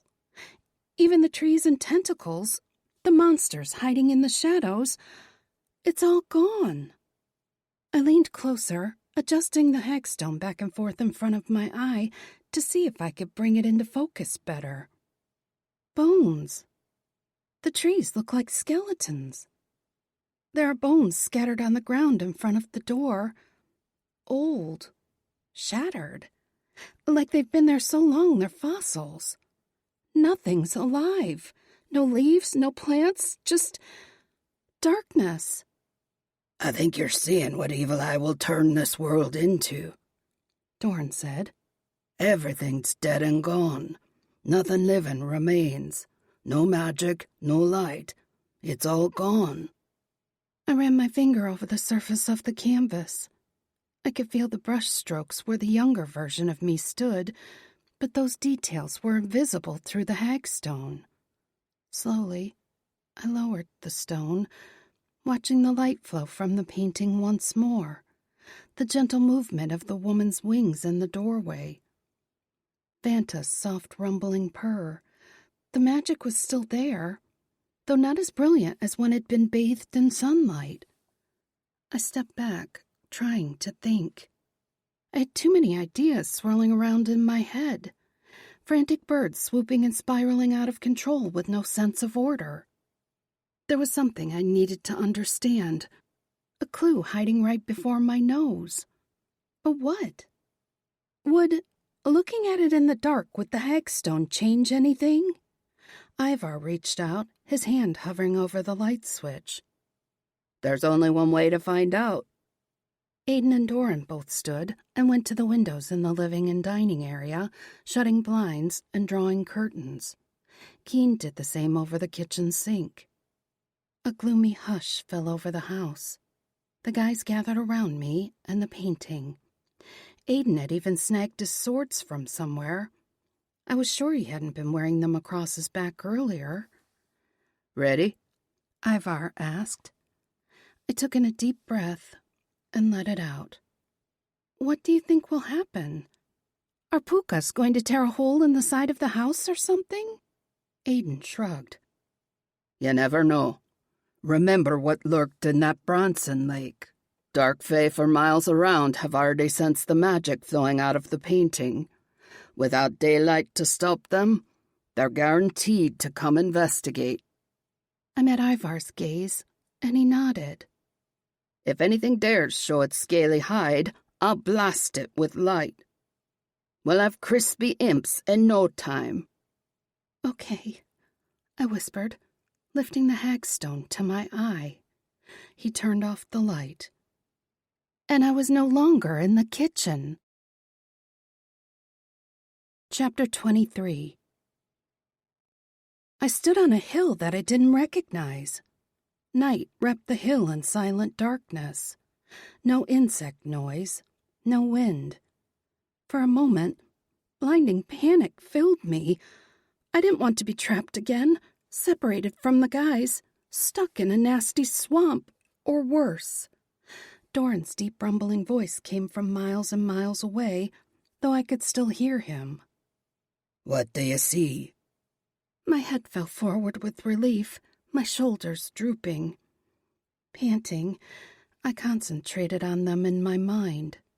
I could still feel them. The magical wheel shimmered in my head, ready to spin out power to the treasures to defeat our enemies. I wasn't trapped or powerless. Part of me was still there on the hill in the silent night, but the other part of me could sense the kitchen and men around me. There's a hill, I said aloud, my voice echoing strangely.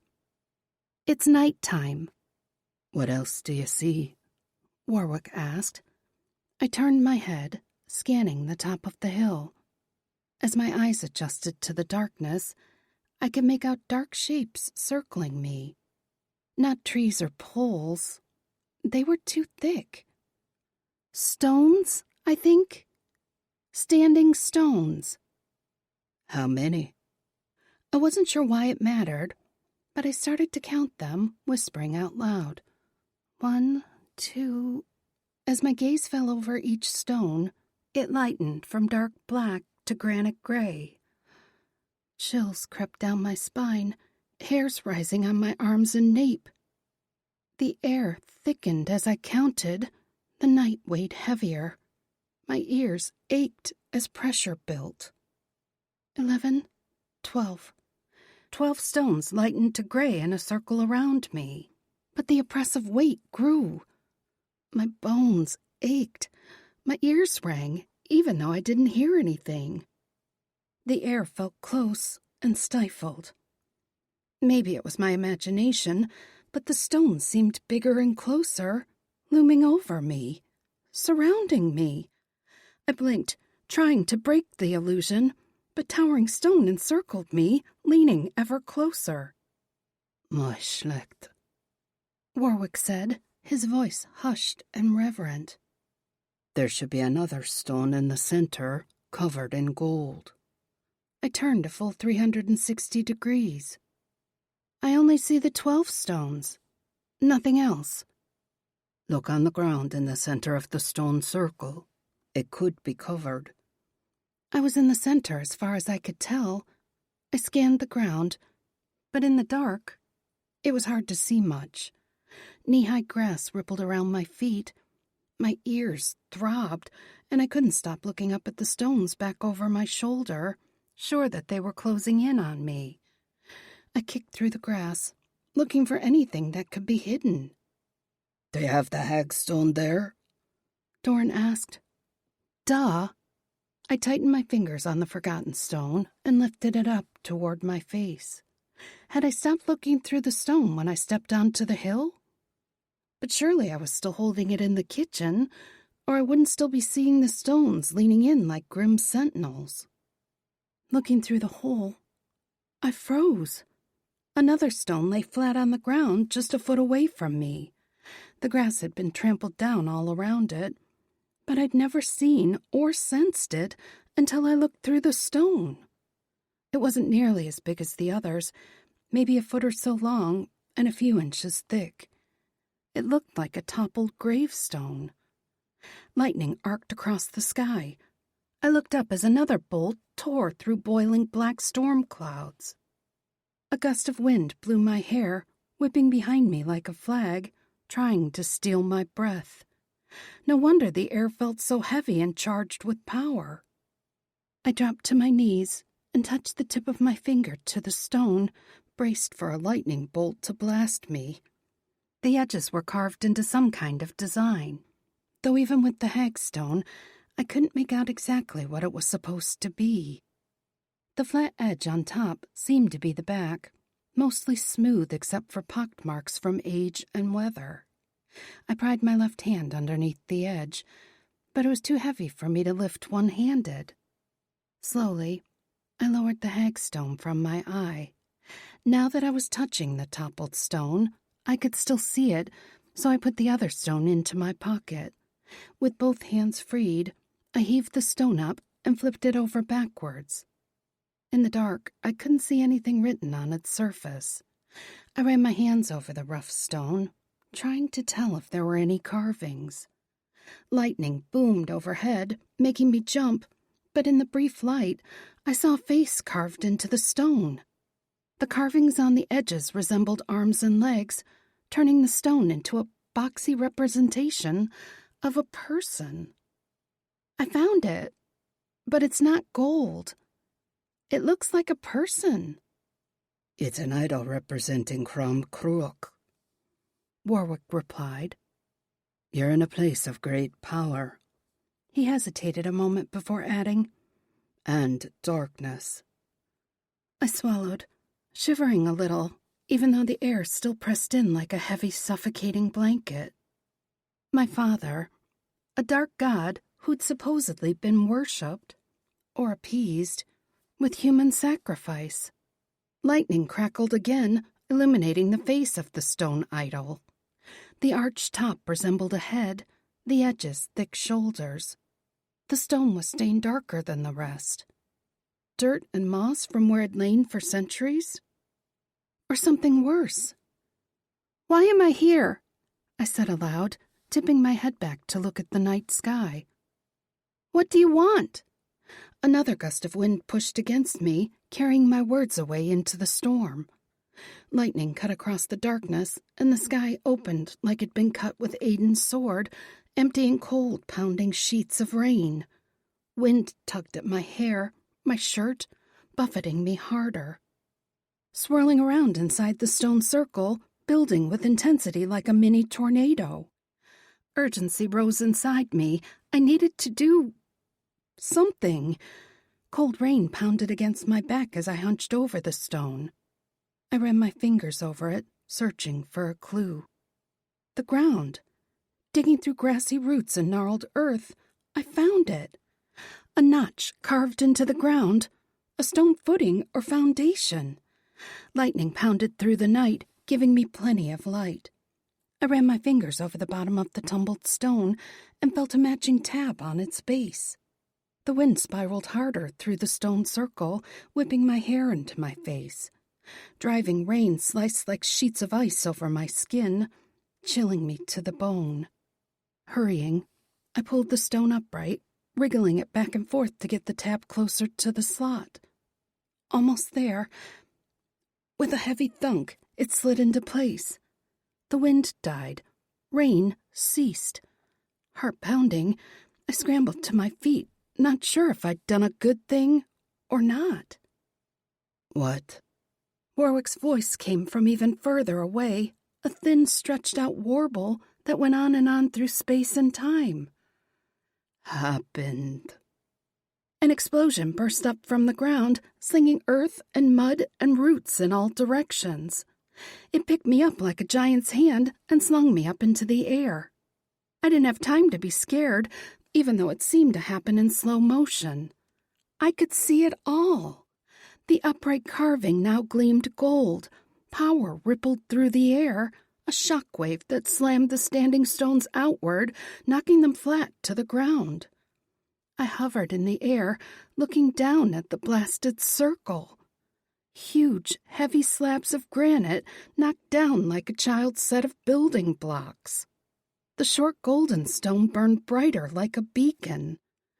Then the power caught me, slamming me backward through the darkness. Chapter 24. I opened my eyes. Stone engulfed me.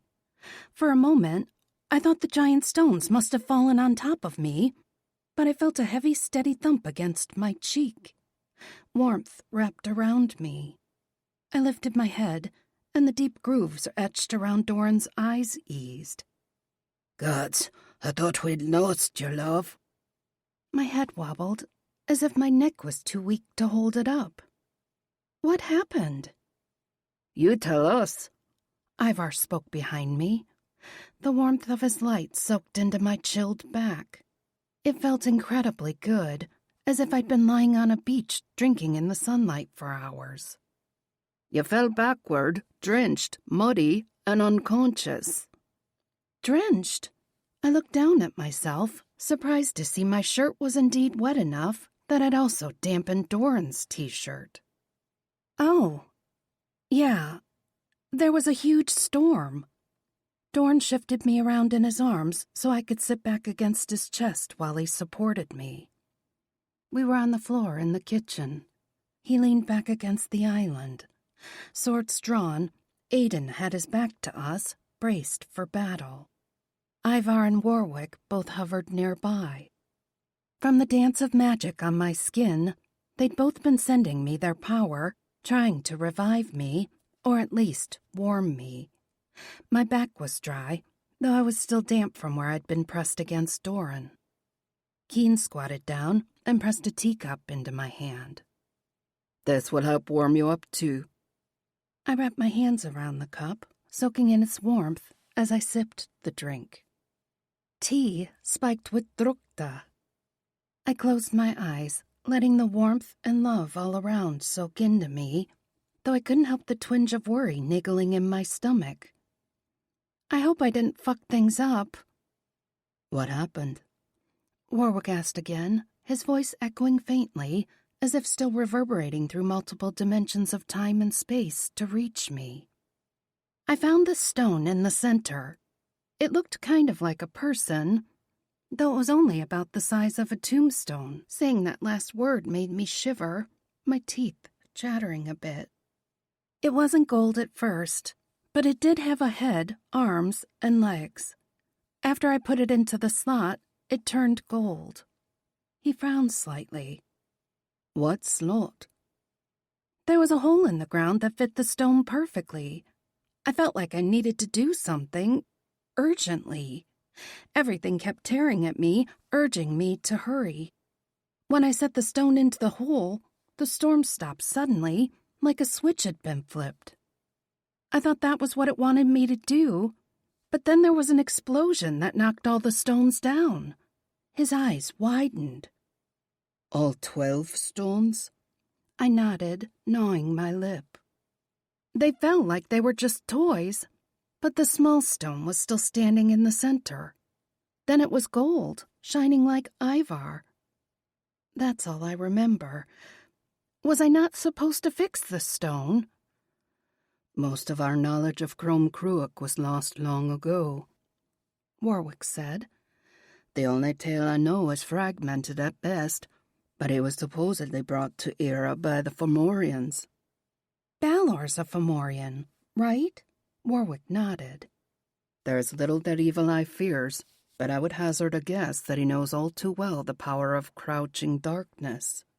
He was the head of the gods, lost long ago on the seas of time, yet his power still lingers. The only tale I've heard is Tyrnos, Dorn said. Keen, do you know it? When Tyrnos was king, a Fomorian ship arrived, Keem replied in a soft sing-song voice. They demanded a share of Era's wealth, but when Tyrnos refused to pay tribute, they sent dark druids ashore, carrying an idol of Crom Cruach. Some say there were 12 bronze idols of other gods as well, which was why Crom was known as the head of the gods. To appease them, Tyrnos built a temple. When the people refused to bow before the foreign gods, the priests demanded the sacrifice of every firstborn child, or the crops would fail and the animals would wither. Some say the skulls of the sacrifices were dashed against the idol on Samhain to appease the god for the rest of the year. My stomach heaved, and I swallowed hard, remembering the dark stain I'd seen.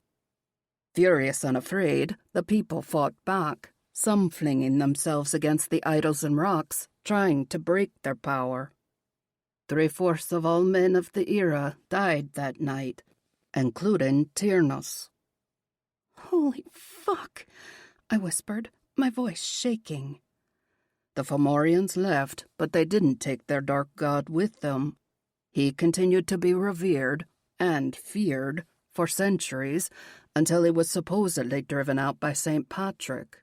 He destroyed Crom's idol, and the other 12 stones sank into the earth. Aiden snorted. Of fucking course. Let me guess. They built a church there too to sanctify the demons. Keen chuckled.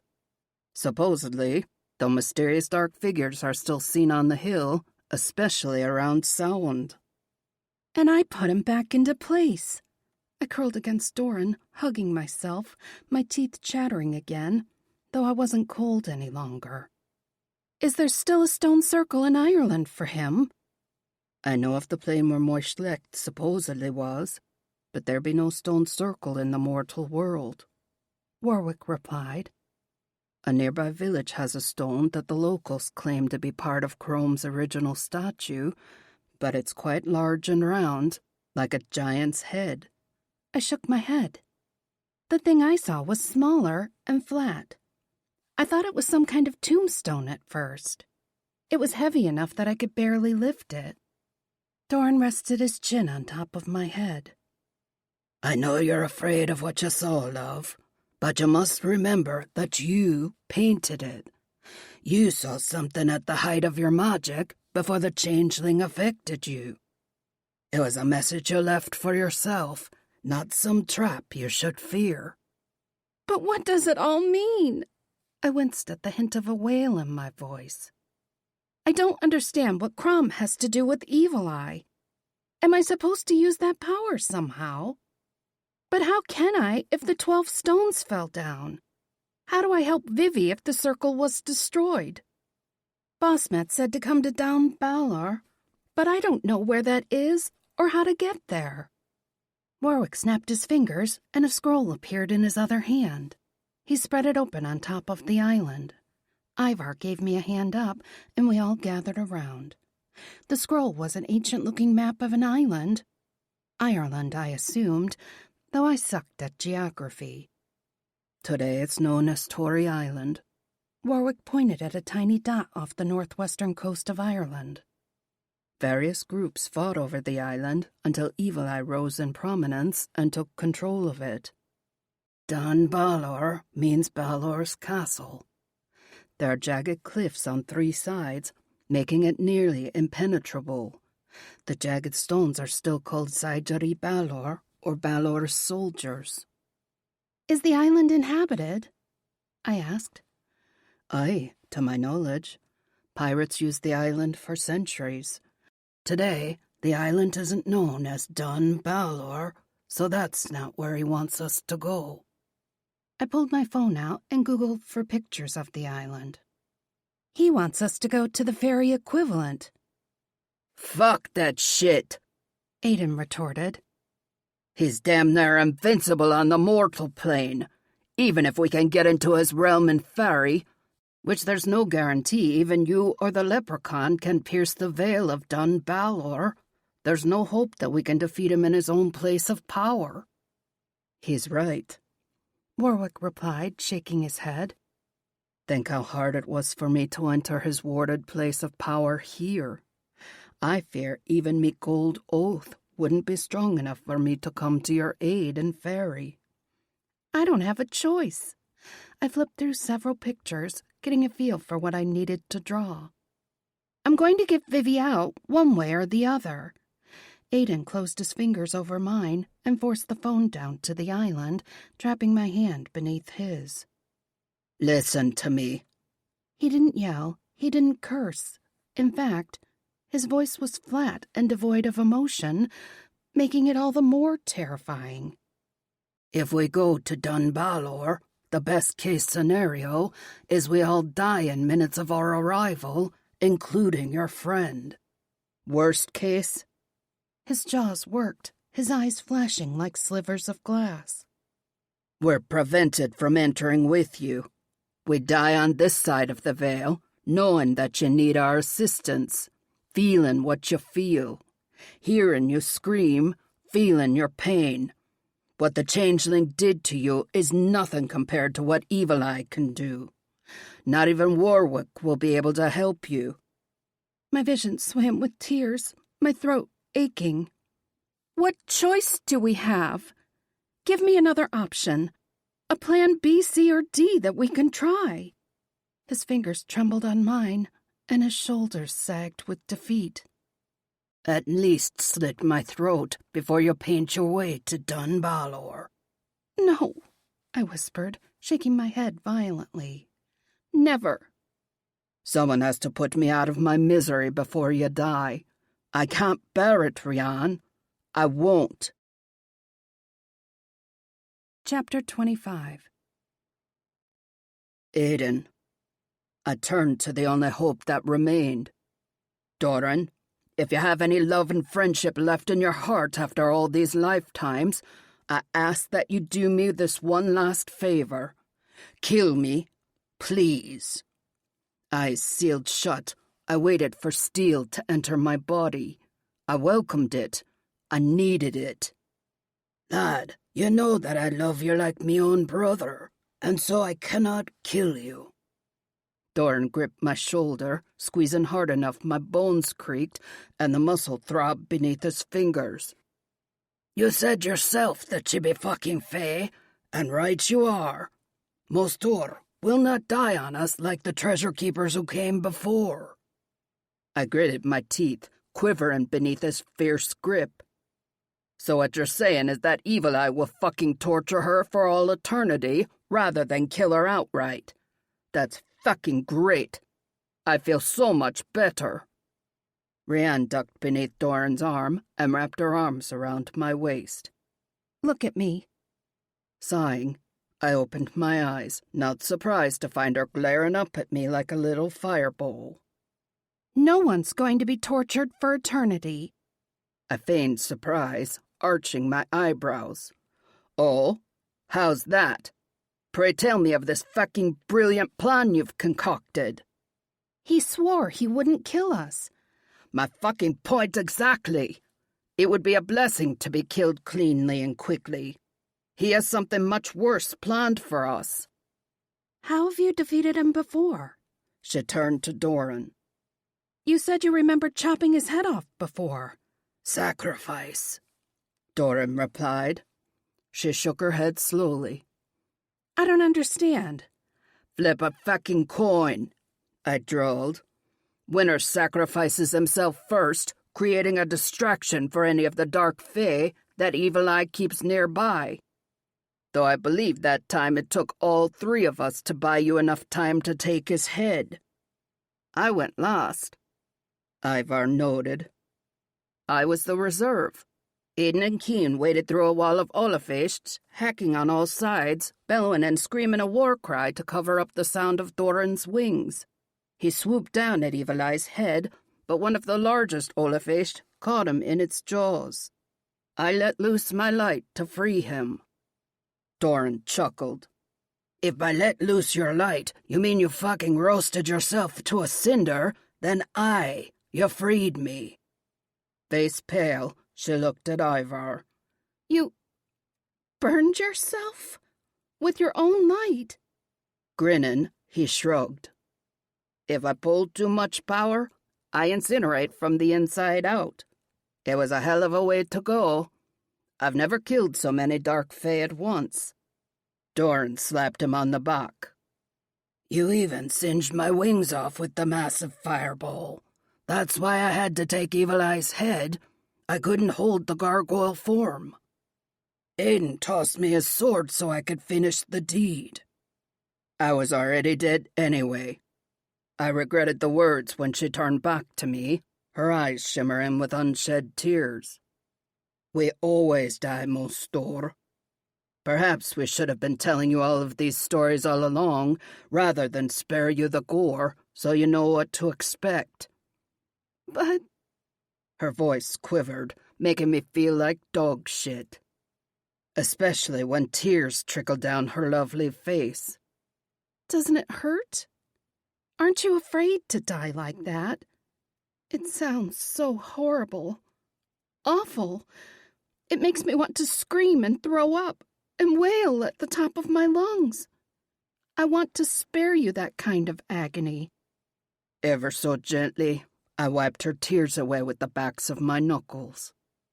"The only agony I care about is yours. I've died a million different ways already, and I'd do it all again a million times over, if only to save you. Dying is nothing." Not to me, she whispered raggedly.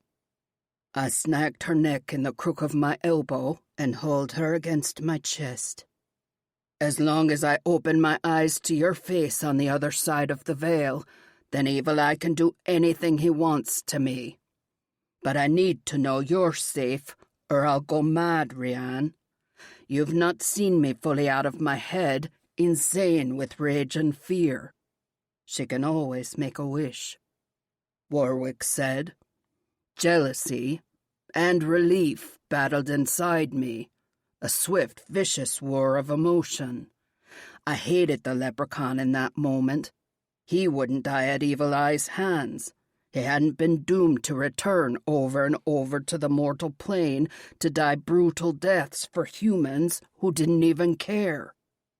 Immortal Fae, he was powerful enough to walk into Evil Eye's wards and pluck Rianne out from beneath his very nose, which wiped away the wave of jealousy. Gratitude welled up inside me, inside us all. We treasures couldn't guarantee her safety. Treasure magic was for war and killing, not penetrating fairy. We hadn't been able to get her out of Frog's Swamp. We wouldn't be able to get her out of Dun Balor either. But the leprechaun had, and would again. "Can you keep even Evil Eye out of the Summer Isle?" Doran asked. Warwick tossed his head slightly, making the long fall of hair ripple about his shoulders. I can indeed, unless me magic fails entirely. Queen Morgan herself restored me to full health, and has promised that all the might of the High Court stands at my back. Though if we fail, and the Summer Isle joins the windswept moors at the bottom of the land beneath the waves, at least Rian won't be at his mercy. If all the powers of fairy fell, I didn't know what the mortal plane would look like. Very likely the empty skeletons of her painting. Without us to keep the dark fae in check, they'd feast and ruin and destroy until there wasn't anything left. Best case, if we were killed and forced to return and continue this never-ending war, at least she'd be safe. Silently, I held my hand out to him. Warwick closed his fingers around mine with a firm, unwavering grip. I didn't have to ask him to swear it on his gold. I could see the promise gleaming in his eyes. She still had one wish remaining from his golden coin. He was Rian's ticket to safety, and for that, I owed him my life. I would pay that debt gladly. Chapter 26. I still didn't have a fucking clue what we were going to do once we got there, but I was confident that I could get us to Tory Island. How we'd gain entrance into Dun Balor, well, we'd have to figure that out once we got there. Warwick whisked my painting back to the Summer Isle for safekeeping. Vivi said I used to wear the hagstone like a necklace, but it took us a while to find it. I must have dropped it when I fell backwards. Keen and Ivar spent a good 5 minutes crawling around on the kitchen floor with me until we found it under the refrigerator on the other side of the room. Luckily, it wasn't broken. "Do you have a string I can thread through the hole?" Warwick snorted and rolled his eyes. The leprechaun delivery service can do far better than a string. Turn around and give me the stone, please. I placed it in his palm and turned around, lifting up my hair. He settled the stone around my neck on a beautifully delicate gold chain. I would have given you a thicker one coated in diamonds and emeralds, but I thought you might want to hide its existence from Evil Eye. It's perfect. I whirled around and laced my fingers behind his neck. Thank you. He leaned down and lightly rubbed his lips against mine in a soft, gentle kiss. You might wish to wear a different shirt. I glanced down at my front, not sure why he might care about my clothing. He'd never commented about what I wore, other than putting me in that sexy corset top I'd first worn to Shamrocked. The nicer sweater I'd worn to the police station had been streaked with mud, and I didn't want to wear something nice to battle. Especially if... I forced that thought away. What's wrong with it? This is my favorite shirt. Vivi got it for me as a graduation present. It was just a slightly faded white t-shirt from the Hard Rock Cafe.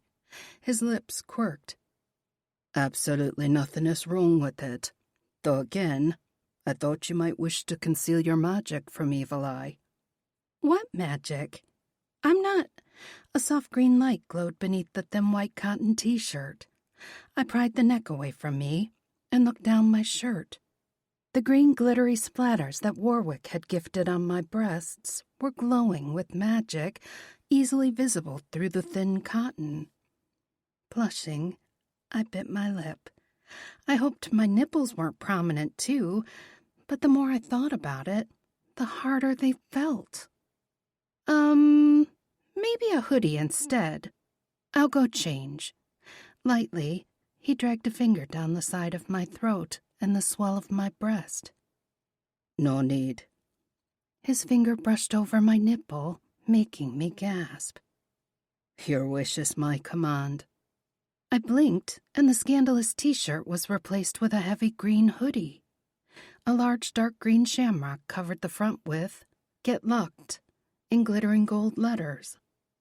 My tattoo, that I hadn't been able to get. Warwick's lips quirked, and he winked at me. A message for Evil Eye, and also free advertising for Shamrock. Can't beat a 2-for-1 deal. Plus, it hides your hagstone quite well. Maybe I want to get looked, Aiden said.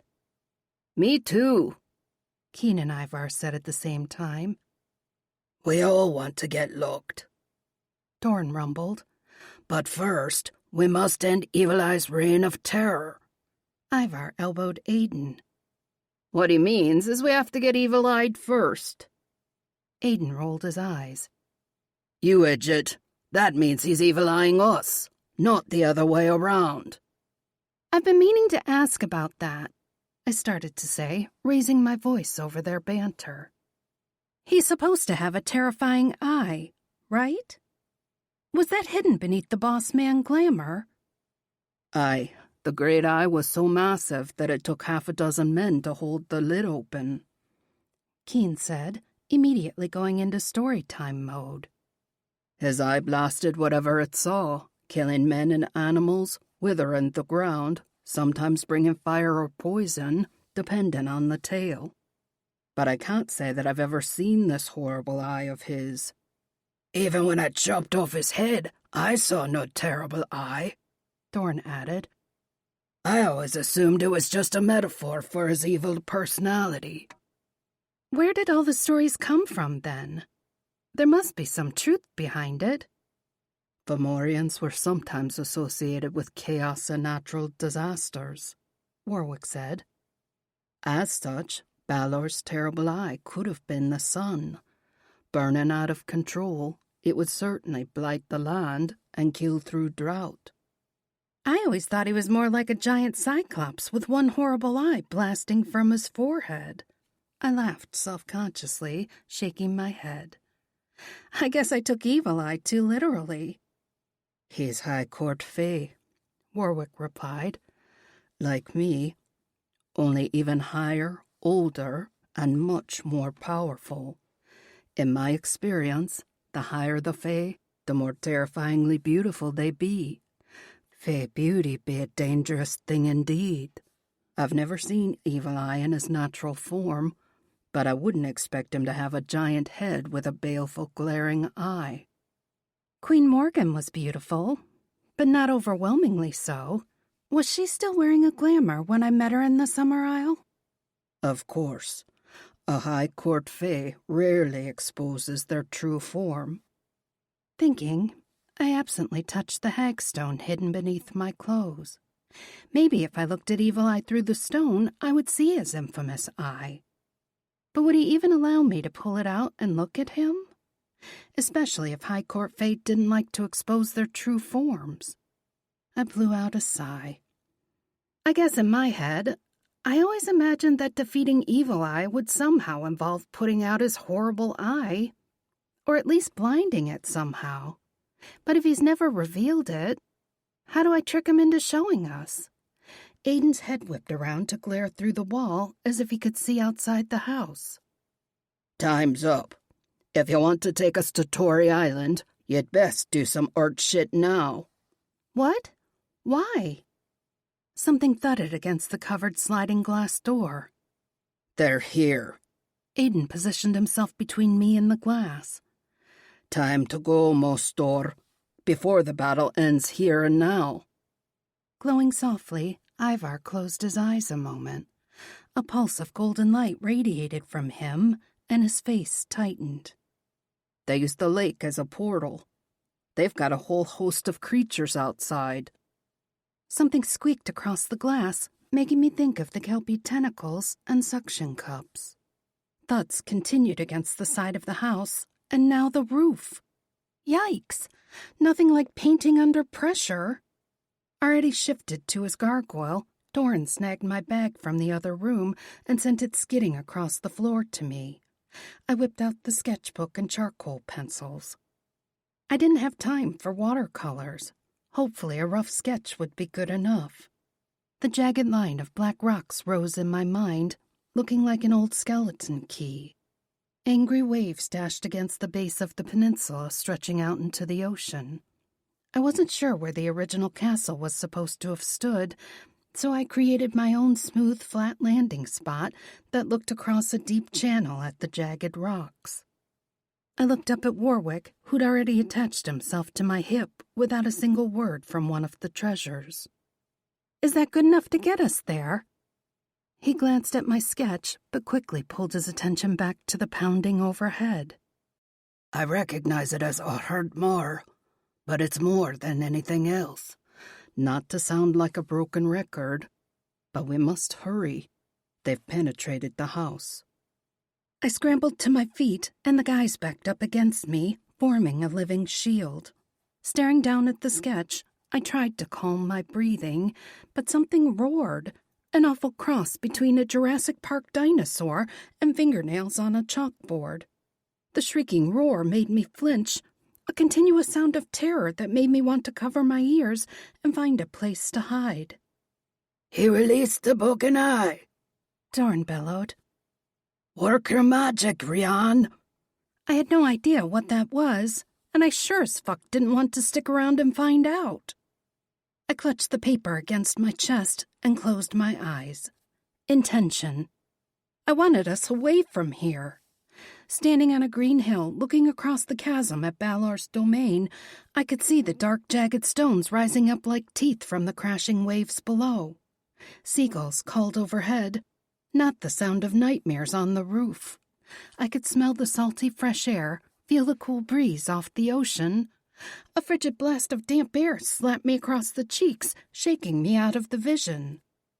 Wind whistled around us, tugging at my legs, though Doran's wide bulk protected me from the brunt of the gale. Rain pelted the top of my head and my cheeks. Aiden raised his voice over the howling wind. "Of fucking course it be raining. It be air, after all," Doran called back.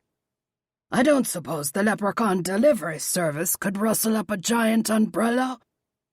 "Working on it," Warwick said. "Or something better, I dare say. There." A glittering net rose above us like a delicate lacy web, managing to block both the wind and rain and give us a moment to breathe and think. I stepped up between Doran and Warwick to look at the distinctive spires jutting up out of the ocean. It didn't look like people could have ever lived there, though it would certainly be impenetrable. Keen pointed to the rocks at the end of the line, furthest out into the water.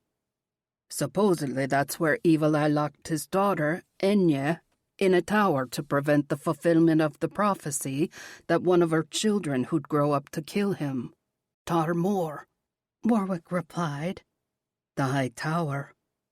She had triplets, and Balor threw them into the sea. Only one survived. "Lou of the Lagorm," Aiden said. "You're the spear of Lou," I mused, trying to put the pieces of mythology together. Though perhaps in the end it didn't matter. In the stories, Balor may have been killed by Lou on the plain where Brez's pillars once stood. But Brez went on to be the changeling who tormented me, and Balor had been killing my treasures for thousands of years. How did Lou kill him? "The stories vary," Aiden shrugged. "Some say Lou overheard Balor bragging about killing his father, and he simply pulled out a red-hot poker and shoved it through his horrible eye. Others say that Lou used a slingshot to kill him. The Evil Eye burned a crater into the ground and eventually turned into Lo Nasul, the Lake of the Eye." Like David and Goliath. He shrugged again. "That's the problem with mythical stories. They usually share commonalities because they came from the same place or bore the same message, just told slightly differently by the people in that region." We fell silent a moment, staring out at the remains of what might have been Balor's ancient fort. I could almost see the foundations of walls rising up from the cliffs, hear the shout of soldiers on guard around the towers. A woman leaning out over the treacherous seas below, sobbing for her babies and her lost lover. How do we get to Dun Balor from here? A man's chuckle echoed from everywhere, and then Boss Man appeared, striding across the grassy hill toward us. "You're already here. Welcome to my home," treasure keeper.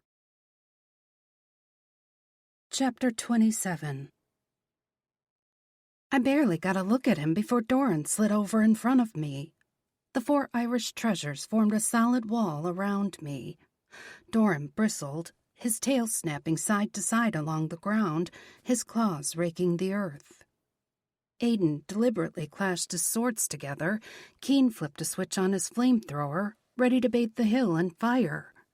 Already shining with pure golden light, Ivar slowly drew the massive broadsword that hung down his back over his shoulder in a long metallic rasp of warning. Warwick's palm settled in the small of my back, ready to sweep me away to the Summer Isle. Leaving my men to die. "Don't you dare," I whispered harshly. He didn't answer me. I'd seen the way he and Aiden had shaken hands earlier. They expected to get me out at all costs, no matter what happened. We'll see about that. Now, Stoneheart, why the threats? I gave my word that I would not kill any of you. Aye, so you did, Evil Eye, though you gave no such promise for anyone else at your command. I ducked beneath Doran's wing and stepped up beside him so I could see. Appearing as a very human-looking man, Sloane Archer stood before us as Boss Man, not the formidable Cyclops Fae of legend. He wore an expensive-looking blue-gray suit and a deeper sapphire tie that brought out the brilliant blue of his eyes. His sandy brown hair was expertly styled in a modern wave across his forehead. Unlike Jonathan, who'd always seemed so desperate to make sure people realized how wealthy and successful he was, Bossman didn't wear a gaudy watch or any jewelry. "Where's Vivi?" My voice rang a little too shrilly, betraying my nerves. "She's waiting for us inside." My gaze flickered over toward the rocky strip where his castle had supposedly been, but it still looked the same to me. Inhabitable, rough cliffs and stone. "Come now, my friends," he smiled, spreading his hands out, palm up before him. "I know it's been a very long time, even for me, but I haven't forgotten the rules of hospitality. I welcome you to break your fast at my table." "Wait, is this a trap?" I asked through our bonds. "Like Persephone getting trapped in the underworld because she ate some pomegranate seeds?" I don't believe so, Doran replied. The rules of hospitality be clear. What do you think, Keen?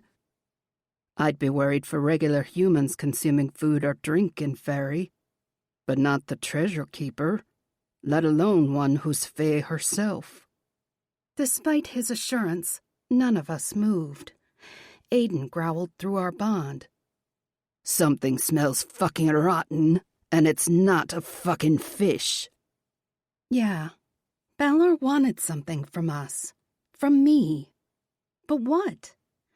Giving a mental shrug, I decided to fuck around and find out. I have a question first. Bossman gave me a wide smile.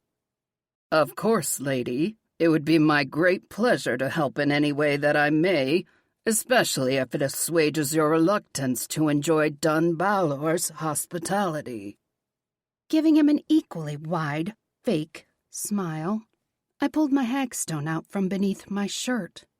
I watched his face carefully, hoping he might betray himself somehow. Ah, a hagstone. He clapped his hands like a delighted child. Now Dun Balor's full magnificence may be revealed to you. That makes my objective much easier. You don't mind if I look at you or your castle? I asked suspiciously. Bossman ducked in an elegant sweeping bow, though his eyes never left mine.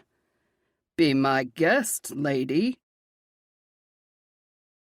Chapter 28. Staring at Bossman, I lifted the hagstone to my eye. Staggering backward, I would have fallen without the guys around me. Brilliance assaulted my senses. Blinded, Tears streamed from my eyes. My ears rang like a mass of gong hammered inside my head. My skin shredded beneath that majesty, zinging with a million tiny needles. Everything burned inside me, as if I'd swallowed the sun and burned from the inside out. He wasn't an ugly one-eyed giant. He was the most brutally beautiful creature in all the worlds that had ever existed. So fucking dangerous. Beauty that wounded with a glance. Brilliance that punished and burned. I could only imagine what it would be like to touch him or be touched by him. One innocent stroke of his finger would rock the foundations of the world and destroy time itself. I cried in agony just looking at him. It hurt. So much. I couldn't even think. My mind blanked and broken beneath the onslaught of his God's-level power. We had no hope of defeating him. None whatsoever. He stepped aside, removing himself from my line of vision. I sobbed with relief, sagging against Doran and blubbering like a baby. "What is it, love?" Doran rumbled, tucking me under his wing. "What has he done to you?" "Absolutely nothing, Stoneheart," Bossman replied. "I have only allowed her to see my true form." Warwick's fingers dug into my back. Aiden growled a string of unintelligible words in a language I didn't recognize, undoubtedly cursing to blue blazes. My fingers ached with cold, but I kept the hagstone to my eye. I had to see. I had to know. There had to be a weakness. Somehow. Without his brilliance destroying my senses, I could see a shimmering curtain, similar to the net that Warwick had thrown up over us to keep out the rain and wind. However, this curtain had no end. It stretched upward as far as my human eyes could see. Through that glittering veil, I saw down Balor in all its glory. Rather than rough, jagged stone, elegant towers and thick walls formed a massive castle that rose from the ocean like a jeweled crown. Massive sea monsters and kelpies the size of ocean liners swam in the waters around the castle. Winged dragons made slow, lazy circles over the grounds. Soldiers lined the walls, shining high court fae and green hairy pukas and other creatures I couldn't identify. Hundreds, thousands, weapons, teeth, and claws at the ready. Magic shimmered all around them, ready to fling at us if we so much as twitched. Tentacles curled up out of the ocean, thicker than sequoia trunks. It'd take the slaughterer hours to hack through something that thick. All the might of Dun Balor against the 6 of us. "Do you see them?" I asked Warwick, my mental voice small and shaking like a child waking from a nightmare. "In your mind, he replied back just as softly. But to my eyes, it's still the Rocky Key. Remember the magic in your painting, love? The hagstone reveals magic, but that doesn't mean it's the truth." I'd known this battle was hopeless. Even these mighty, legendary warriors with magical weapons hadn't been able to end the war against Evil Eye. I'd been so damned foolish and arrogant to think that I could do anything to change our fate, to save them, to end this war once and for all. My throat ached as I lowered the hagstone. I buried my face against Doran's side, unable to bear the sight of Balor's might. "So now you see," Bossman said in a kind, gentle voice. "Don't despair, lady. Come now and see your dear friend. She's waiting for you." I swallowed down the sobs threatening to tear out of my chest. "Touch one hair on her head, and your head is mine," Aiden growled. Bossman laughed, shaking his head. "I wouldn't dare, slaughterer." There was a sinister thread to his joviality. A snide edge, as if he was laughing at us. And why not? He'd already defeated them countless times through the ages. Why should this time be any different? Eyes closed, surrounded by more love than I'd ever thought possible, magic rippled through me. The brilliant spinning wheel waited in my mind, ready to serve as the conduit for treasure and leprechaun magic. Plus my magic. I'd painted us here. I'd left clues from my parents, before I'd even known them as such, in my painting. Warwick brought the full might of Queen Morgan's court. Vanta's purr thundered in my head. The mightiest heart pounded beneath my ear, a steady, formidable drum of honor and love. I sank deeper into those comforting sounds and just let go. All my fears and doubts, my dread and desperate agony at the thought of losing even one of my men, my dismal childhood, my worry for Vivi. Sinking deeper within myself, my breathing steadied and slowed. Deeper into the quiet darkness of my innermost mind, something gleamed, a hint of gold against the darkness. For a moment, I stood on the dark plain again, only this time I stared into shiny, fiery gold eyes.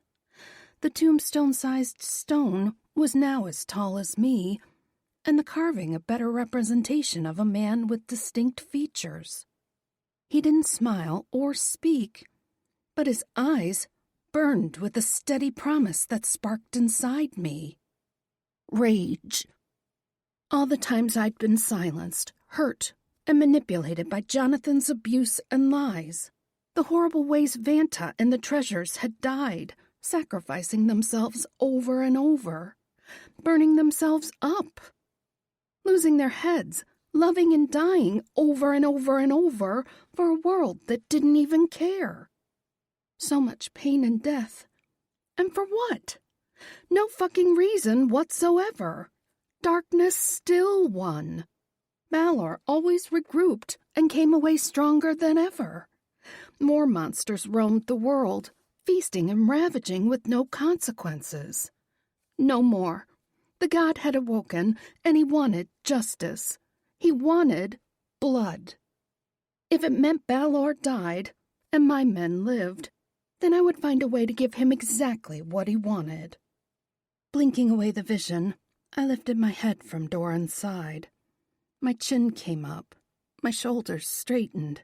The wheel inside me began to spin, weaving all our gifts together, though this time I had something new to add to the magic flowing through me. Black velvety shadows, a parting gift of death from my father. I'm the motherfucking treasure keeper of the Irish treasures, daughter of Aidan, the Shining One, and crouching darkness, Crom Cruick, head of the gods. I will have justice. Justice for the world, for my men, and for me. Chapter 29. At the edge of the cliff, a shimmering bridge arched across to Dun Balor. Even without the hagstone, it looked like a giant clear bubble, transparent, but also reflecting pearly light. Without hesitation, Bossman stepped out onto the fragile-looking bridge, and then paused, looking back at us expectantly, with a challenging glint in his eyes. I tried not to think about the fall down a jagged rocky cliff into angry waves and tentacles if he changed his mind and let the bridge disintegrate into thin air. My stomach quivered, and I gripped Doran's arm in a white-knuckled hold as we started across. Don't look down.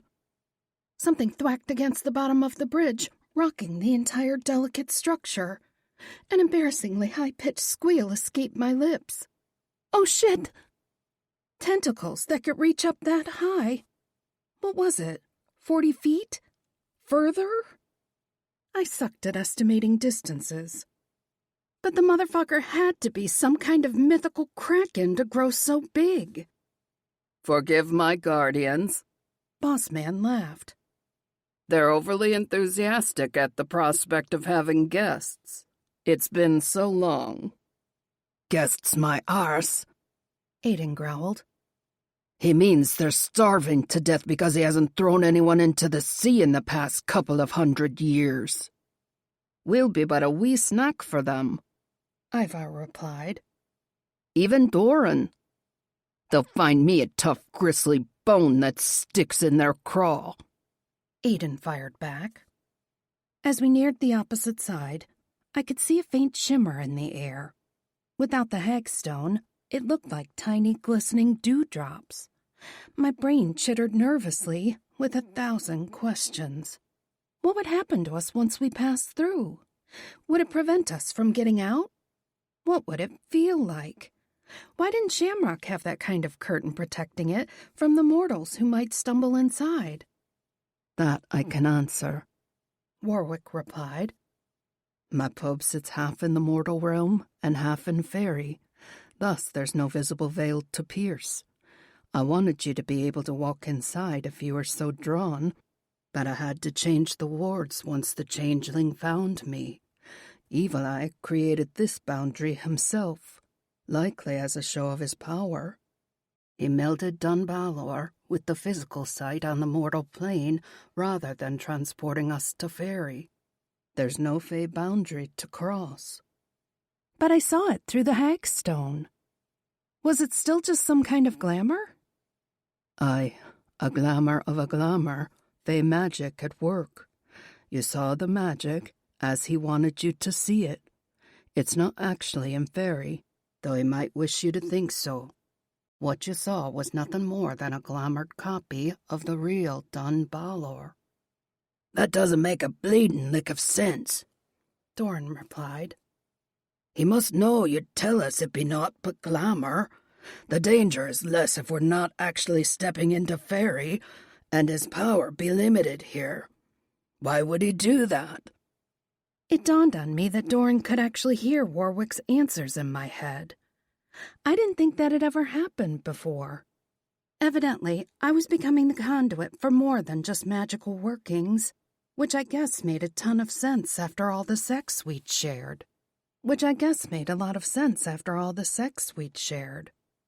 I don't think he expected me at all, Warwick answered. A leprechaun was never part of his plans. Why else would he go to such an elaborate ploy to get Rayanne into a position to need his assistance with the human police? He meant to lure her in before she knew what he was. Having a fae walk into his headquarters changed everything. He may appear to be as confident as ever, but you've already shaken him, love. Keep him reeling and off balance as much as you can. Bossman swept his arm to the side, carrying the shimmering veil aside.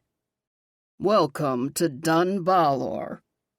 He didn't want you to touch it since it's not the actual veil, Warwick said. If I think it's real, then I'll believe that we can't get out, I said.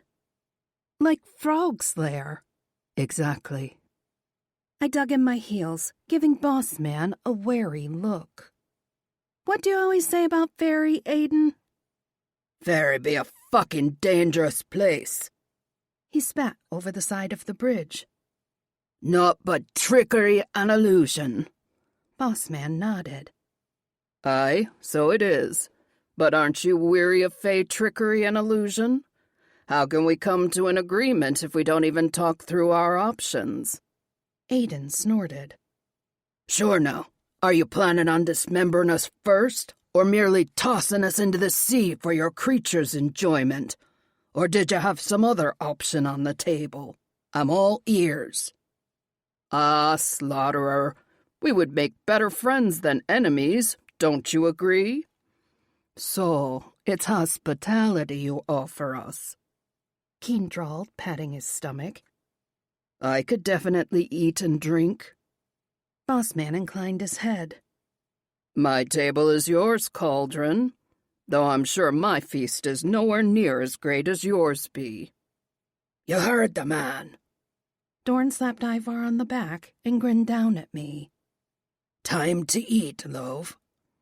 More than a little bewildered, I nodded and allowed him to lead me through the parted veil into Dunbalor. I glanced back at Bossman, not surprised that I couldn't see him through Aiden, Warwick, and Keen, who'd formed a wall at my back. On this side, the veil appeared to be a milky opal, blocking the view outside. "A sure sign that we're not in Fairy," Warwick said.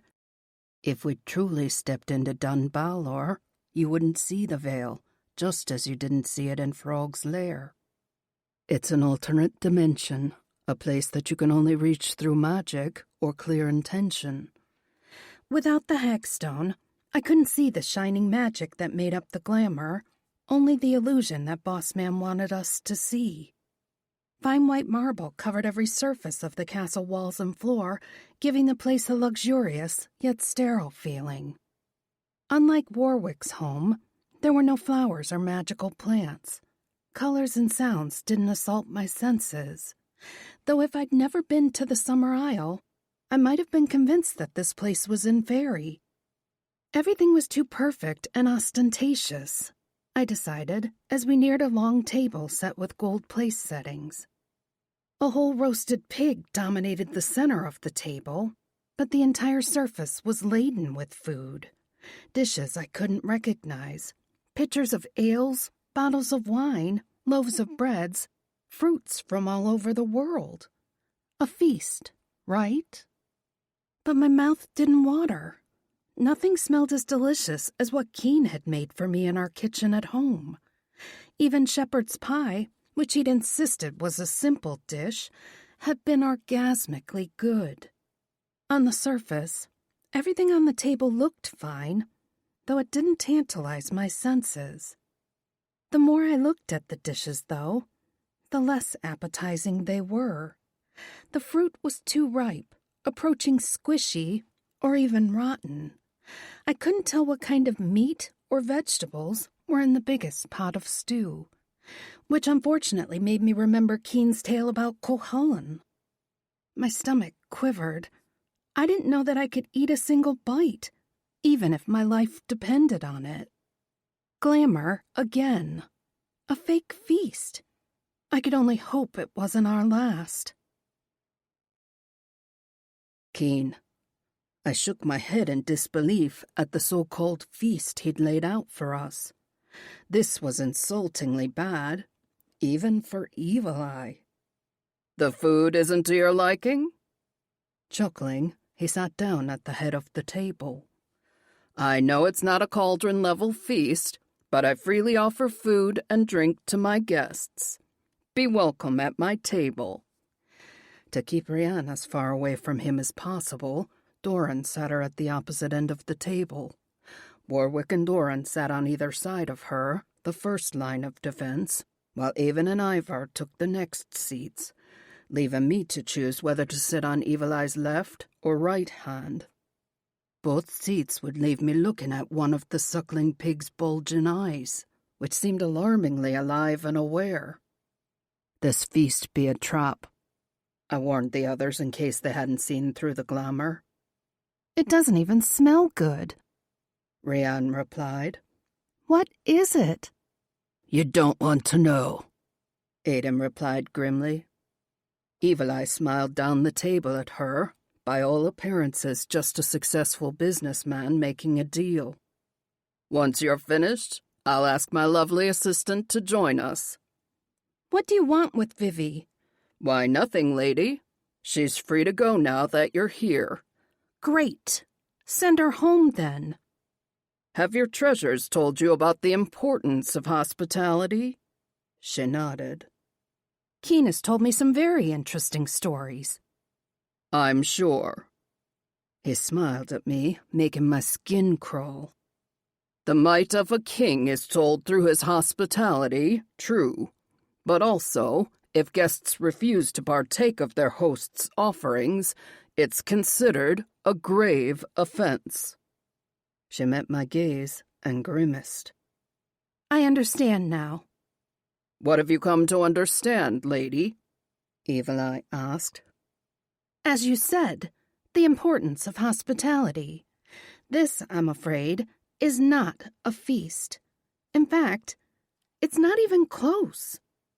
Aiden pushed his chair back, kicked his legs up, and planted his boots carelessly on top of his place setting. The crystal glass shattered, and silverware toppled to the floor. "This is going to be good." Evil Eye's face darkened. "This is beyond insulting, even for you, slaughterer." Throwing his head back, Aiden bellowed out a laugh that rang through the fake hallway. "You haven't seen anything yet." Rayanne made a big show of picking up the nearest pitcher and sniffing the ale. Her lips curled with distaste, and she set it aside. "And I thought dining with breasts was bad." Evil Eye leaned forward. "Who was that you said?" "Oh, you didn't know? My ex-husband, Jonathan Blake, was actually Ohu Brez. He could have learned a thing or two about hospitality from Keen as well." "So he was indeed a changeling. How interesting. And you, lady, I find you quite intriguing. How did you stay alive for so long? 5 years, if I remember correctly. That's a long time to be at the mercy of someone like Brez. His appetite must have been—" He paused, his lips curling in a cruel smile. "Painful." She didn't try to hide her reaction. Her eyes tightened and her cheeks paled. Even after experiencing love at our hands, she drew inward on herself at the slightest memory of her former husband. A silent flinch that spoke of unspeakable trauma and hurt that would never completely go away. Fury crawled through my veins, marching fire ants blazing with poison. I wanted to punish him for those words, for making her remember such unpleasantness and misery. "He destroyed everything," she said, her voice quivering faintly. "But I'm stronger now than ever. As foul as he was, even he wouldn't have expected me to eat such revolting food." Indeed, the longer we sat here, the viler the food became. Maggots squirmed in the fruit. The trussed pig twitched and made a faint cry that chilled my blood. That didn't sound like an animal's sound. "That's not a pig, and it's alive." Rayanne stiffened in her seat, her eyes flashing like crystalline daggers. "Is it Vivi? Oh, God!" I searched the pig's eye, trying to tell if it was her friend. Evil Eye's goal was to allow the glamour to slowly reveal its true horror to us, though I wasn't sure what his game was yet. "I can't be sure. He wants something from you, and she's his only bargaining chip.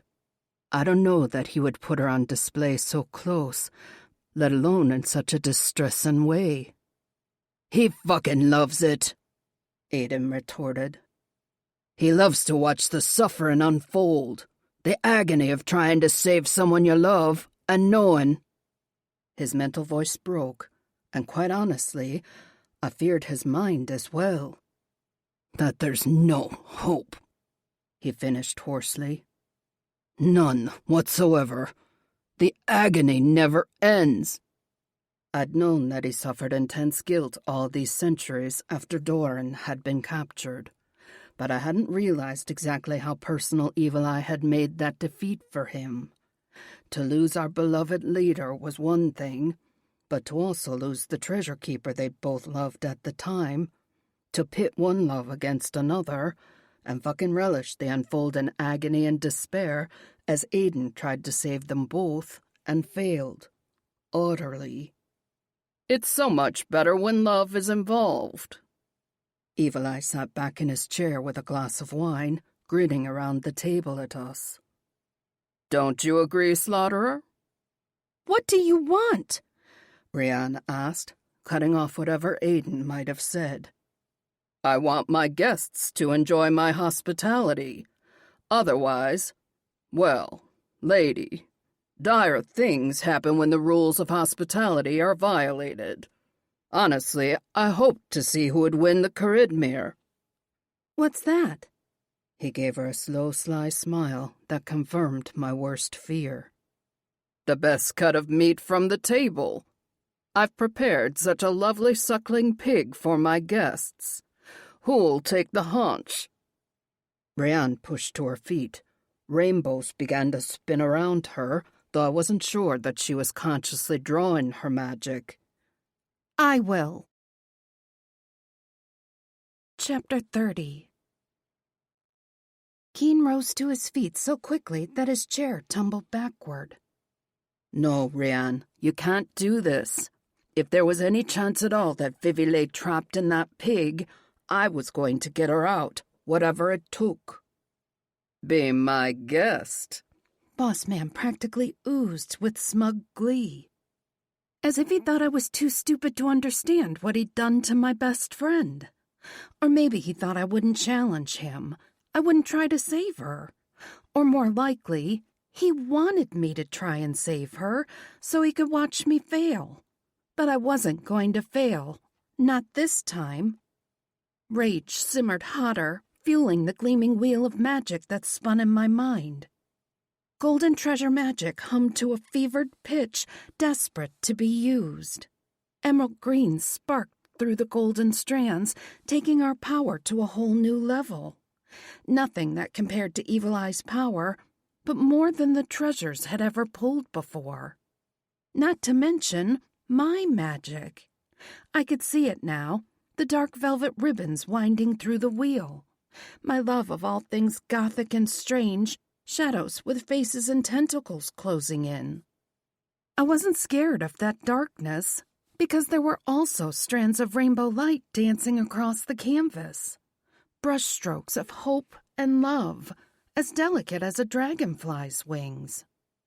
A painting without darkness and shading was flat and one-dimensional. I needed the shadow for distance and depth, to make the highlights shine all the brighter and bring the image into perfect focus. I poured all my heartache and loss into the power streaming through the wheel.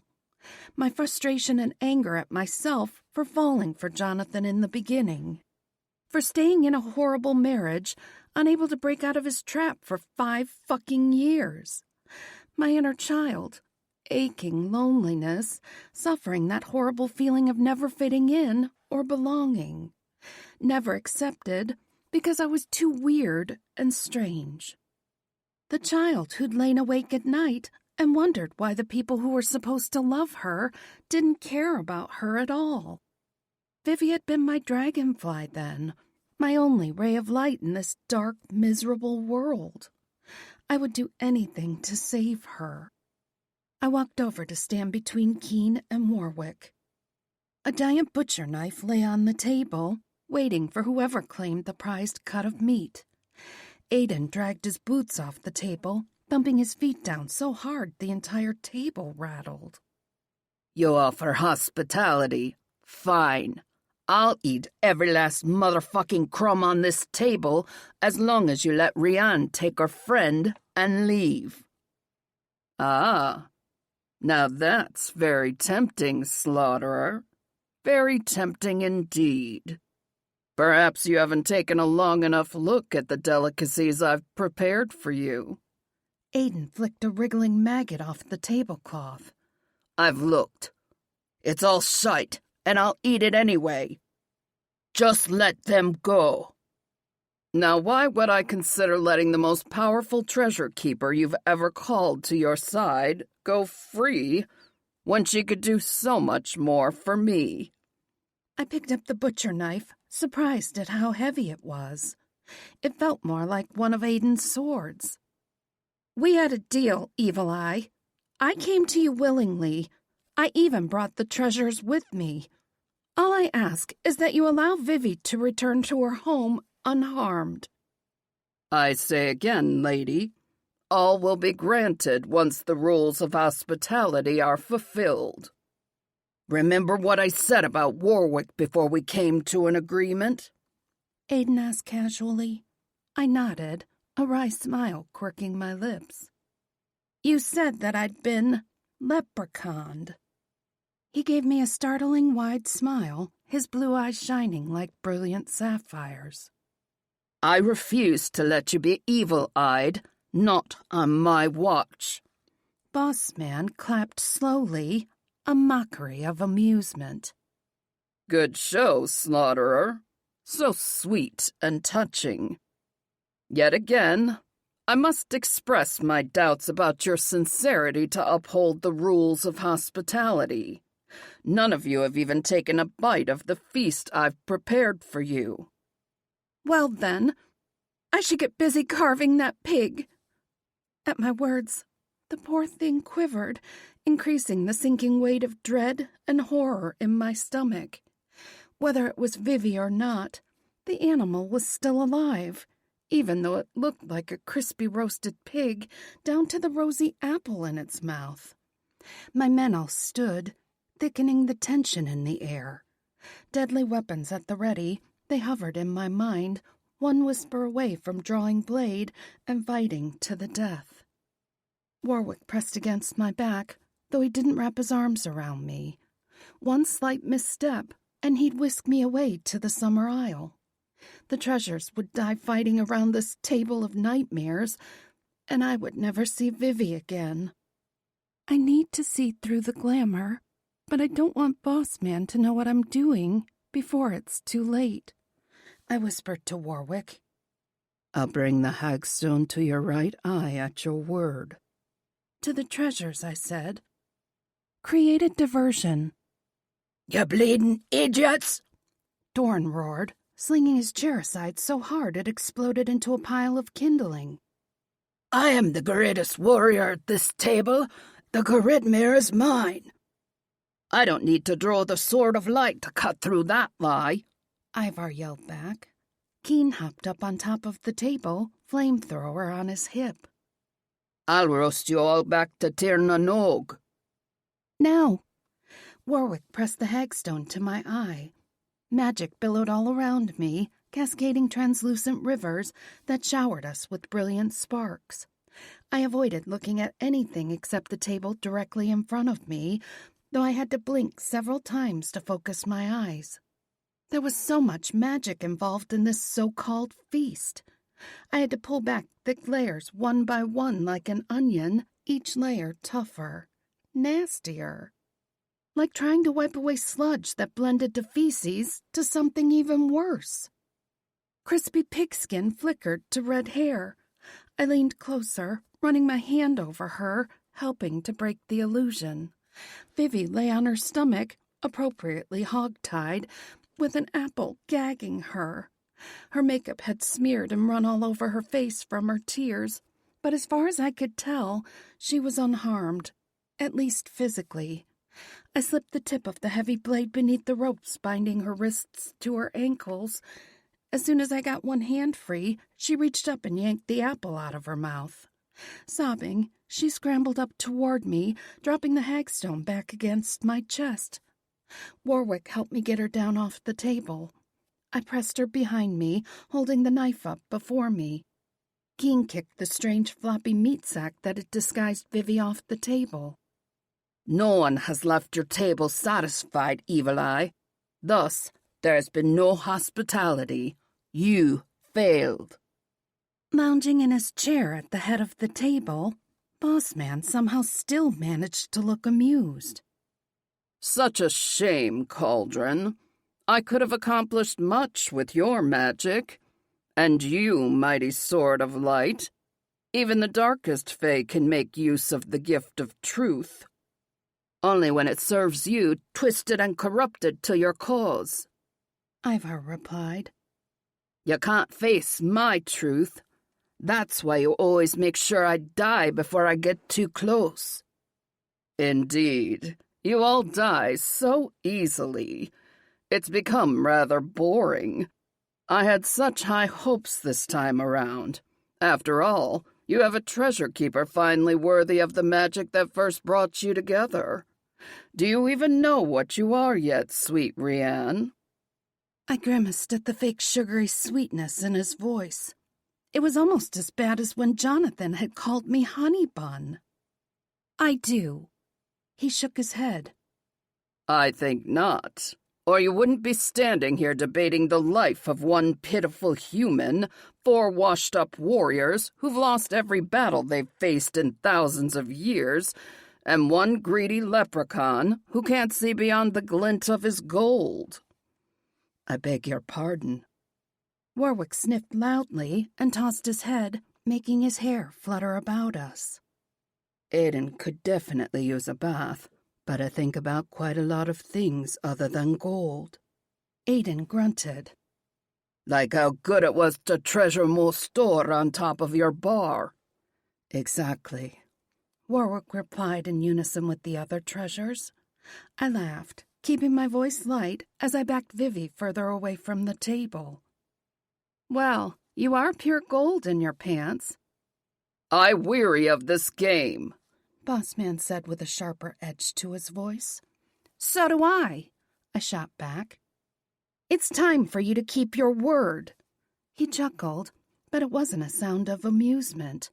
The harsh tone jangled my nerves, making me wince deep inside, as if I'd accidentally bitten down on a piece of metal on a raw nerve.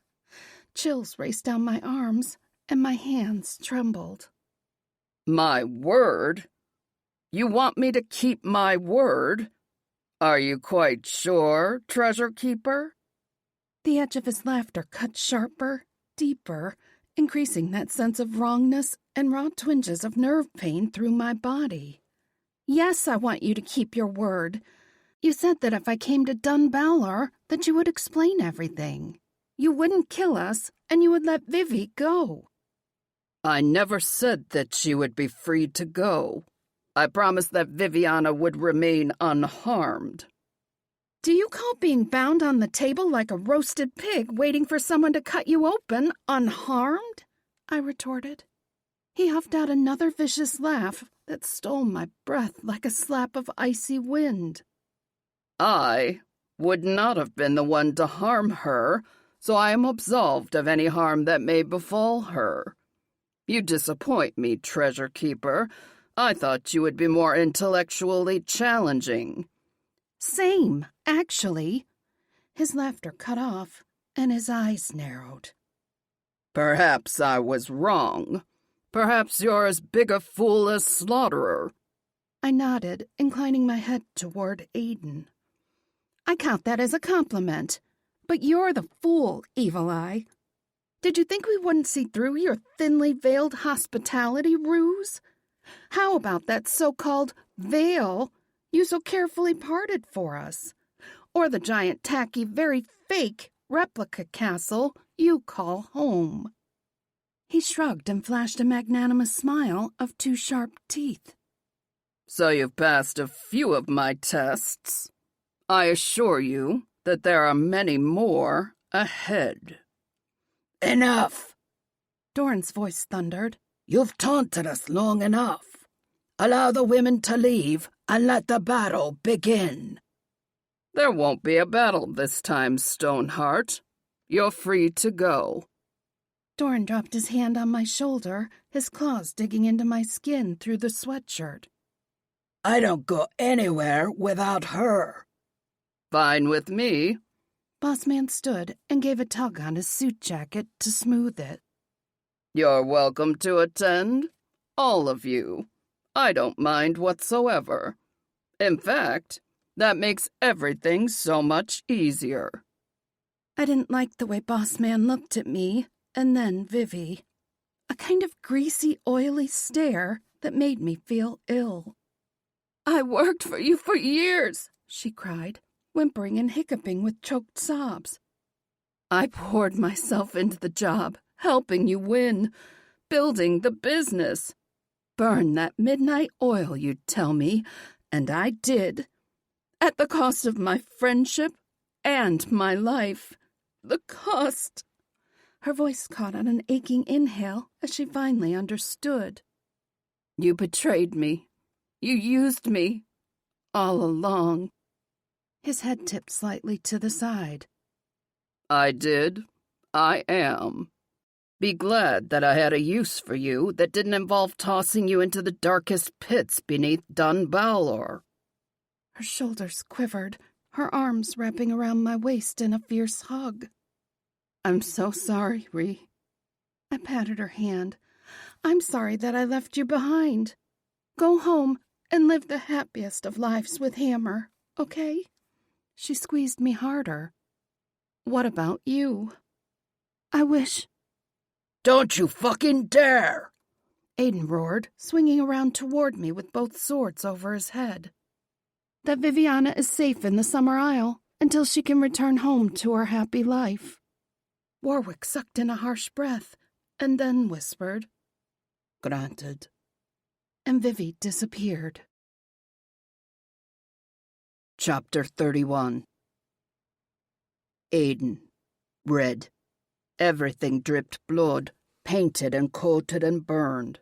I slammed my blades against the table with all my force, cracking it in half. Broken cutlery and disgusting dishes of mouldy, rotten food slid onto the floor. I hacked at the table again and again, breaking it into smaller pieces. Then the chairs, the walls. I slammed my fists into the stone, tearing them apart. Heaved giant blocks over my shoulder. Off the rocky cliff. It didn't matter. Nothing mattered. Hands jerked at me, but they couldn't stop me. Once I'm revealed, there's no escape, even from myself. I had enough sense remaining not to turn the weapons on the ones who loved me, but not enough will to stop fighting and destroying everything in my path. I burned to kill and rage out of control. I ran toward the edge of the cliff, determined to throw myself into the sea so I could attack the water guardians of Dun Balor. Talons tore into my skin, a massive mountain crushing me to the ground, refusing to let me leap out over the cliff. Don't hurt him! Rian cried. Oh, but I wanted to be hurt. I needed to be hurt. I needed to die now, before I had to watch what Evil Eye would do to her. Be still, lad, Doran growled in my ear. You're scaring her. I couldn't. Wouldn't. Blades sliced in my mind. I roared and bellowed out my rage, slammed my head down into the ground, tasting blood, wishing he would twist a little harder and yank my head clean off. Aiden. Her voice was close, too close. I didn't want to hurt her, but I couldn't stop flailing, fighting. I had to find something that could kill me, now. Please. Teeth sank into my shoulder, locking me against solid granite and concrete. I couldn't breathe. I couldn't move. Something held my arms down, my legs. Blackness threatened because I couldn't draw breath. Good. I welcomed it. I flung myself head first toward infinity. Her hand on my cheek, her fingers stroking over my jaw. Droplets fell on my face like gentle rain, though they tasted salty. I'm sorry, she pleaded, her voice quivering with anguish. Please forgive me. Forgive her? For what? For existing? For loving me when no one else would or could? For becoming my whole world, my entire existence, my own personal hell? Because to lose her would be the ultimate punishment. I could bear anything but that. Let me die. Never, she whispered, pressing her lips to my forehead. I was broken apart, a wrecked, damaged heap of worthless bits of flesh and bone. Nothing could hold me together any longer. Not without her. She was the sinew and muscle that connected me into a functional, rational man. She connected us all, the conduit that brought selfish, violent, heartless men with a thirst and unlimited capacity for killing to our fucking knees so we could worship her. I need you too much. Her words found one small, solid bit that had managed to hold together and broke it too. A sound tore out of me, wordless, hopeless agony. She smoothed her hands over me, kissing my face, her tears wet on my skin. I know. I'm so sorry. I love you, Aiden. Come back to me, just for a little while. I need you. I need the asshole back. The grumpy take-no-shit, leave-no-prisoners, badass motorcycle guy. Tell me to go luck myself. Threaten to beat my ass with your belt. Growl and stomp and curse and kiss me senseless again. Please, I need you. The melody of her soft voice, the stroke of her fingers like butterfly wings, the gentle shower of her tears, rough rock against my other cheek, abrading my skin. A knee in my back, teeth in my shoulder, gripping the muscle hard enough it convulsed and quivered. The red haze slowly parted, dissipating like morning fog beneath the force of her shining love. I'm here, she crooned. I love you. I blinked, shaking my head a little to clear the vicious mire clogging the rational side of my brain. The side that knew there was nothing we could do, no escape. We were going to die. Fine. Great. But she would die too. My brain stuttered, flinching away. I didn't mind dying, but I couldn't bear to watch her suffer. I'm not going to die, she retorted sharply in my mind.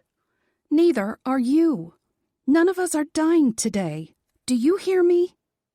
My fucking skull feels like a motherfucking shattered eggshell. But I hear you just fine. Her joy swept through my mind, relief like rapid hummingbird wings, love shining like Ivar's light of truth. I have a plan. I made a sound again, trying for my trademark grunt, but it came out rather anemic. Truth be told, it sounded more like a whimper, not that any of them dared tell me so. My thoughts exactly, Doran replied. Sorry for the bite. It was the only way I could get you under control. The mountain lifted off me. Keen and Ivar each took an arm and heaved me up to my feet. I wavered like a drunk between them, too dazed to even worry about Evil Eye. She tucked herself up against me, squeezing her arms around me fiercely, glaring up at me, even though her eyes shimmered with tears. I thought I lost you. I would die for you, I answered automatically, no hesitation or question in my heart. I know, she whispered against my lips, brushing her mouth back and forth. But I don't want you to die. I want you to live. I heaved out a sigh. It would have been fucking easier to die. Heart shredded into ribbons, I watched as Aiden put himself back together. Stack by stack, brick by brick, he rebuilt the thick concrete walls around his heart. He'd given me the key to reach him, so I wasn't worried that he would lock me out. He needed the wall, even if there was a heavy iron door he'd built just for me. It was as much a part of him as the leather jacket and the dual set of swords. Holding both blades, Warwick stepped closer and offered them to him. Grim, Aiden stared back at him, his face drawn and hollowed, as if he'd been suffering a long illness. Accusation and fury flickered through his eyes like fleeting thunderstorms. He'd never liked the leprechaun much, and certainly hadn't trusted him in the beginning. He'd been counting on Warwick to be my ticket to safety with my last wish. I knew what they'd planned, but they had to know my heart as well. Never in a million years would I have been able to leave them behind to die. Gruffly, Aiden reached out and took his swords. I guess we're all fucked then. I guess so, Warwick replied lightly. Though I think Mostor has more to say on the matter. Mostor? Bossman threw his head back and laughed. That's what you call her? How original, Prince of the Summer Isle. Did you honestly think they'd allow you to make her your princess? I have no such designs on the treasure keeper. I am but a hapless bartender who kept a gargoyle statue on a shelf in his pub until his treasure keeper could find and free him. And you just happened to find his gold, Mostor? Bossman turned their endearment into a sneer, a joke. His lips curled with distaste. Maybe some of Aiden's rage still burned in my veins, because it was all I could do not to charge over and stab my finger into Boss Man's chest. "Don't you dare call me that." His contempt shifted toward mocking delight, as if he was relieved that I would be providing him a little more entertainment after all. "What did your dear husband call you, Mrs. Blake?" My stomach churned. None of your fucking business. "What happened to him, if you don't mind me asking?" "I'll answer your question if you answer one of mine." He thought a moment and then nodded. "Agreed. One question each will be answered by us both." No delays, no funny business. Still amused, he nodded, trying to give me a disarming human grin. "Of course, lady." I wished him to Frog's lair. Boss Man's eyes widened. "Frog? How did you even know such a place existed?" I batted my eyes and gave him back a fake sugary smile. "That's a second question. Do you want to bargain for another?" Perhaps he was still pretending to have human mannerisms, but he huffed out an annoyed breath and shook his head. No. Just curiosity. Very well, lady. What's your question for me?" "They call you Balor of the Evil Eye." One eyebrow raised quizzically, he tipped his head to the side. Pretending disinterest, I fiddled with Aiden's jacket, brushing at the scuff marks in the leather. Rubbing my finger lightly over the punctures where Doran had bitten him, I slipped my hand beneath the coat and found Aiden's shoulder sticky with blood, though he didn't react in pain when I touched it. "They say it was such a terrible eye that it would destroy everything it looked at. It was so huge it took several men to hold the eyelid open. Yet strangely enough, my treasures can't recall seeing this massive eye. Only the fairy tales and ridiculous folk tales." "And?" he prodded. "What is your question, lady, if you will?" I turned to face him, watching his reaction. "What is the evil eye of your name?"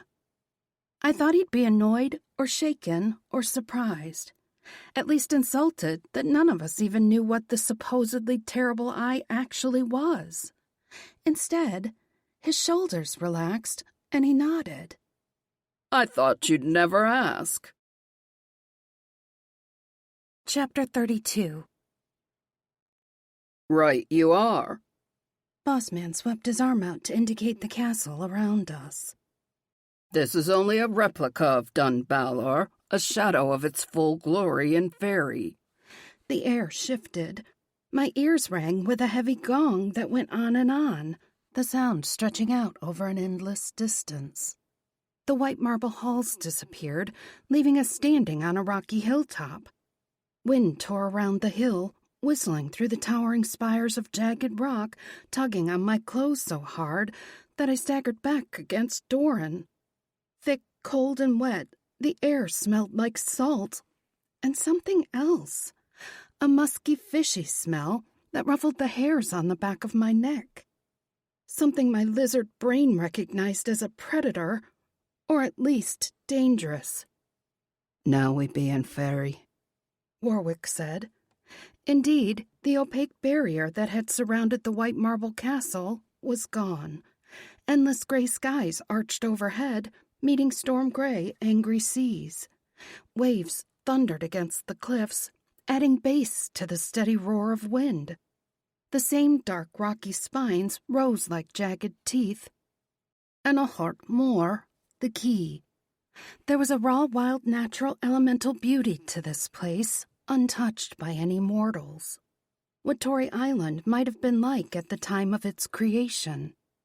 Balor snapped his fingers, and the winds and waves died, leaving behind an unnatural silence that throbbed in my ears.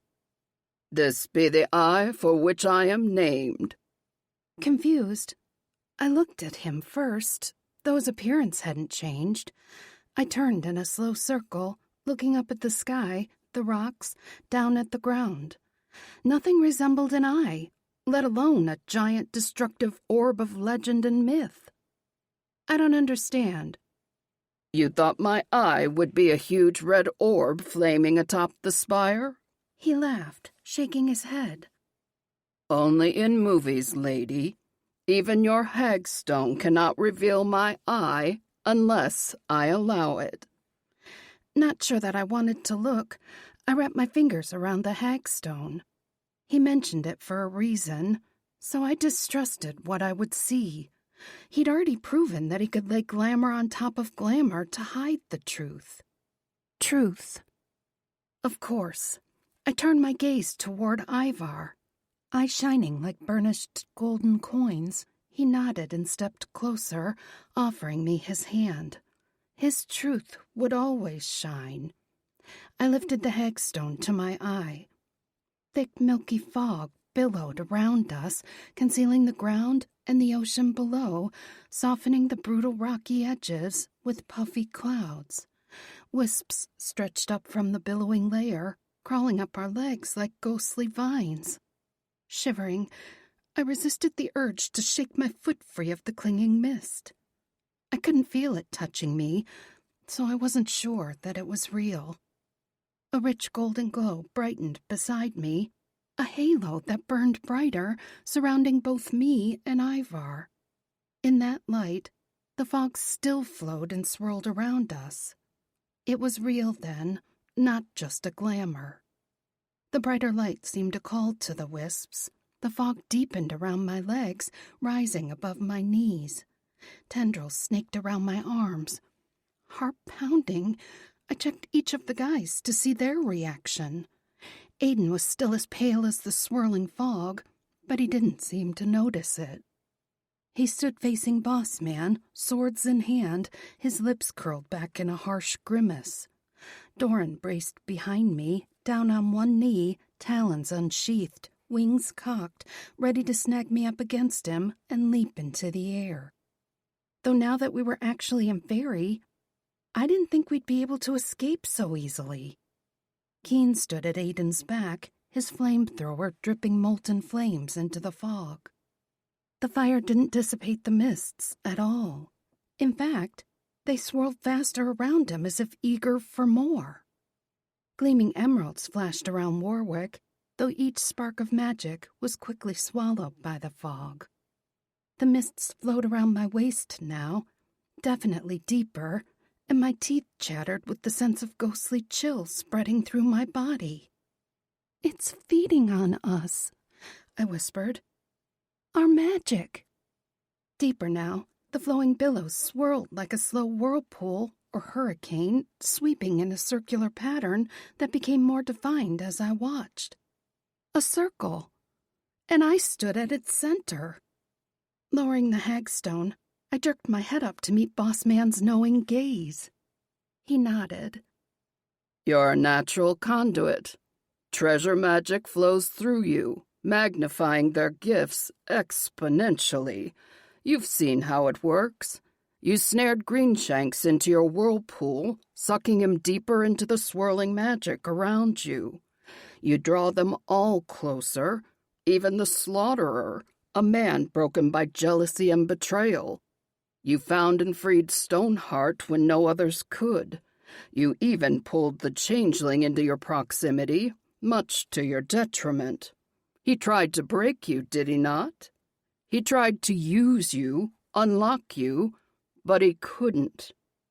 His words twisted in my stomach like a rusty blade. "Way to victim blame, asshole. I didn't pull Jonathan to me. I didn't ask him to hurt me."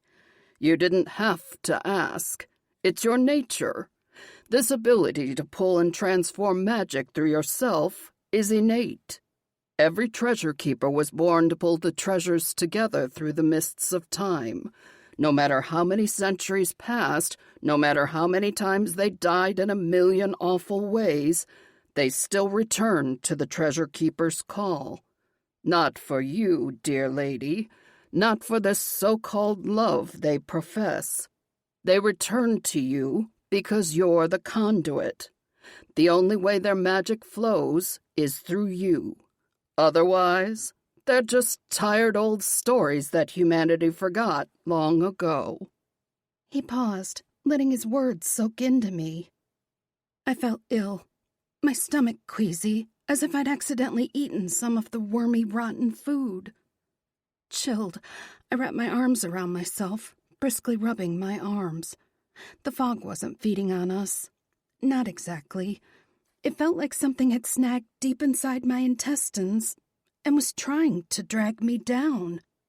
It didn't hurt exactly. It just felt heavy. Like I'd swallowed a bowling ball that was still falling. Lies, Doran retorted, tugging me back against him. Take the magic away, destroy our gifts, break my wings, steal Ivar's light, break the cauldron and the sword, and still we will return to her call, not because she's the conduit, but because she's the light of our hearts. Cold seeped into me like a poison. Automatically, I pulled Ivar's golden warmth into me, trying to ease the chills. His arm looped around my waist, Warwick on the other side, Doran behind me. Keen and Aiden backed closer to me, still facing the threat, but walling me in, trying to keep me safe. The wheel spun in my mind, making me dizzy, spinning like the whirlpool. The same direction, the same speed, sucking us all under, draining the magic away. Into what? Where? Wrapped in their protection, I let my consciousness glide down into the foggy mist. My stomach dropped, and I rocked back on my heels. The men wavered slightly, bumping against me. I opened my eyes, and everything had changed. My mind staggered, confused, and unable to make sense of what I saw. Upside down, streams of glittering multicolored light shot up into the sky where a roiling black storm spun overhead. A massive hurricane spun in the sky, and we stood below the eye. Lightning flashed, thunder a distant boom. The rocky teeth of the quay were gone. The sea had become the sky, rolling waves instead of clouds. Lightning flashed again, revealing huge dark shadows swimming in the whirlpool like sharks. Land beneath the waves. My stomach pitched again, my teeth jarred together at an abrupt stop. The guys gripped me harder, pressing in on me. I couldn't see anything, couldn't think. My head throbbed, dozens of ice picks stabbing through my temples and eyes. We've fallen through another dimension, Warwick yelled in my head. Take us to the next layer before your eardrums explode. I wasn't sure if it was me doing it, or just the ice sucking us under. Dry, hot air blasted my face. I tried to open my eyes, but it was so fucking bright. Light everywhere, a punishing, burning, ceaseless sun that made my skin burn. Ryan! Warwick's voice seemed to come from eons away, even though I felt him right beside me. Again! I staggered, bones aching. Crushing weight closed in, smashing us together. It moved around us, coiling tighter.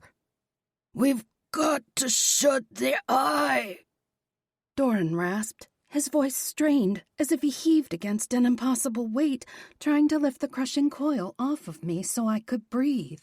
Again, blistering cold, blowing snow, blue and white everywhere I looked. Again, darkness so black that I couldn't see anything at all, but something like rough bark dug into my cheek. Again. Close the eye! Doran roared louder.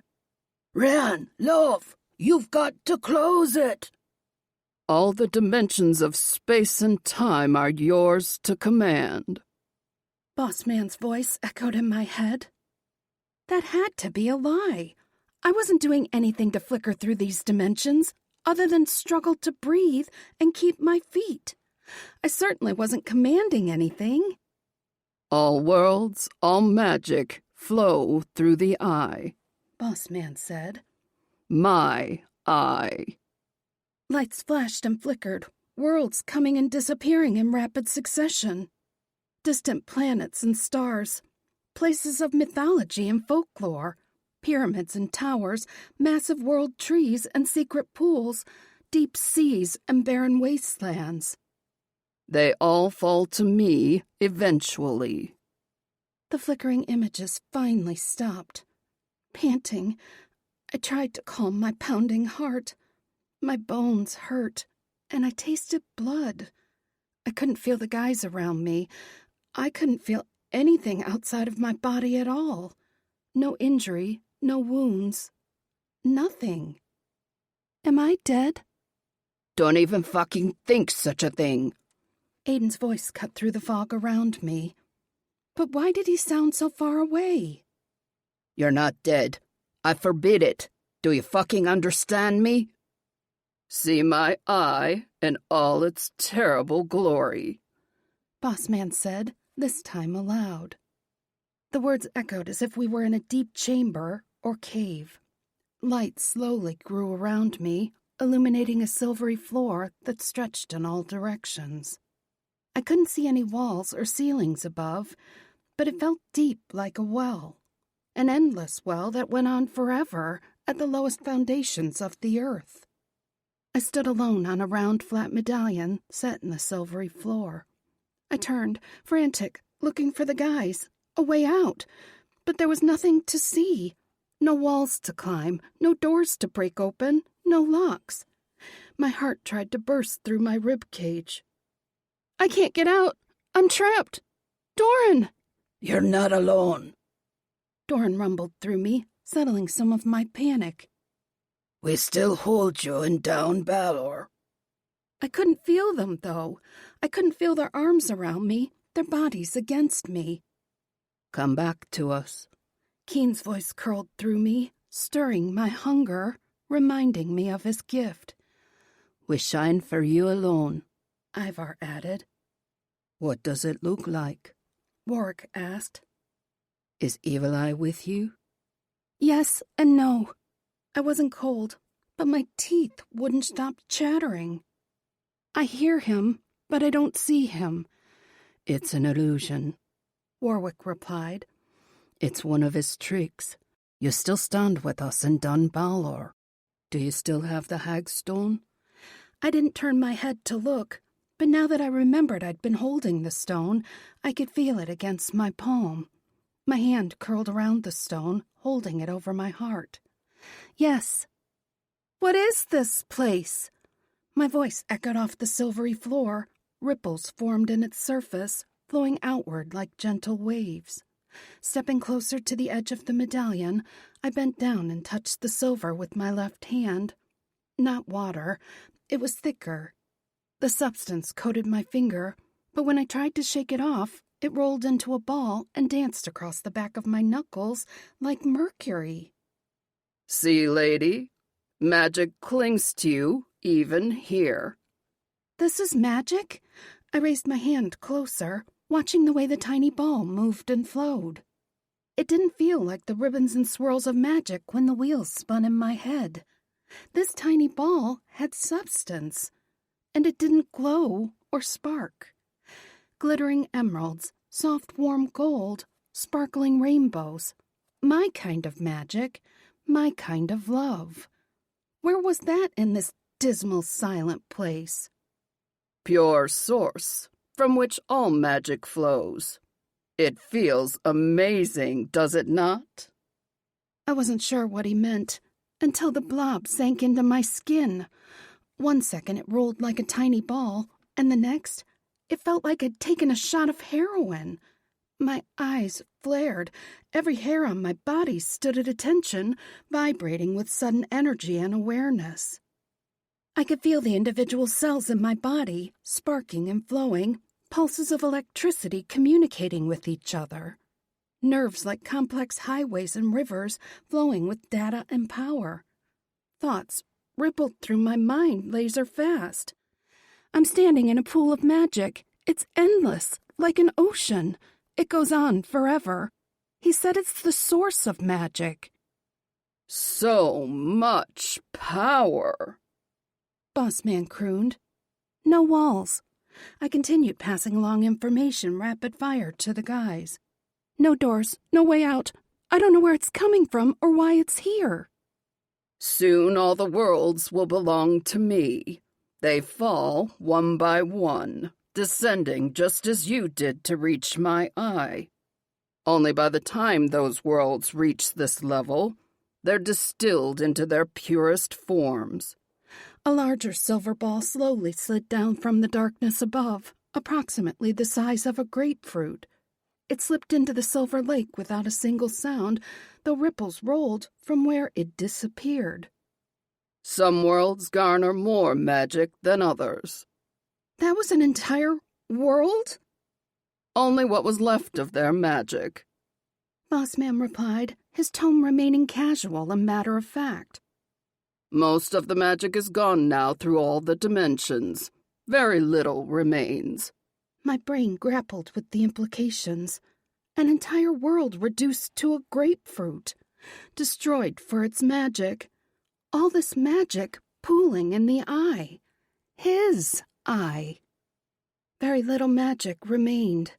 I didn't need to reach for my treasures in Leprechaun to know that was a lie. Magic flowed all around us. I'd seen the wonders of Warwick's Summer Isle with my own eyes. I'd been painting magic for years before the changeling damaged me. If Evil Eye took the painting that Warwick had stashed away and distilled it into silver essence, how big a splash it would make in this never-ending lake, let alone all of Fairy. "What do you want?" I asked. "Why am I here?" You're the conduit. You pull magic through you effortlessly and naturally, which would make all of this easier. All of this? Did he mean destroying worlds and dimensions so he could distill their magic into his eye? "I don't want to destroy anything." He laughed, a deep belly chuckle that echoed and bounced over the silvery surface. Ah, lady, you are a pure delight. Of course you want to destroy things. Look at how you destroyed the Slaughterer just a few moments ago. Look at what you've done to Greenshanks, shackling him into a harem of other men, none of which will ever own your heart. My throat tightened, tears burning my eyes. My heart is theirs. I love them. All of them. I'm sure you do. At least with what's left after the changeling ravaged you. Why, I'm shocked that you're still alive. A deliberate pause. Let alone that you're able to love 5 men after what he must have done to you. Pain choked me, but worse was the shame. Shame that I had been trapped and hurt and unable to escape. Jonathan had damaged me. I'd never be the same. My capacity to love is still whole. He told me lies again, trying to make me doubt myself. My capacity to love had not been destroyed. I'd been damaged, but my men had shown me truth and love and light. I'd healed from those years in darkness. I didn't have a fragile hand-blown glass heart. No, my heart was made of stone and steel and blazed with all the power of the sun. It hungered for my men and their touch, reveled in their pleasure, and then showered them with love and power. Pure gold burned in my heart, and a leprechaun's oath on his gold was unbreakable. So is mine. Chapter 33. I was done with the bullshit. "Let me get this straight," I said slowly, holding up my fingers. "All of the worlds fall to you eventually." I put down my thumb. "There's very little magic left." My index finger.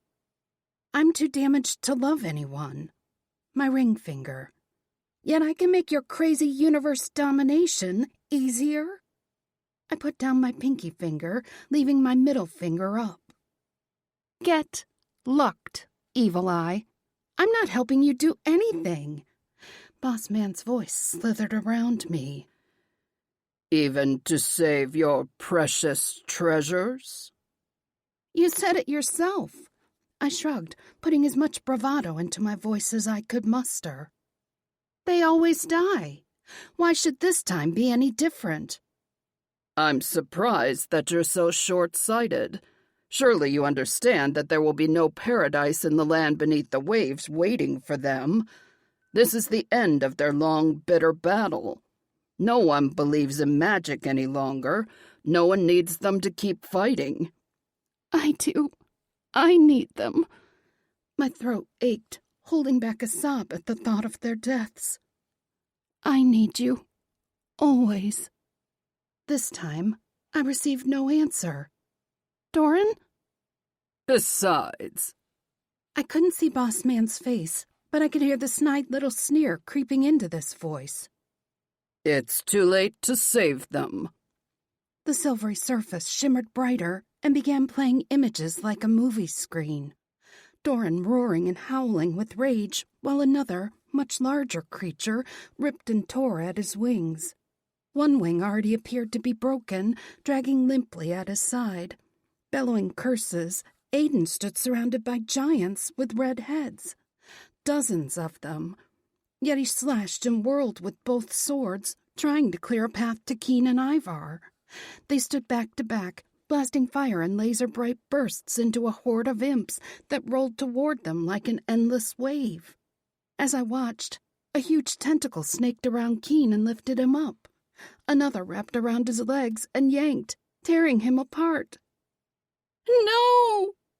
Frantic to help them, I reached for the spinning wheel of magic inside me. Treasure magic danced with leprechaun emerald, sparkling with rainbows, as strong as ever. Panting, I made myself pause, think.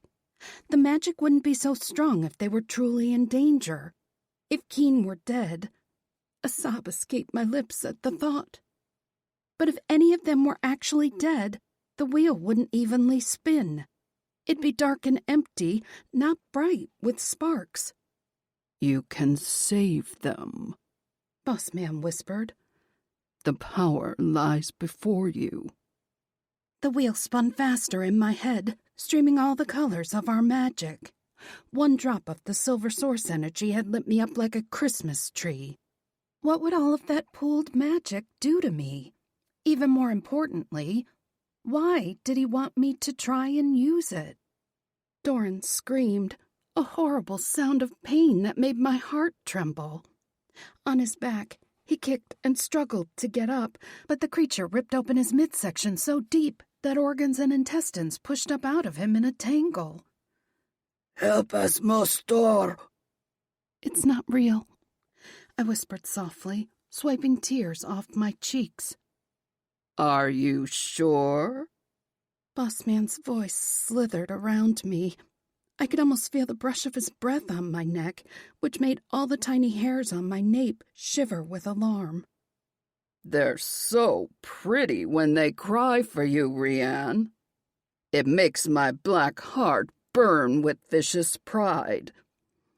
Doran wouldn't ever yell for help. Like in the cave, they'd refuse to use their own magic to try and protect me. They'd faced what could be their final battle with stoic courage, determined to take as many with them as possible rather than escape death. Plus, it suddenly occurred to me that I hadn't seen Warwick in trouble and dying. True, he was fey and wouldn't die like the treasures, but I suspected Evil Eye couldn't pull that kind of glamour on my leprechaun. Tipping my chin up, I said firmly, I'm sure. The surface of the pool shimmered back to silver. Very good. You passed the final test. No other treasure keeper has ever made it so far. I knew you were the one. The one for what? I asked sharply. He didn't answer. I looked around the endless space again, looking for another trick, a way out, something, anything. If I could see a wall or... see. I fumbled the hagstone back up to my eye. Rather than molten silver, the distilled magic looked more like thick oil, or even tar. The finger on my left hand that I dipped into the pool was stained with what looked to be black ink that was slowly creeping up my finger. I tried to wipe it off on my pants, but the black only kept spreading, now up to my knuckle. Rounded stone walls surrounded me like a wide, massive well. I tipped my head back, but I couldn't see the top. Just darkness. Whether a night sky above or endless depths, I couldn't tell. A wobble beneath my feet drew my attention back down to the medallion. The shrinking medallion. Because of fucking course it was getting smaller by the second. "What do you want?" I yelled, trying to get Boss Man to expose his plan to me. Or at least delay whatever he had planned. If my finger was stained by the black stuff after a simple dip, what would sinking into that mess do to me?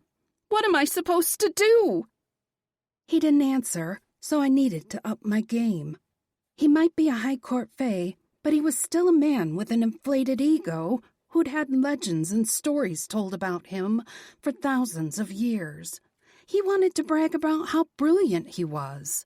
I just needed to get him talking. "Some fucking evil eye you have here. Wait until I tell Doran it's just a well full of shitty tar. Actually, I'll just tell him now." I waited a minute, pretending that I could still hear him in my head. Then I laughed. "Yeah, I know. What a moron." "So confident," Boss Man drawled, his voice echoing around me. "So naive. Do you think you'll see Stoneheart again?" I opened my mouth to say, "I see him now," but I couldn't get the words out. I choked, swallowed, tried again. "I see—" Ah. Boss Man drew out the sigh with light lilt of pleasure at the end. "So sad." A fae can't lie. Boss Man didn't know which lie, though. I absolutely would see Doran again. I had no doubt of that at all. I wanted to feel my men's arms squeezing the life out of me. I wanted Aiden to growl and grumble. I wanted the warmth of Ivar's light, the sultry heat of Keen's smile, the sparkle of Warwick's grin, and the indomitable heart of stone thumping beneath my cheek. Keeping up the illusion, I let a ragged cry escape my throat, but I didn't try to say anything else. Aiden had said that Evil Eye loved this kind of broken pain the most, so if I could draw out this moment, I might buy myself time to come up with another plan. The wheel still spun arcs of sparkling magic in my head. I couldn't see the guys, but I had to trust they were still alive, still fighting. As long as the wheel was balanced, they were okay. "Do you know why the Treasure Keeper was always mortal?" Boss Man crooned in his sigh silky voice. "Even then, we were afraid a Fey conduit would be too powerful." "We?" I asked hoarsely. Shivering, I wrapped my arms around myself and kept a wary eye on the shrinking medallion. I still had plenty of room to stand. Maybe if I kept him talking, though I didn't want to listen to this blowhard covering all the many ways he'd tortured my men through thousands of years. All High Court Fey in my day and age agreed. Lou wanted to bring his weapons back time and time again, allowing them to relive their, and his, of course, glory days. It was a fine and dandy idea until it became apparent that they were going to die in increasingly, excruciatingly horrific ways. "At your hands," Boss Man chuckled, so close that it sounded like he hovered behind me. I whirled, scrunching my shoulders tight. I couldn't see him, but he had to be there, cloaked in glamour. They didn't know that each time a treasure died that he would release some of the Fey magic that sustained them back into the mortal plane, making it easier each time for them to die. "Magic that you stole?" "I prefer distilled. Look at all this power they helped me generate. Most of it was spawned in their early days of legend. They're weakening now, so I've turned my attention to other realms and worlds. Treasure magic is thin and weak. Soon they won't be reborn at all. Lou of the Long Arm can't have that, now can he? I knew he would have to take the risk eventually and refill the well, so to speak. He couldn't leave his mighty treasures to wither forever. Talk about playing the long game. So you've been killing them for thousands of years, draining more of their magic each time, also a fake conduit might someday be born? You're even crazier than I thought. Why do you... My words fell off into silence, my brain tumbling faster with the spinning wheel. Why did he want a fake conduit, not a mortal one, when he'd been distilling magic from the treasures on the mortal plane, using their mortal conduit? You want me to help you drain fairy magic, I whispered, shaken. Dear Nanog. Something tightened around my throat and slithered down my body, a tight chokehold from neck to below my knees. I knew you'd figure it out eventually. Chapter 34. At least I still had the hagstone pressed to my eye so I could see through the glamour, though seeing exactly what pinned me wasn't a blessing at all. A thick purplish-black snake wrapped around me, only it had spiky hairs instead of scales. Its tail snaked across the medallion and disappeared into the inky black pool. More hairy worms arched up out of the lake, reaching for me, surrounding me. Bristle-like hairs rasped along my skin, digging through my clothing. My ears hurt. My throat burned. Only then did I realize that I was screaming. Gulping for air, I fought to bring myself back under control. If you can still hear me, I love you. Always. Breathe. Again. Some snake worm things are wrapped around me. He's going to use me to drain all the magic out of Fairy. Another breath. In. Out. I made myself laugh, at least inside my head. Well, he's going to try at least. I hope... Gritting my teeth, I forced out a growl that would have made Aiden beam with pride. Fuck that shit. I fucking know that you're all right. You're hearing me. You're fighting to reach me as hard as I'm fighting to get to you. And we're going to win this time, right? I will it to be so. Closing my eyes, I repeated that mantra again. Magic was all about my intention. I will it to be so. Magic spun through the wheel faster, brighter, a cascade of rainbows and velvet ribbons, sparkling emeralds and gleaming gold. My treasures, my leprechaun, Vanta, my black kitty, the mother I'd never known, trying so hard to protect me the only way left to her. Dragonfly wings glittering like delicate stained glass windows.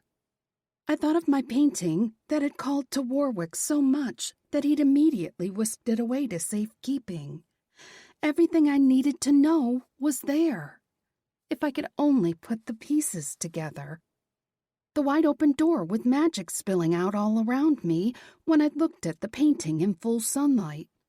A glimpse of Fairy. Only the door was shut when I looked at it through the hagstone. And in the darkness, the somber plain of standing stones, the smaller idol stone representing Crom Cruach that had turned into gold when I put it upright into its slot, releasing so much power that the huge stones had fallen. Not fallen, blasted into a circle. An eye. This huge well holding all the magic that Evil Eye had stolen.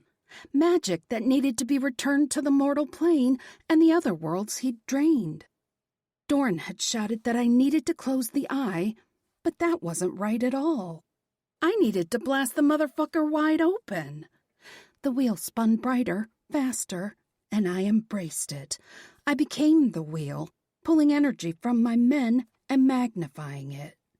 Even though I couldn't see them, I felt them.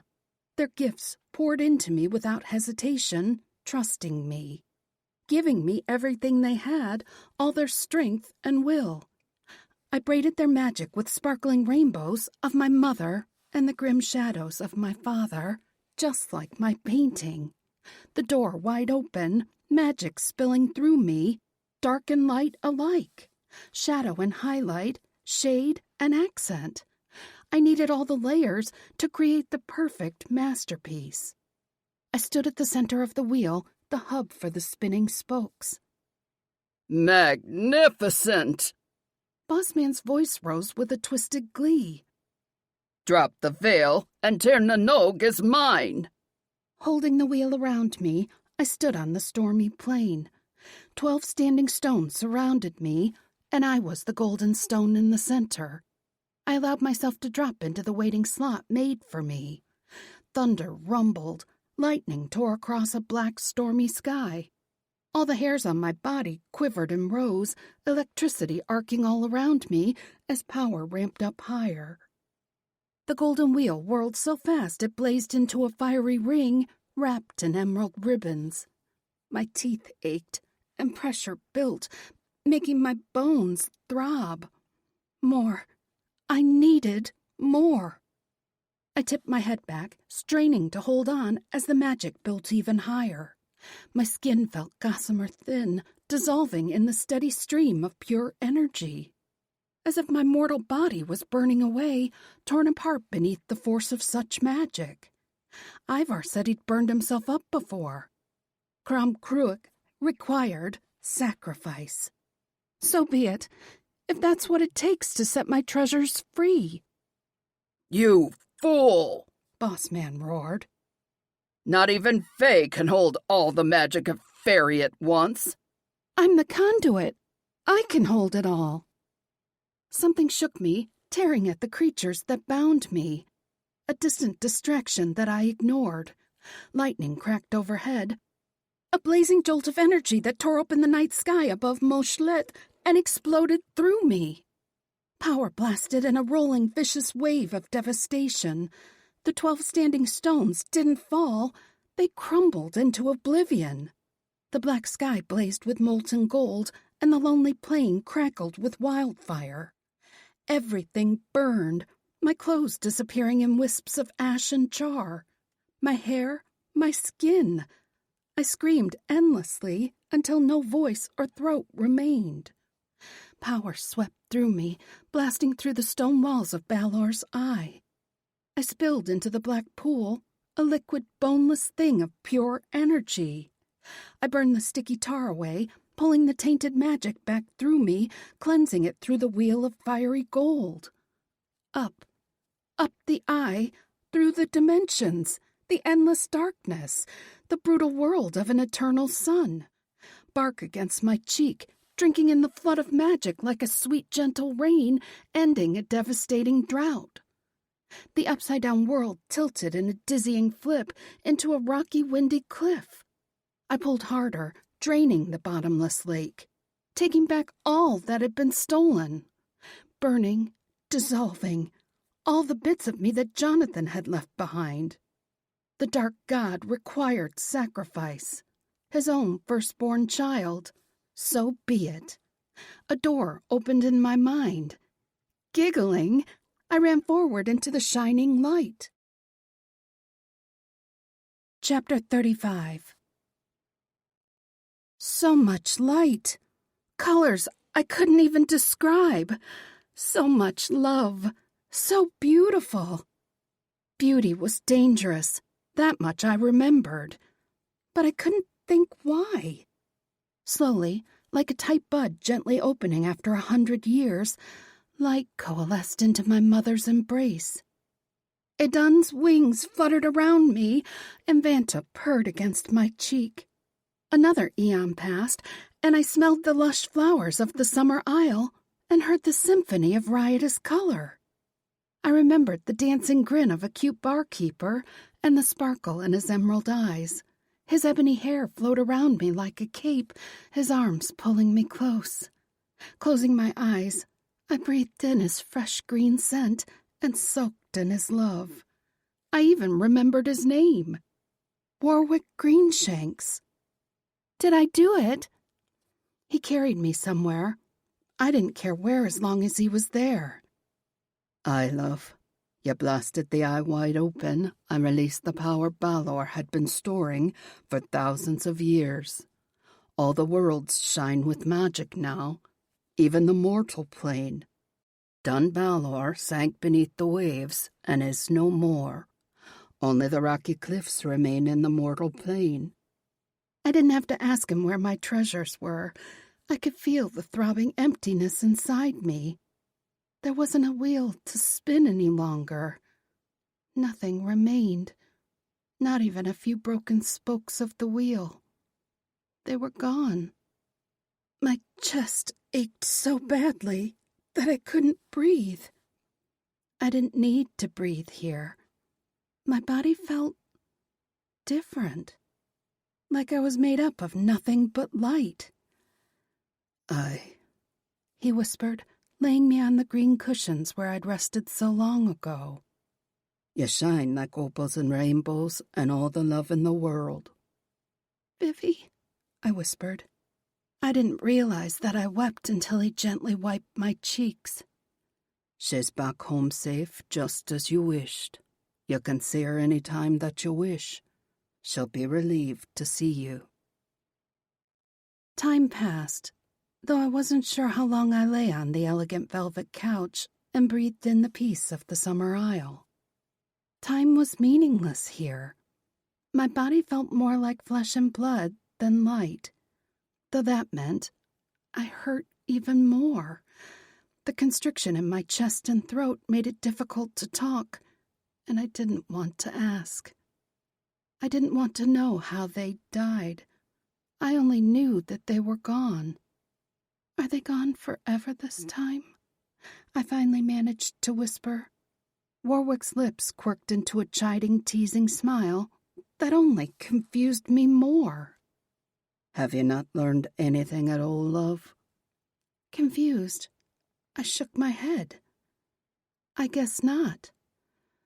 What did I tell you in Shamrock? Before Aiden and I came to our agreement. That seemed so long ago. Before I knew the truth about the man I'd married. Before we learned who Boss Man really was. Before I even knew much about my treasures at all. How much I needed and loved them. Which only hurt more. Why did we call you Mostor? Treasure, I rasped out. He shook his head slowly. Our treasure. You be treasure for me too. A leprechaun's treasure is gold. What did you learn about a leprechaun's oath made on his gold? Bewildered, I fought the urge to wail. Your oath is unbreakable, but... You be treasure for me too, he repeated, stroking my hair back out of my face. What do you wish for, love? Sighing, I closed my eyes. I wish we could all be together like before. Only this time, we're here in your summer isle, but it's... No offense, but it's better. He chuckled softly, still stroking my hair. How is it better? It's still as beautiful as ever with your flowers and brilliant colors everywhere. But it's also Doran's windswept moors and Aiden's fallen dells. Are they still fallen? Of course not, I grumbled. That wouldn't be a very good wish, would it? A place where Ivar's light shines forever, and Keen feeds us all with his incredible food, and none of us go away unsatisfied. And I can see Vanta, or rather, my mother, in her true form whenever I want. And I can see Vivi whenever I want. I paint you all the time, and we're all together, forever. Is that all? I couldn't resist opening my eyes and glaring up at him. How can you be so amused when I'm so miserable? Is that all you wish for at this time? Rolling my eyes, I huffed out another sigh and nodded. Granted. I swallowed the lump in my throat. That's not funny, Warwick. I already had my 3 wishes. Don't make me call you a bleeding idiot. That voice! I pushed up off the cushions, my heart in my throat. Turning, I saw the 4 Irish treasures striding toward us. Ivar in his long black coat, his golden eyes blazing with light. Keen's lush mouth curved in a wicked, knowing smile that promised nothing but pleasure for hours. Aidan in his leather jacket, swords crossed over his shoulders, his face lined with a perpetual scowl, though this time he grinned widely enough that I was pretty fucking sure I saw a dimple in his cheek.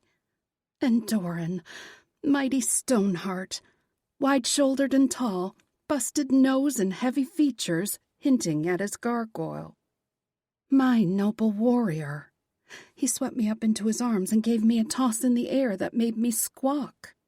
You be fucking treasure, Jan. Treasure we died for. Treasure we lived for, Ivar added. They crowded around Doran, all of them, holding me, kissing me, though thankfully Keen settled for kissing my neck, so we didn't all fall down in orgasmic bliss immediately. I still don't understand how I have more than 3 wishes, but I don't care. I clutched Doran's neck with one arm and Warwick's with the other. I'm just so happy to see you all. I thought you were gone forever. Aidan seized my chin and twisted my head around to glare into my eyes. What the fuck did I tell you from day one? Leprechauns love their fucking gold so much they'll give 3 wishes to any fool who manages to find even 1 coin. So how many fucking wishes do you think he'll give up for you? Every last coin I possess, Warwick admitted, grinning sheepishly. Did I neglect to mention that I'm from a long line of very wealthy, greedy, Aidan coughed, leprechauns? Warwick continued. I have a lot of gold, but none of that compares to you. Look around your new home, love, and tell me if I've met your wish. The white marble floors with green and gold veins had been replaced by dark gray slate inlaid with stripes of gold and chunks of emeralds. We stood in a square tower that looked out over a rocky cliff, just like Doran had remembered. But instead of waves crashing against the rocks, brilliant blue waters rolled into dance along a shining white beach. Flowers tumbled over the castle walls, filling the air with perfume, though I smelled something that made my stomach rumble. Keen waggled his eyebrows at me. Wait until you taste chocolate croissants made by the cauldron of Dagda. My mouth watered so much I almost choked on my own spit. I just have one thing to say to you, to all of you. Aye? Doran asked. What is it, love? Get lucked. Aidan barked out a laugh. I thought you'd never ask. This concludes Evil-Eyed by Jolie Sue Burkhart. Narrated by Megan Kelly. Copyright 2024 by Jolie Sue Burkhart. This unabridged audiobook is published by arrangement with Jolie Sue Burkhart and was produced in the year 2024 by Tantor Media Incorporated, a division of Recorded Books, which holds the copyright thereto. Please visit Tantor.com for more information on our growing library of unabridged audiobooks.